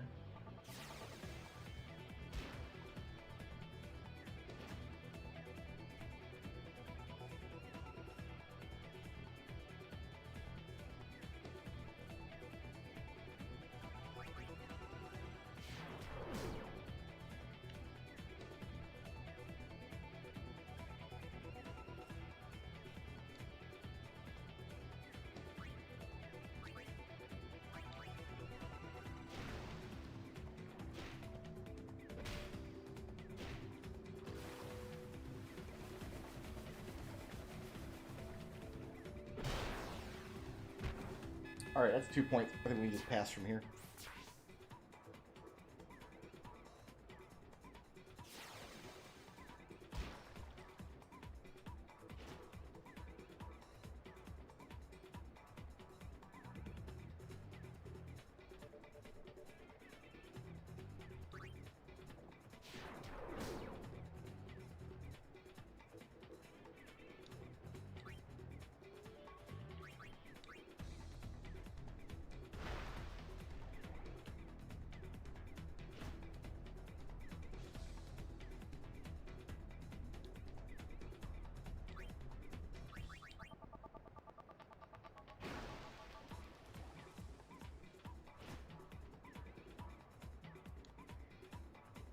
Yeah, Lynn is on the team over there now.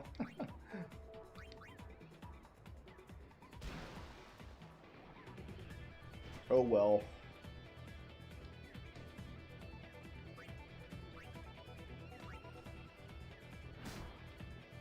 I don't think Waka has a pass ability yet. At least he doesn't have one equipped. Oh, I did just open a slot for him though. I should see if I can give him one.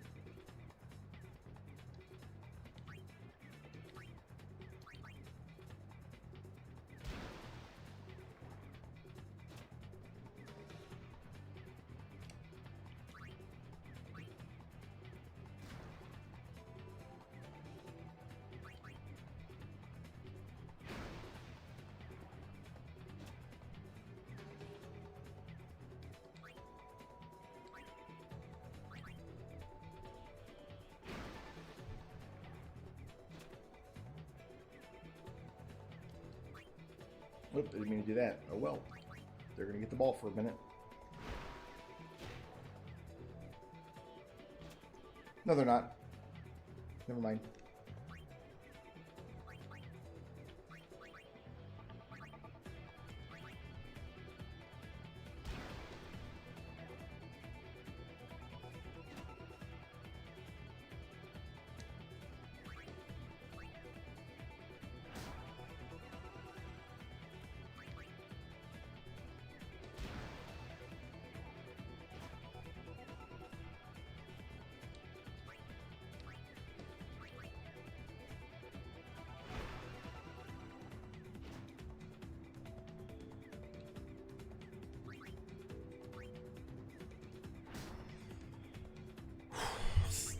Still playing blitzball. I honestly think we're still at the very, very beginning of our blitzball journey in this game.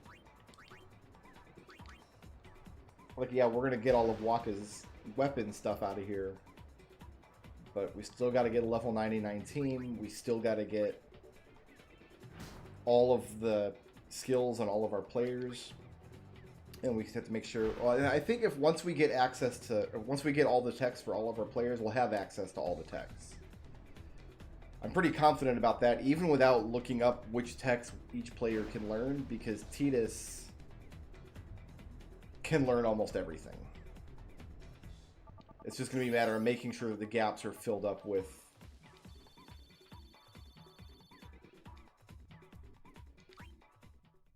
other players, which they almost certainly are.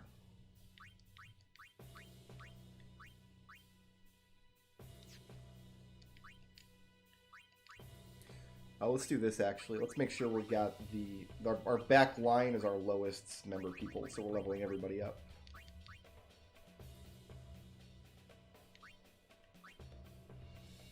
So Durin instead of Ronso.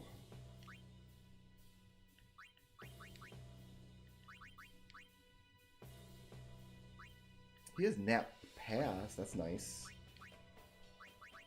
Yeah, buddy, put that on.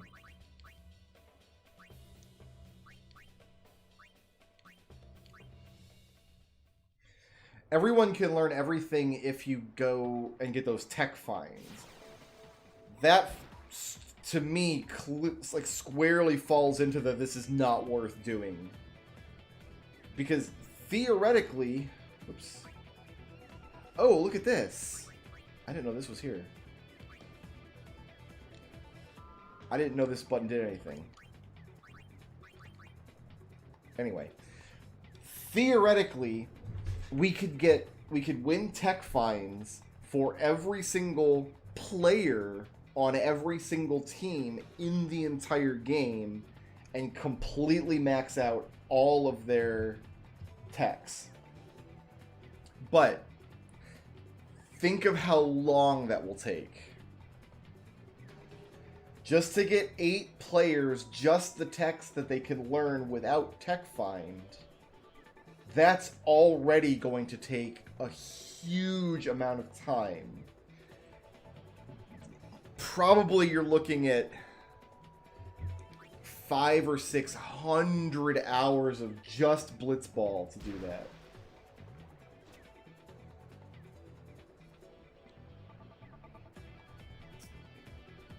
What do we... No break, shoot! Do it! Boom!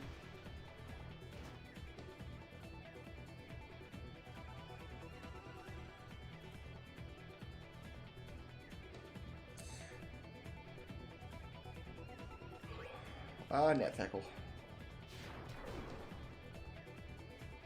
Well, if the whole board's unlocked, we already have 8 players we have to get all the techs for. Like... We're gonna be at it for a long, long friggin' time.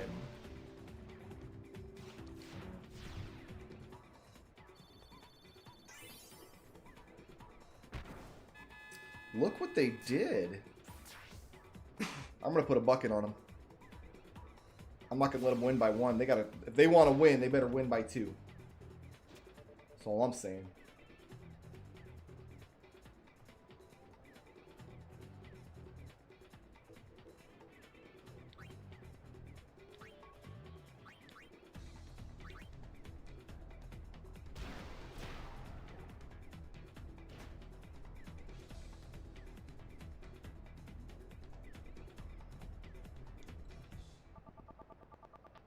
Three defenders, huh? Well, we know what to do about this.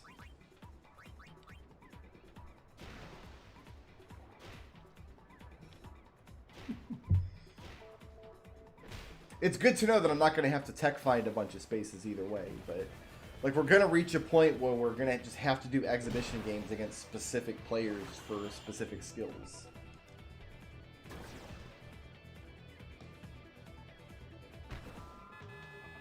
Don't know where he was going.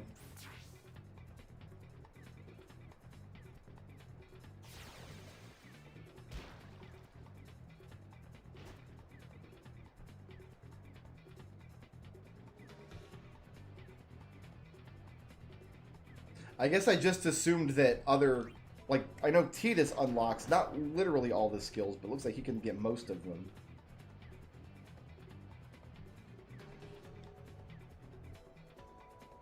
4 defenders, eh?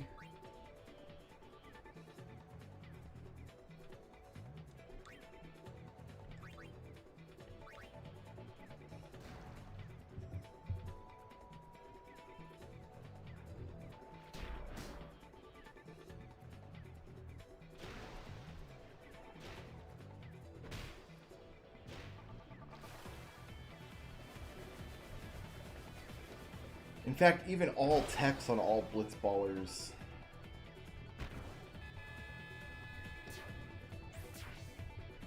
I think all techs on all of our team is probably reasonable. Because our team is almost set. We only have one more slot open on our team. I'm not sure who we want to fill it with.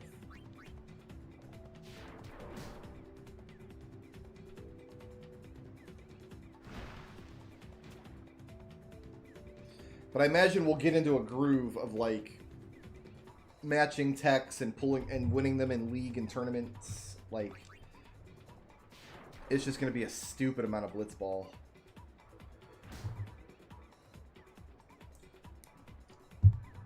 And we've already played a stupid amount of blitzball. It's just going to get stupider.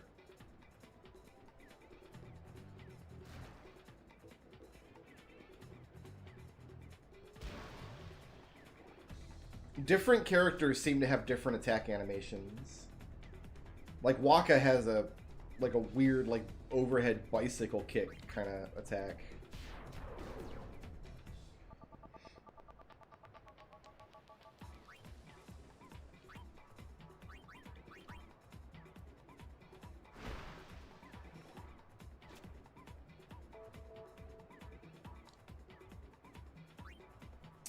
No break, shoot. Duran, you got this. He had it.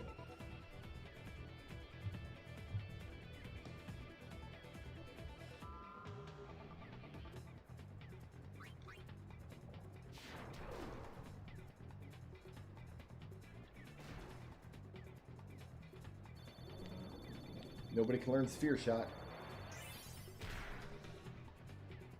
Going in. What did Brother just learn there? Did Brother just learn the sphere shot?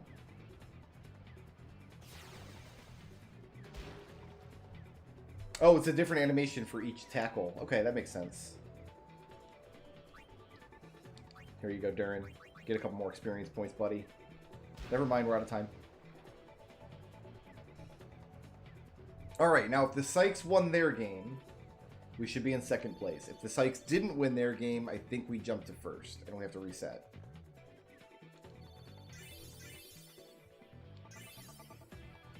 Spin ball.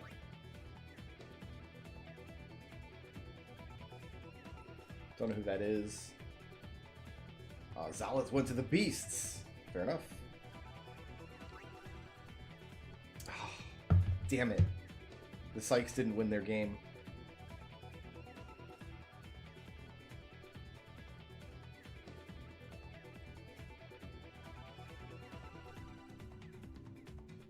Shoot.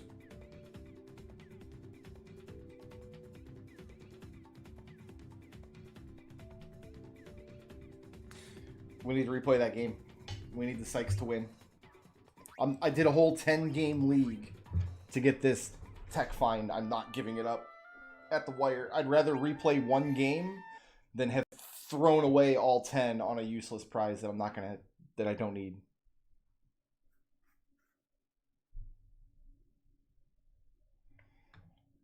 I'm assuming, no, you can't get the second by tying. You get the first. The thing is, you get +3 points for winning a game and +1 points for tying. We were in a position where if we got +3 points... Where's this autosave at? How much of this game do I have to replay, actually? The whole thing or just half, I wonder? Oh, just half. Nice. And then hopefully the RNG will line up differently and the Sykes will win this time.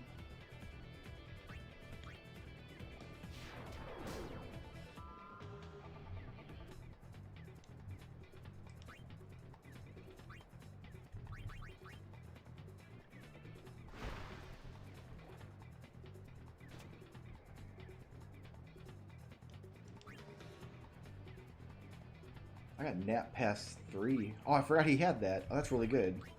Instead of the dumb no-break shoot, I should use that when he's passing, when he's got defenders.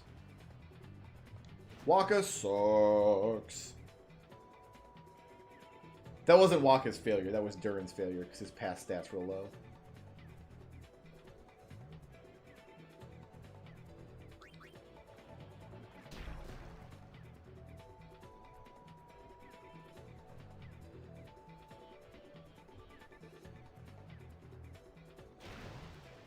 I don't think it's going to happen for you, buddy, without a special kick. Nimruk's my guy.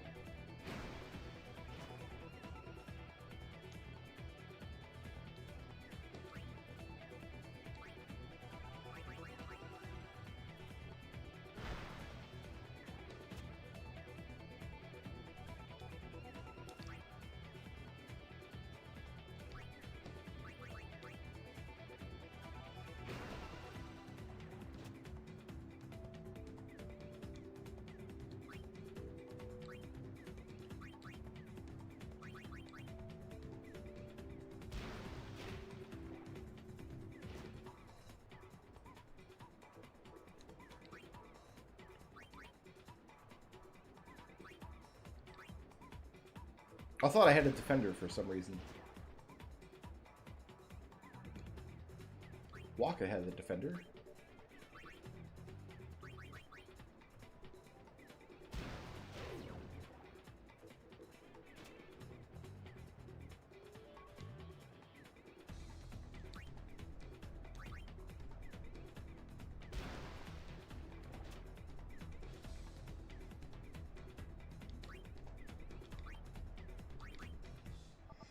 Once all the defenders are asleep,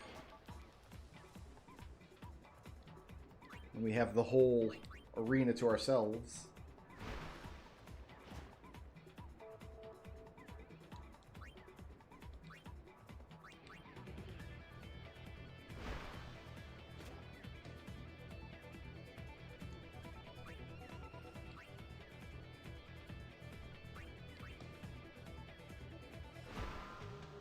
I thought he had nap past 3. Was I looking at somebody else's window? I'm confused. I must have been looking at the wrong thing.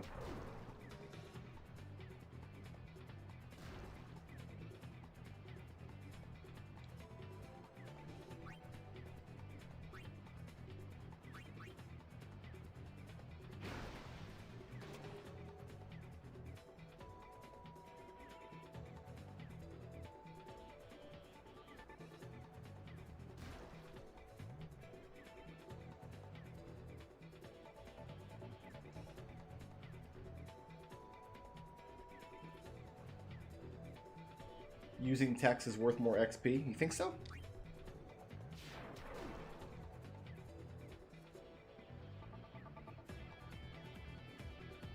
I could start using them, it doesn't really cost me anything.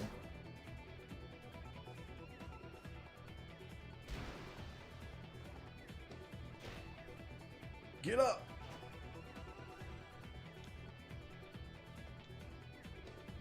Oh, brother has nap pass 3, I'll bet. No, he's at wither pass. I'm confused. I thought one of my guys had nap pass 3. I must have just imagined I saw it in the window.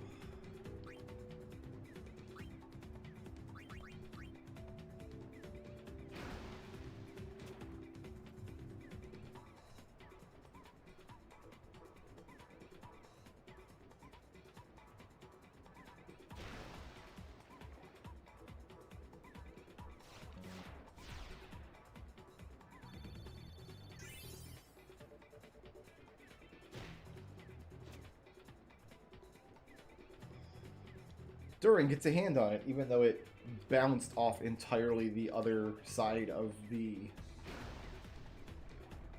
goal, and the angle would have sent it off into the stands where nobody was.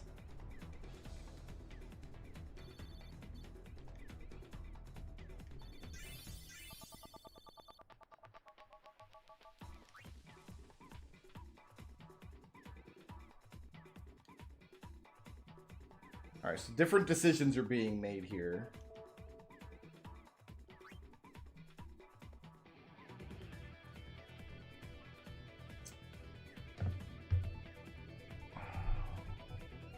We won again. We could try tying.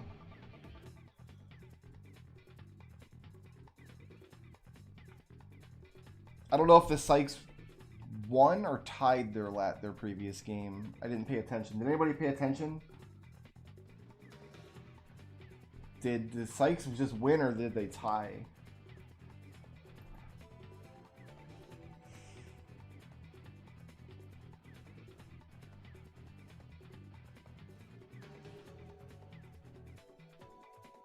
Because if I tie and they win, that should put me in second.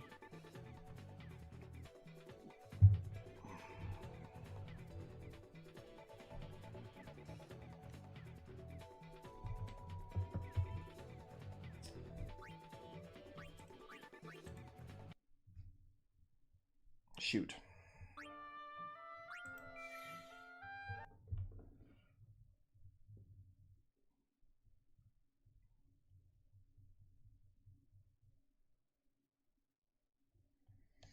A tie puts me ahead of the goers. Let's end on a tie then. I'll put Blappa in the goal and let them have 2 points on me.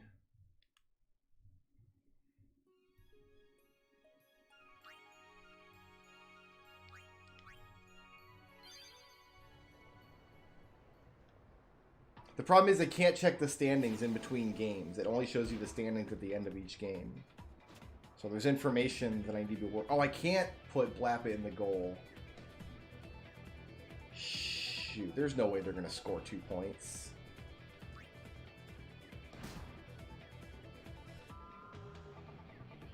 It auto-saved after I made my selections for the round. Well, maybe they'll get lucky. They were able to put 1 in the goal last game, or last attempt. Maybe they'll get there.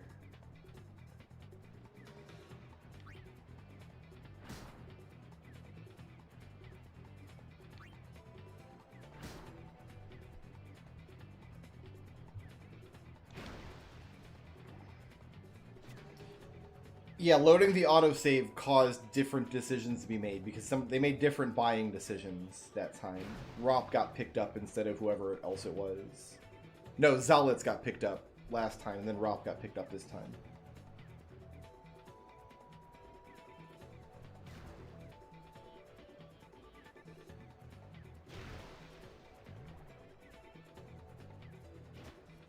They're not gonna. They got to get up there with their fancy sphere shot.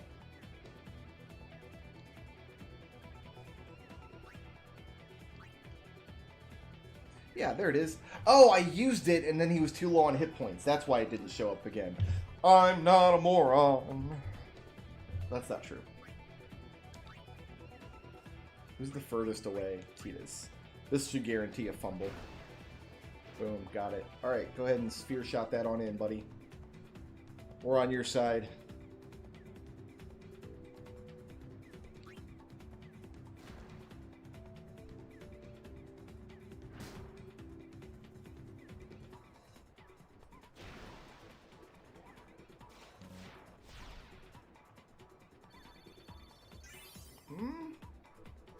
Nice. Yeah, if I get the ball, I'm going to send it to Duran, because then Duran just can... Here's the ball. Hand it right over.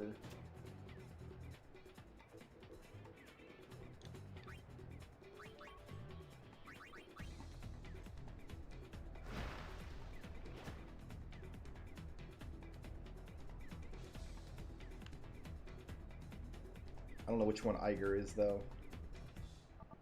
You guys coming? Do you want to play some blitzball today, or... There we go. Right about here.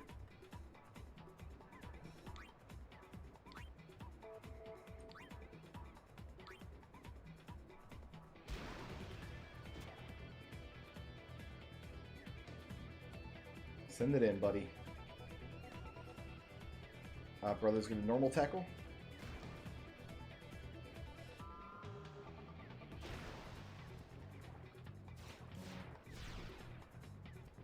This should be good. Nice. All right. Now I put somebody in my goal and we run out the clock. I don't even want to pass, I don't think.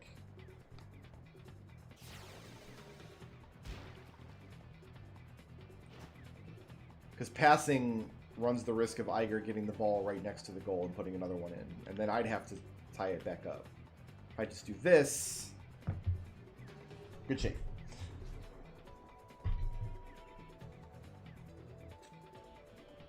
Ah. And then they all swim out to line up, and then they're going to all swim back.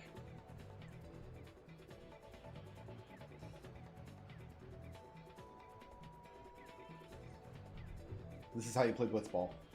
You rub butts. You rub butts with the goalie. Brother and Nimrod getting down and dirty. Rubbing them butts.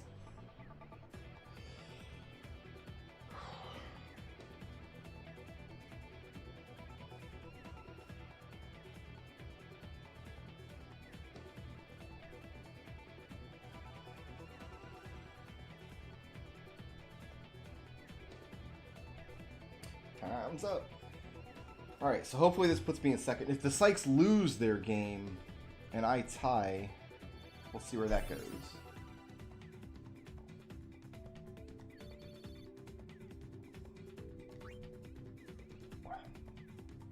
I think they're going to think Zalitz or Rop.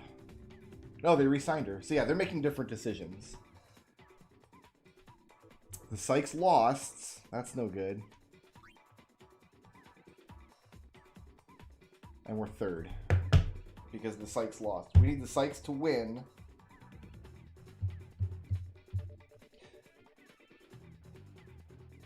They're tied. They're tied in wins, losses, and ties, too. They have the same... Huh? Theoretically, they should be tied for first, and I should be second here.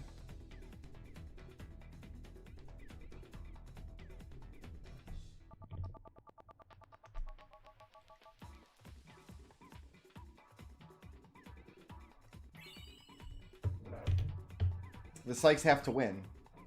Otherwise,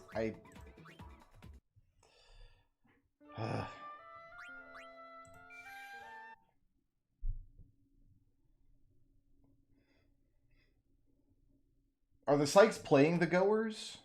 Because that makes it even more swingy. Well, whatever. I'm going to reset this. We'll get another tie set up. We can basically control the outcome of this game to be whatever we want it to be, so...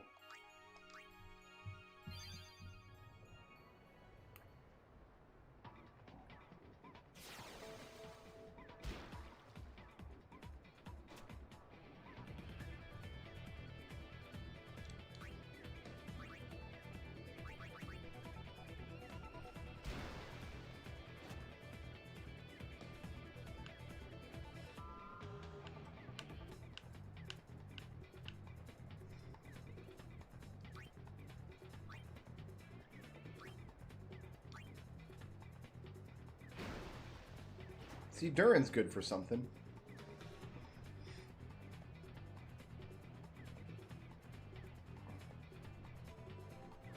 Why is he passing? Why would you pass?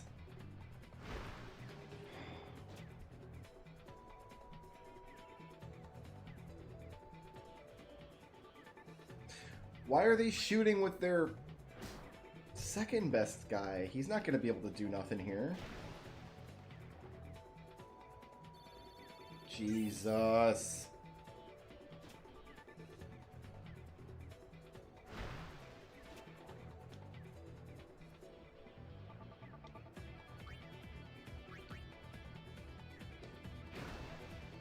Maybe they're also trying to tie. Like, they also don't want to win because they also want a particular prize.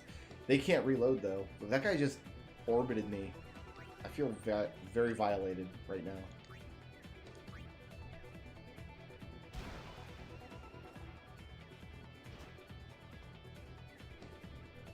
Lina should pass it to Iger, and then Iger should shoot it. That's their own... I mean, Lina's also a decent shot, but not a, like, super decent shot. And Waka's gonna block it here.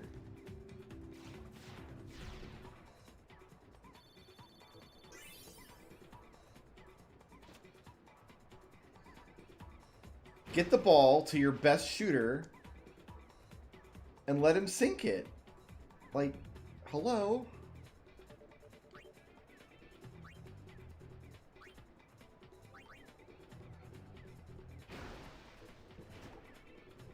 They just don't want to score.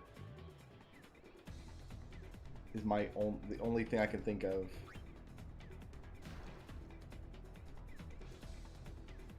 This could potentially score.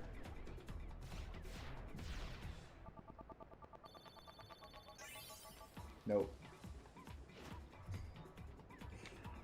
Nimrook too good.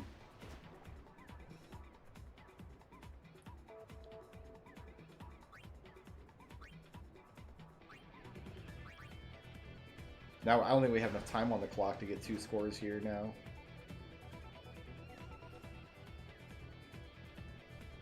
They will not give the ball to the only person on their team that has a chance of putting this in the bucket.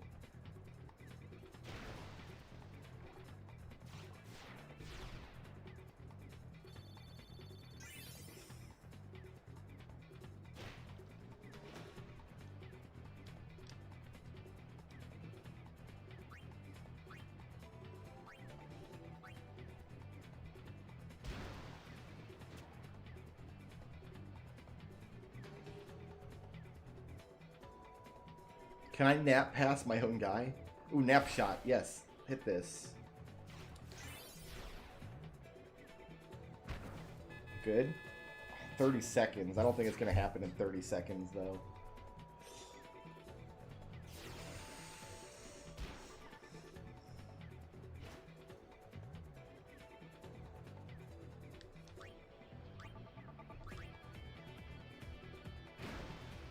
Took them 4.5 minutes to get the ball to their best shooter and have him shoot it.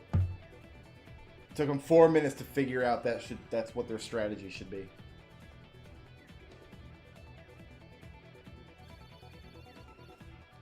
So we're going to be first in the league again.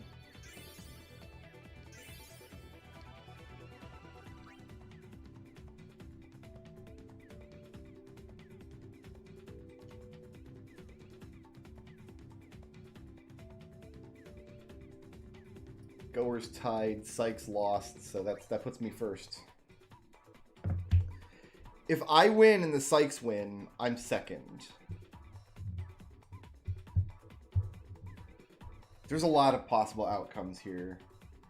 I have a path to second if I win. If the Sykes win, it doesn't matter what the Goers do. Because I'll be at 19. They'll be at 21, and the Goers could also be at 19, and I'm still tied for second.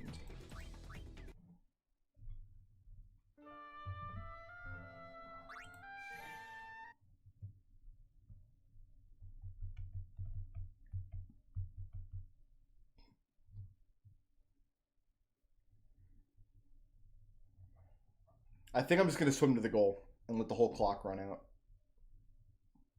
It's getting kind of tiresome actually playing through the entire second half of this game. It'd be one thing if I knew I could keep the rewards on each play, but I can't if I gotta reload it. So, write the second half of this game off. Swim to the goal. And just chill out for 5 minutes.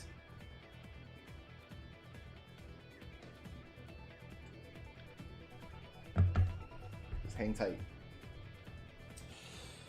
Oh. Okay.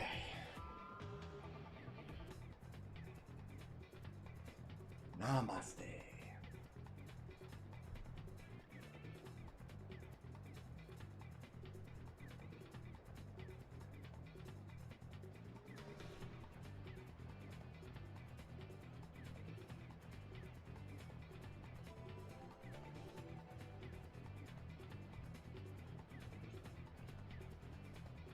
I'm pretty sure if the Sykes win and I win, we both... It doesn't matter what anybody else does. If the Sykes win and I win and the Goers lose, I take second, Goers take third. If the Sykes win, I win, and the Goers win, Sykes take first, and the Goers and I tie for second, which still should give me the second place prize. Speaking of which, I need to know where on the blitzball lists to send this tech find.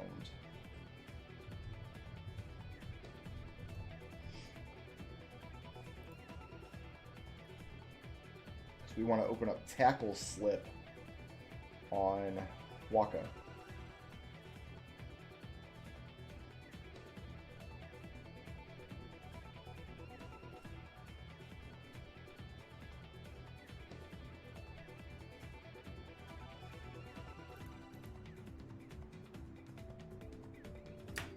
All right.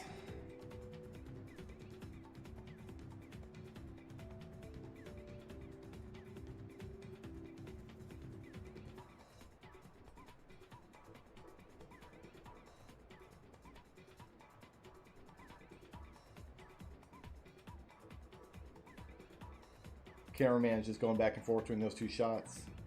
Camera 1, camera 2, camera 1, camera 2. So do they have like a bunch of cameras just floating around inside the arena? Is that the idea here? Seems like it could be dangerous. Good way to lose a bunch of expensive equipment.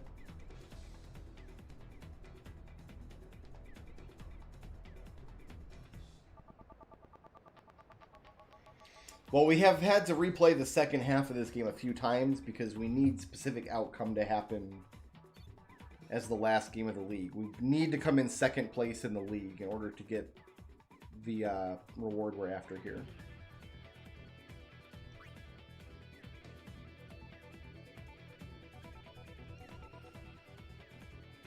It's also nice to know that if we see a player go up and get re-signed, but like we want that player for whatever reason, we can just reload the autosave and it'll make a different choice. Goers won, Sykes tie, and I won.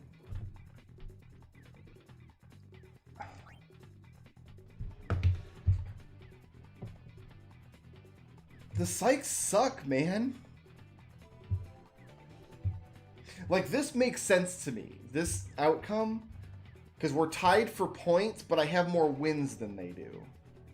Like, it makes sense that I'd be in the rankings above them. But the last game, the last time we reloaded, though, they were 5-2-3 with the goers.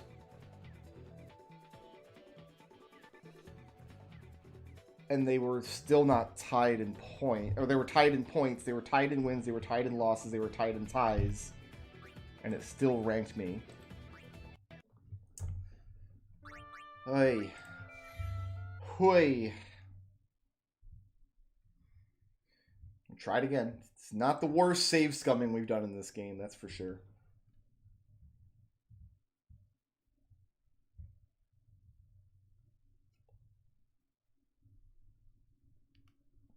We might have to save scum tackle slip on the next tournament. Because this will give us tech find. Next time we load the blitzball menu, it should show us a tournament. We're probably going to need that tournament to be tackle slip for Waka. Because then the following tournament can be Auric Spirit. Let me pull that page up.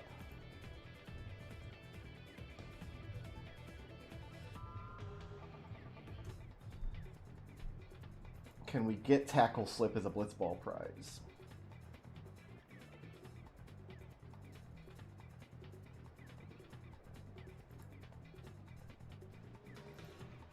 Let's pull up this helpful Angel Fire site. Let's see. As a tournament prize, Tournament Cup first place.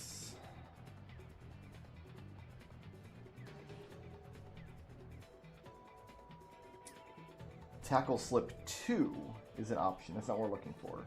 For second place, nothing. For third place, nothing.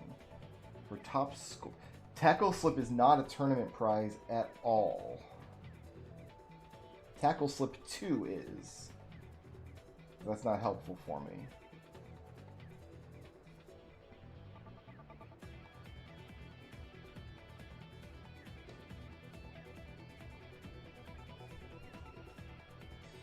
Looks like you have to get tackle slip through tech copy. So really, it doesn't matter what this upcoming tournament is. We just want it to be some technique. So if we do pull a tournament, we'll re-roll it until we can get 2 techniques with 1 try.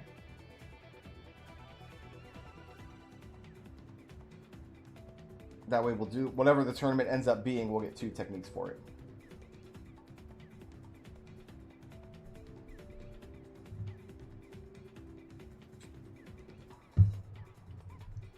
Tackle slip will pop up in a game eventually, and I've got to play 10 more games in League, which means I've got to play every team twice. So, I don't think we're going to have to resort to exhibition matches. If we were completely out of other techs to learn from this tournament prize list, I would do that. But playing the tournament's still going to be useful to learn just whatever techs are available. At this point, we know so few techs that whatever we can learn, it'll be useful to have.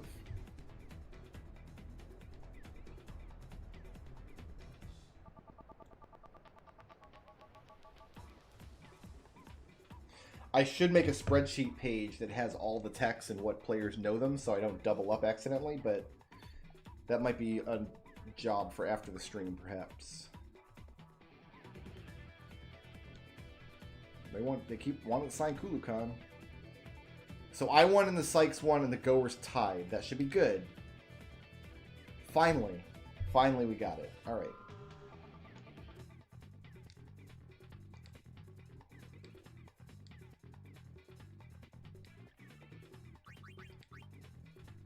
Okay, where is... Tackle slip is after drain tackle 3.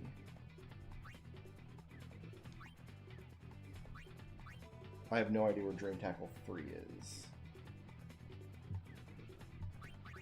There's venom tackle. Let's start from there. Venom tackle 2, venom tackle 3, nap tackle 2, nap tackle 3, wither 2, wither 3, drain 2, drain 3. This should be tackle slip.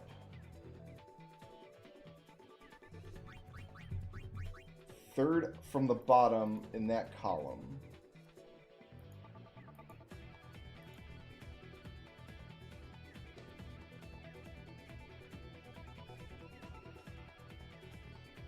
Let's see if I get the same result from the other side. So Auric Spirit, Super Goalie, Gamble, Golden Arm, High Risk, Good Morning, Regen, Pile Wither, Pile Venom, Brawler, Elite Defense, Grip Glove, Spinball, Anti-Drain 2, 1, Anti-Wither 2, 1, Anti-Nap 2, 1, Anti-Venom 2, 1, Tackle Slip 2, Tackle Slip. I got Tackle, this is Tackle Slip, I'm taking it. We got a rename card. So the next league has to be the Jupiter Sigil. That's what we're looking for now.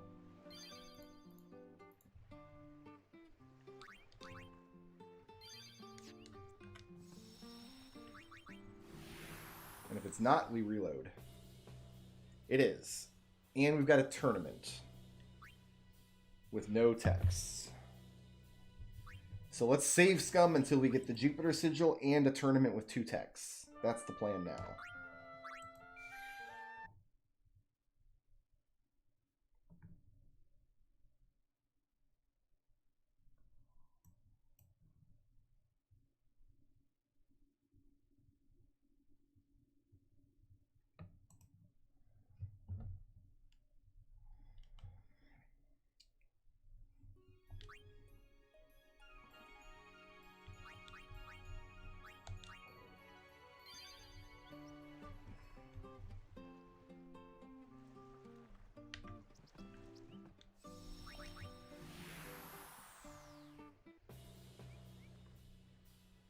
Jupiter Sigil. 1 tech. What are the possible top scorer techs? Elite Defense, Brawler, Regen, Good Morning, Golden Arm, Gamble, Super Goalie. Yeah, I think it's worth rolling to get 2 techs.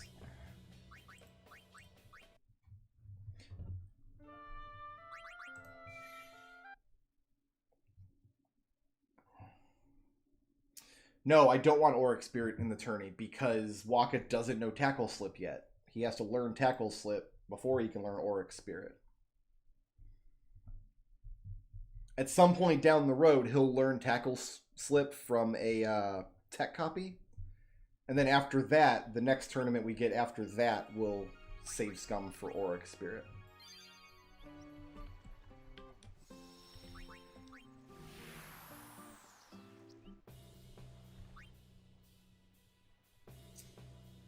Ooh, okay, so to get 2 prizes out of this, we have to come in 3rd place and get top scorer in the tournament. I think that'll be possible, though. I think we can do it.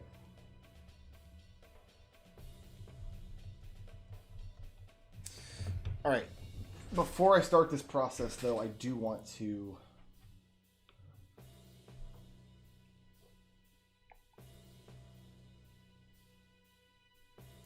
make a new page on my spreadsheet.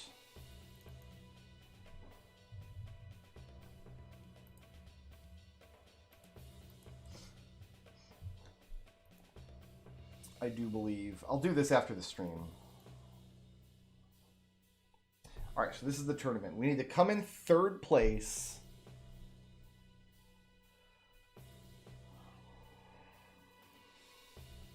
Learning anything from a tourney is worth it. Because, I mean, somebody on my team needs super goalie, and we can get it right here in 3 games. Let's see if we get a bye in this tournament. We do.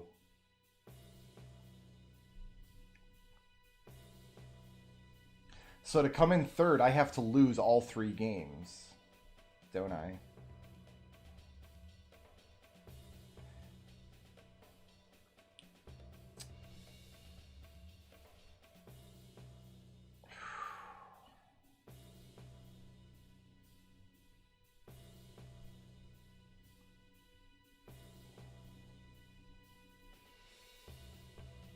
I don't think I can get top scorer this way.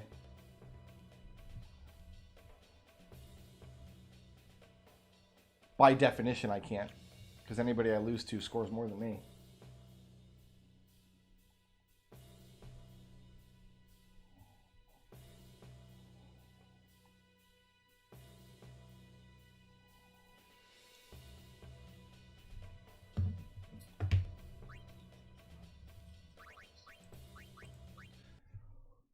Alright, let's spend the rest of the stream making a spreadsheet then. That's what we should do. Let's, we can do it to this music, that's fine. I'll go ahead and turn this back on.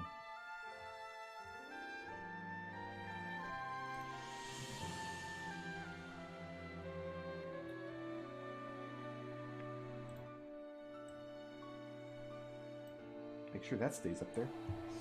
Alright,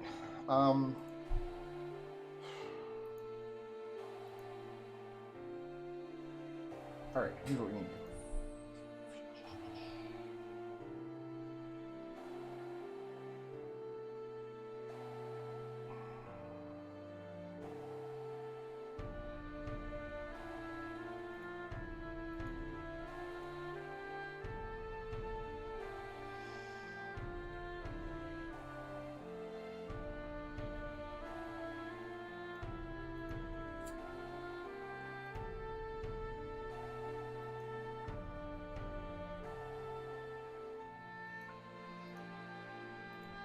Holds.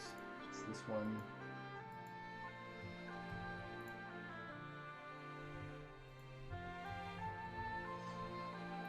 Alright, let's just go down the list and type all these texts in. So I'm on this page of the spreadsheet. And I will move this down here so you guys can get all the hot spreadsheet action happening.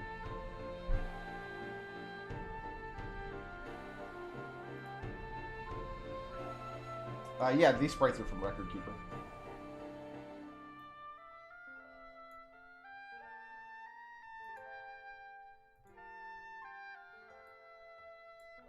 Sorry, I'm just formatting stuff on my laptop screen here so I can see chat while I'm doing this.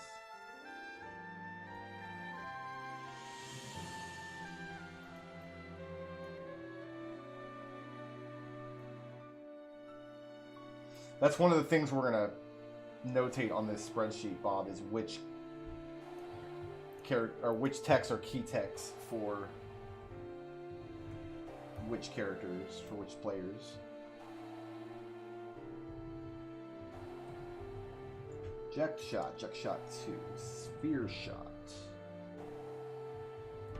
invisible shot, venom shot 2,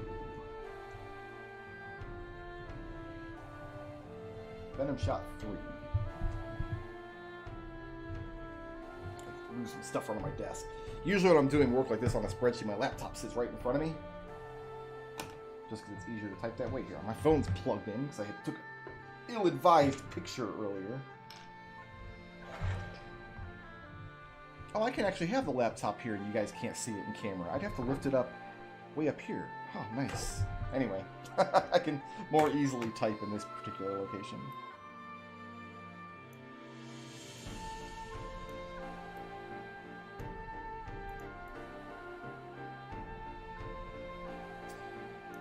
Alright, Venom 1, 2, 3. Napshot. Napshot 2. Napshot 3. Then the 3 wither shots.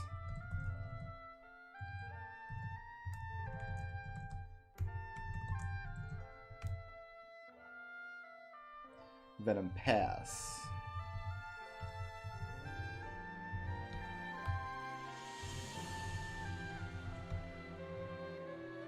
Nap pass.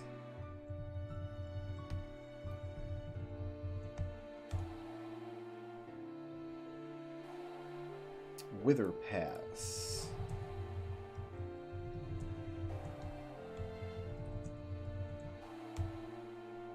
Volley shot. 2 and 3.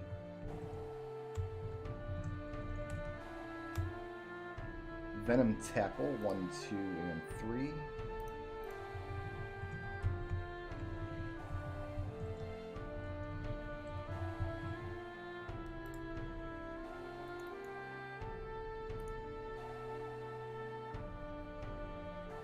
Nap tackle 1, 2, and 3.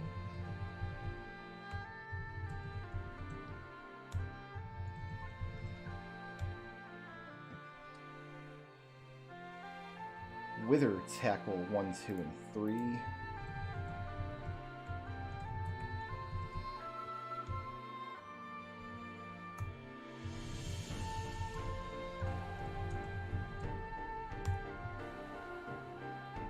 Drain tackle 1, 2, and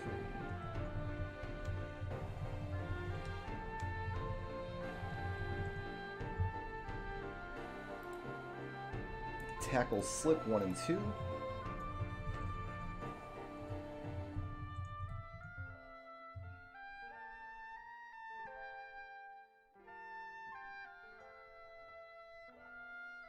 Anti-venom, only levels 1 and 2 for each of these. Anti-nap.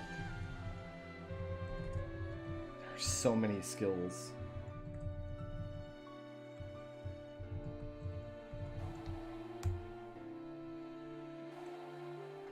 I'm way down here now, by the way.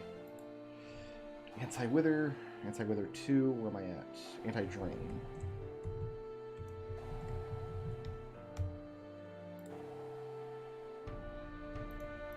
Spinball. Grip gloves. Elite defense. Brawler. Pile venom. Pile wither. Regen. Good morning! High risk. Golden arm.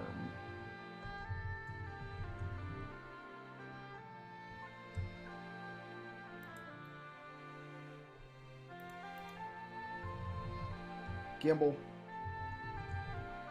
Super goalie. Rock spirit. Okay, that's all of them. In the order that they appear. So now we'll go back up here.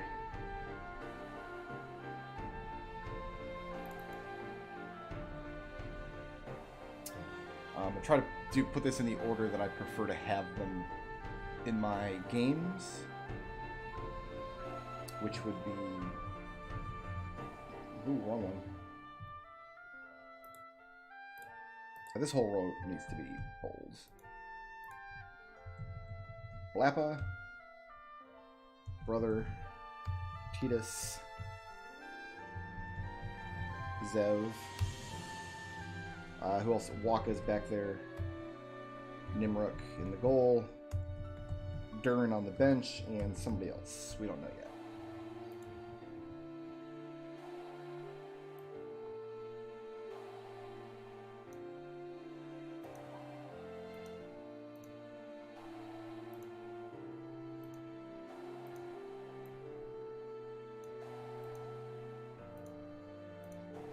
Okay.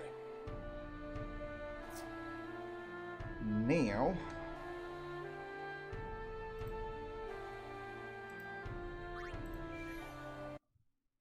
you guys are going to listen to some blitzball menu music for a minute.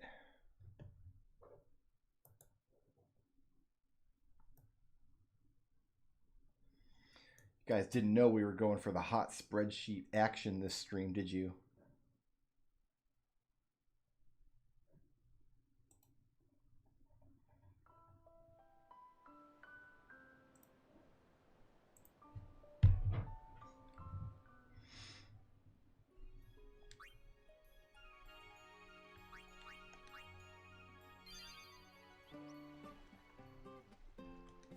We are going to want to make the choice for who our last blitzer is, though, before we really start grinding out these tourneys.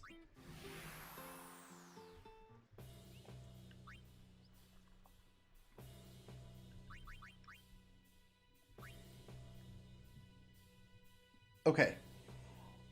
So, these are the ones that Blappa has.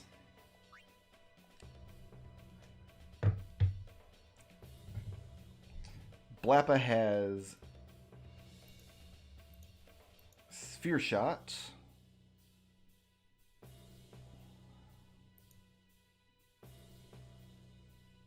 If they have it, I'm going to light it up green, I think. Blappa has Nap Shot. Oh, can I copy formatting too?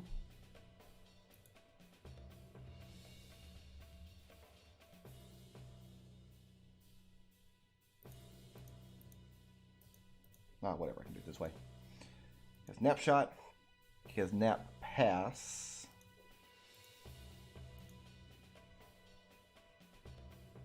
And we might go grab a Guado. I don't know which ones are up for grabs. We have Volley Shot. And Volley Shot 2. Nap Tackle. And Nap Tackle 2.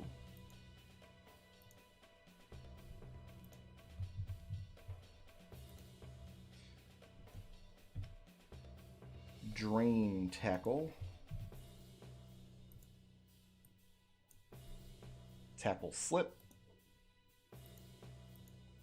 Anti-Nap.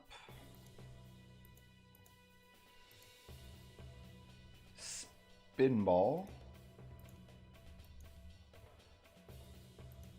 Elliot Defensny, Brawlo, High Risk, and Super Goalie, even though he's not at all.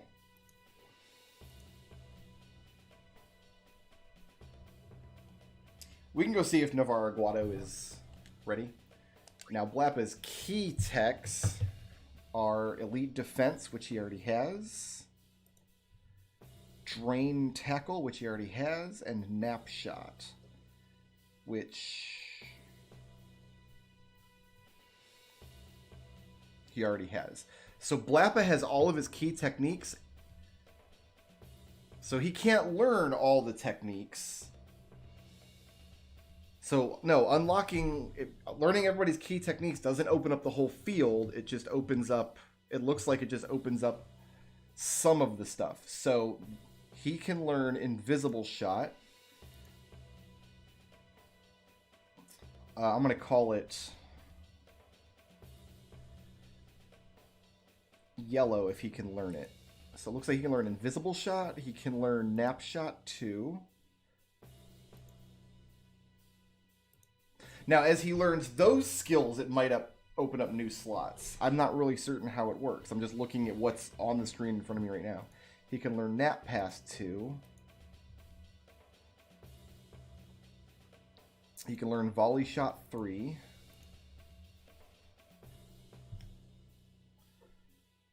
I'm not sure what that top one is there.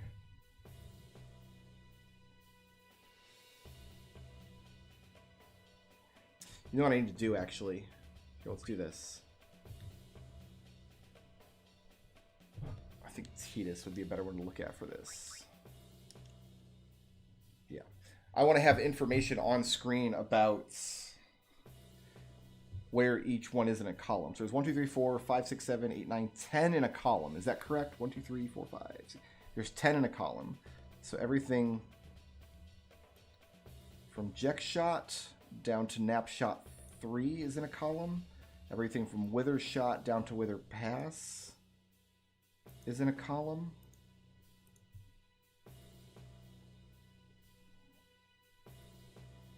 From Wither Pass to Nap Tackle 2 is in a column.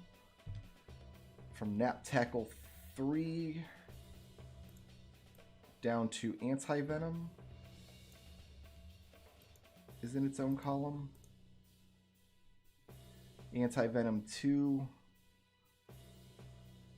I'm not sure which one. Regen is in the next column. 1, 2, 3 up from Regen will be Brawlers at the start of that next, is at the start of the final column. Alright, so I've got column information. I know what goes where now.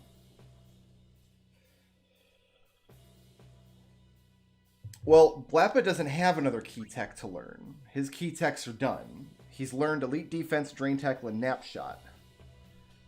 So that's it. He's got Elite Defense, Nap Shot, and what was the other one? Drain Tackle? Yeah, he's got all his key techs. So the only way to open up new blank spaces on this list would be to use Tech Find. Because Blappa's done with key techs, and he doesn't have the whole... Titus has the whole board available. Look at this. Titus can learn everything. Literally everything. No, he can't. He can't learn Auric Spirit. That's in that very last slot. Titus has to learn every single tech in the game. I don't think he has Venom Tackle or Drain Tackle 2 yet, because we used a... he has got... Oh, he does. He's all his... So, okay. Titus has all his keys. And that opened up the whole board. But when Blappa got all his keys, it didn't open up the whole board. It just opened up about like a little smattering of abilities. I think to get Blappa, anything that's not a line on this page is going to require a Tech Find. I really do.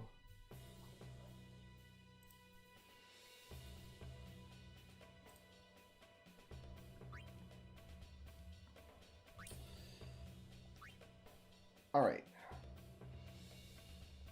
How's Brother doing on keys? Oop, not Blappa. Brothers are Wither Tackle 2, Nap Tackle, and Sphere Shot. He's got Nap Tackle. He's got Wither. He doesn't have Sphere Shot. So he's going to get quite a few. But I'm not sure if he'll get absolutely everything. Let's start loading Brother up on what he has. He has Wither Shot and Wither Shot 2. He has Venom Pass and Venom Pass 2. He has Wither Pass. He has Nap Tackle. Wither Tackle 1 and 2. Drain Tackle. Tackle Slip. Anti-Venom 2. Grope Gloves. Glodden Arm. Super Goalie.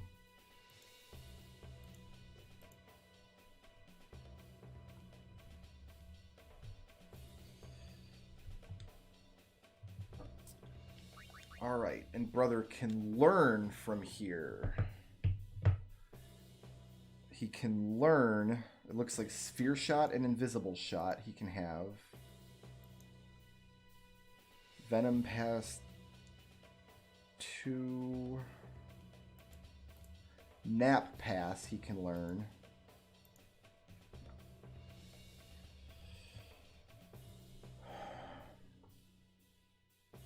Nap Tackle is down here. There's a Venom Tackle 1 and 2 he can learn.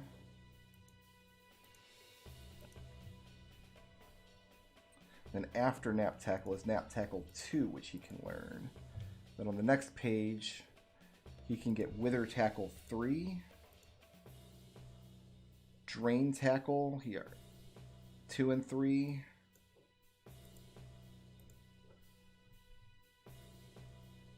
He can get Anti-Venom 1 and 3.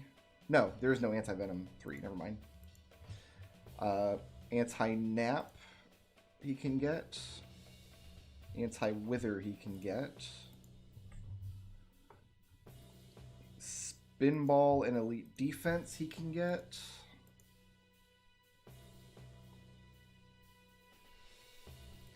Looks like Brawler he can get.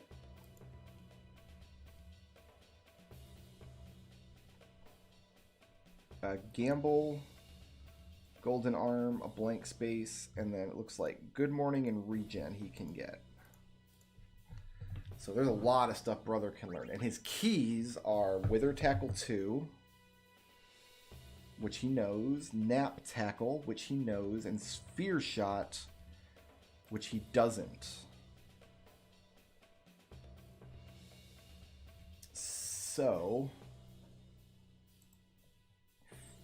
Sphere Shot here, he doesn't know yet. So let's do this.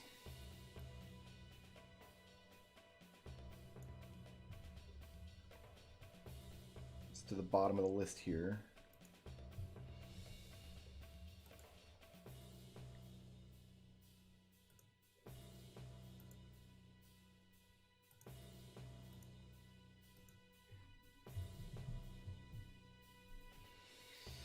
Hold on.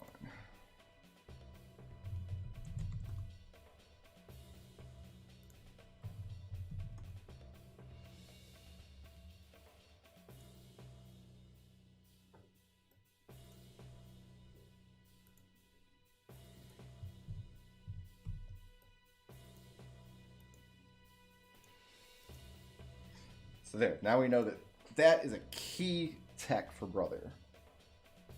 So this is what I'm going to spend the next hour doing. Before we cut the stream, though. Here, let me move my laptop back where it belongs. Whoop. Oh, yeah, no, I keep tons of spreadsheets when I play. We do need to re-roll, though. Shall we see if we can go recruit Navarro Guado?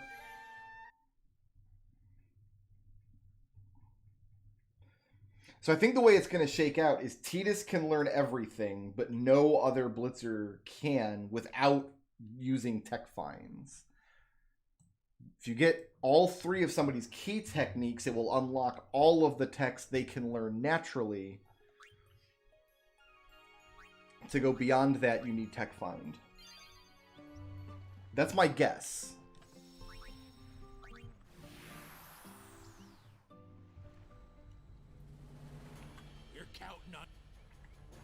This way, when we're scumming tournament prizes, we'll know which ones are useful. We can look and see. So, we're going to want to roll a technique into first or second place and then in top scorer. I don't think third place top scorer can work. Noi Guado. Got a lot of stuff. Now we're looking for Navarro Guado. Oh, right. Sorry, I can get rid of the spreadsheet now. Bye!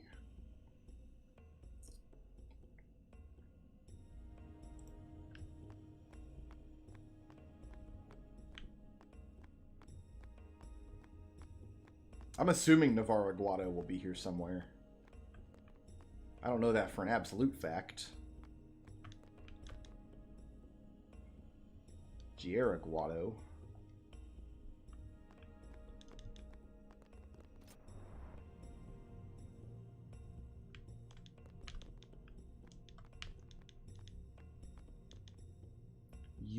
Guado.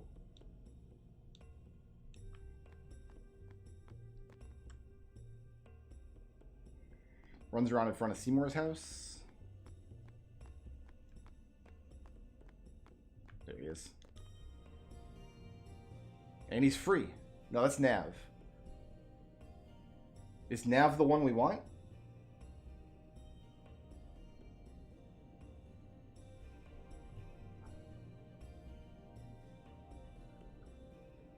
Is Nav and Navarra the same person? 24 pass. 14 block.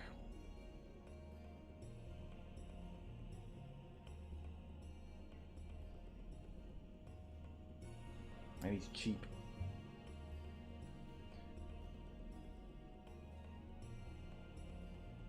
Low attack, low energy. And he can't be a goalie. What is SP?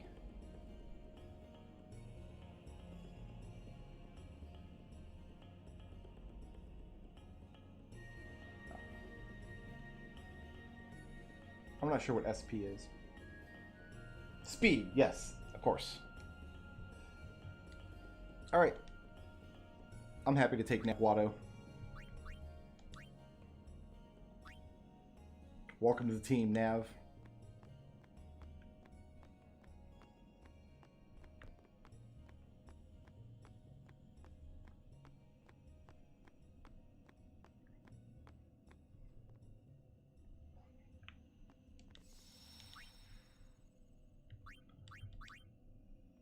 Alright, I got lots of spreadsheeting to do. Let's go ahead and mute this, because I'm going to need to keep this game open.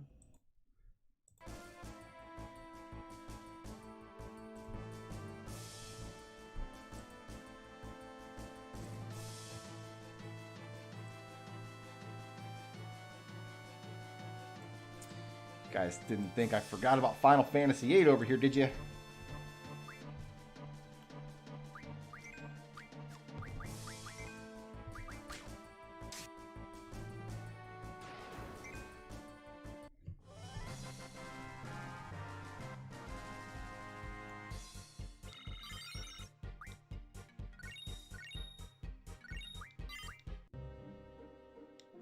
We get anything cool today?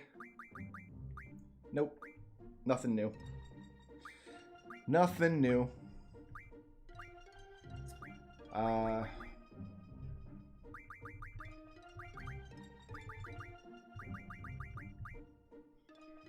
Looking at the list here, it looks like we've got a couple more curse spikes, maybe.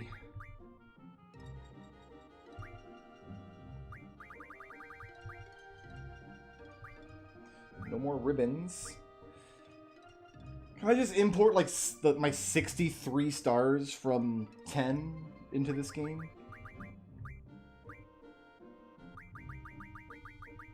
So we got a couple more energy crystals, maybe. Still sitting at 1 amulet and 1 ribbon. And 3 friendships. And we're at 71 hours played now.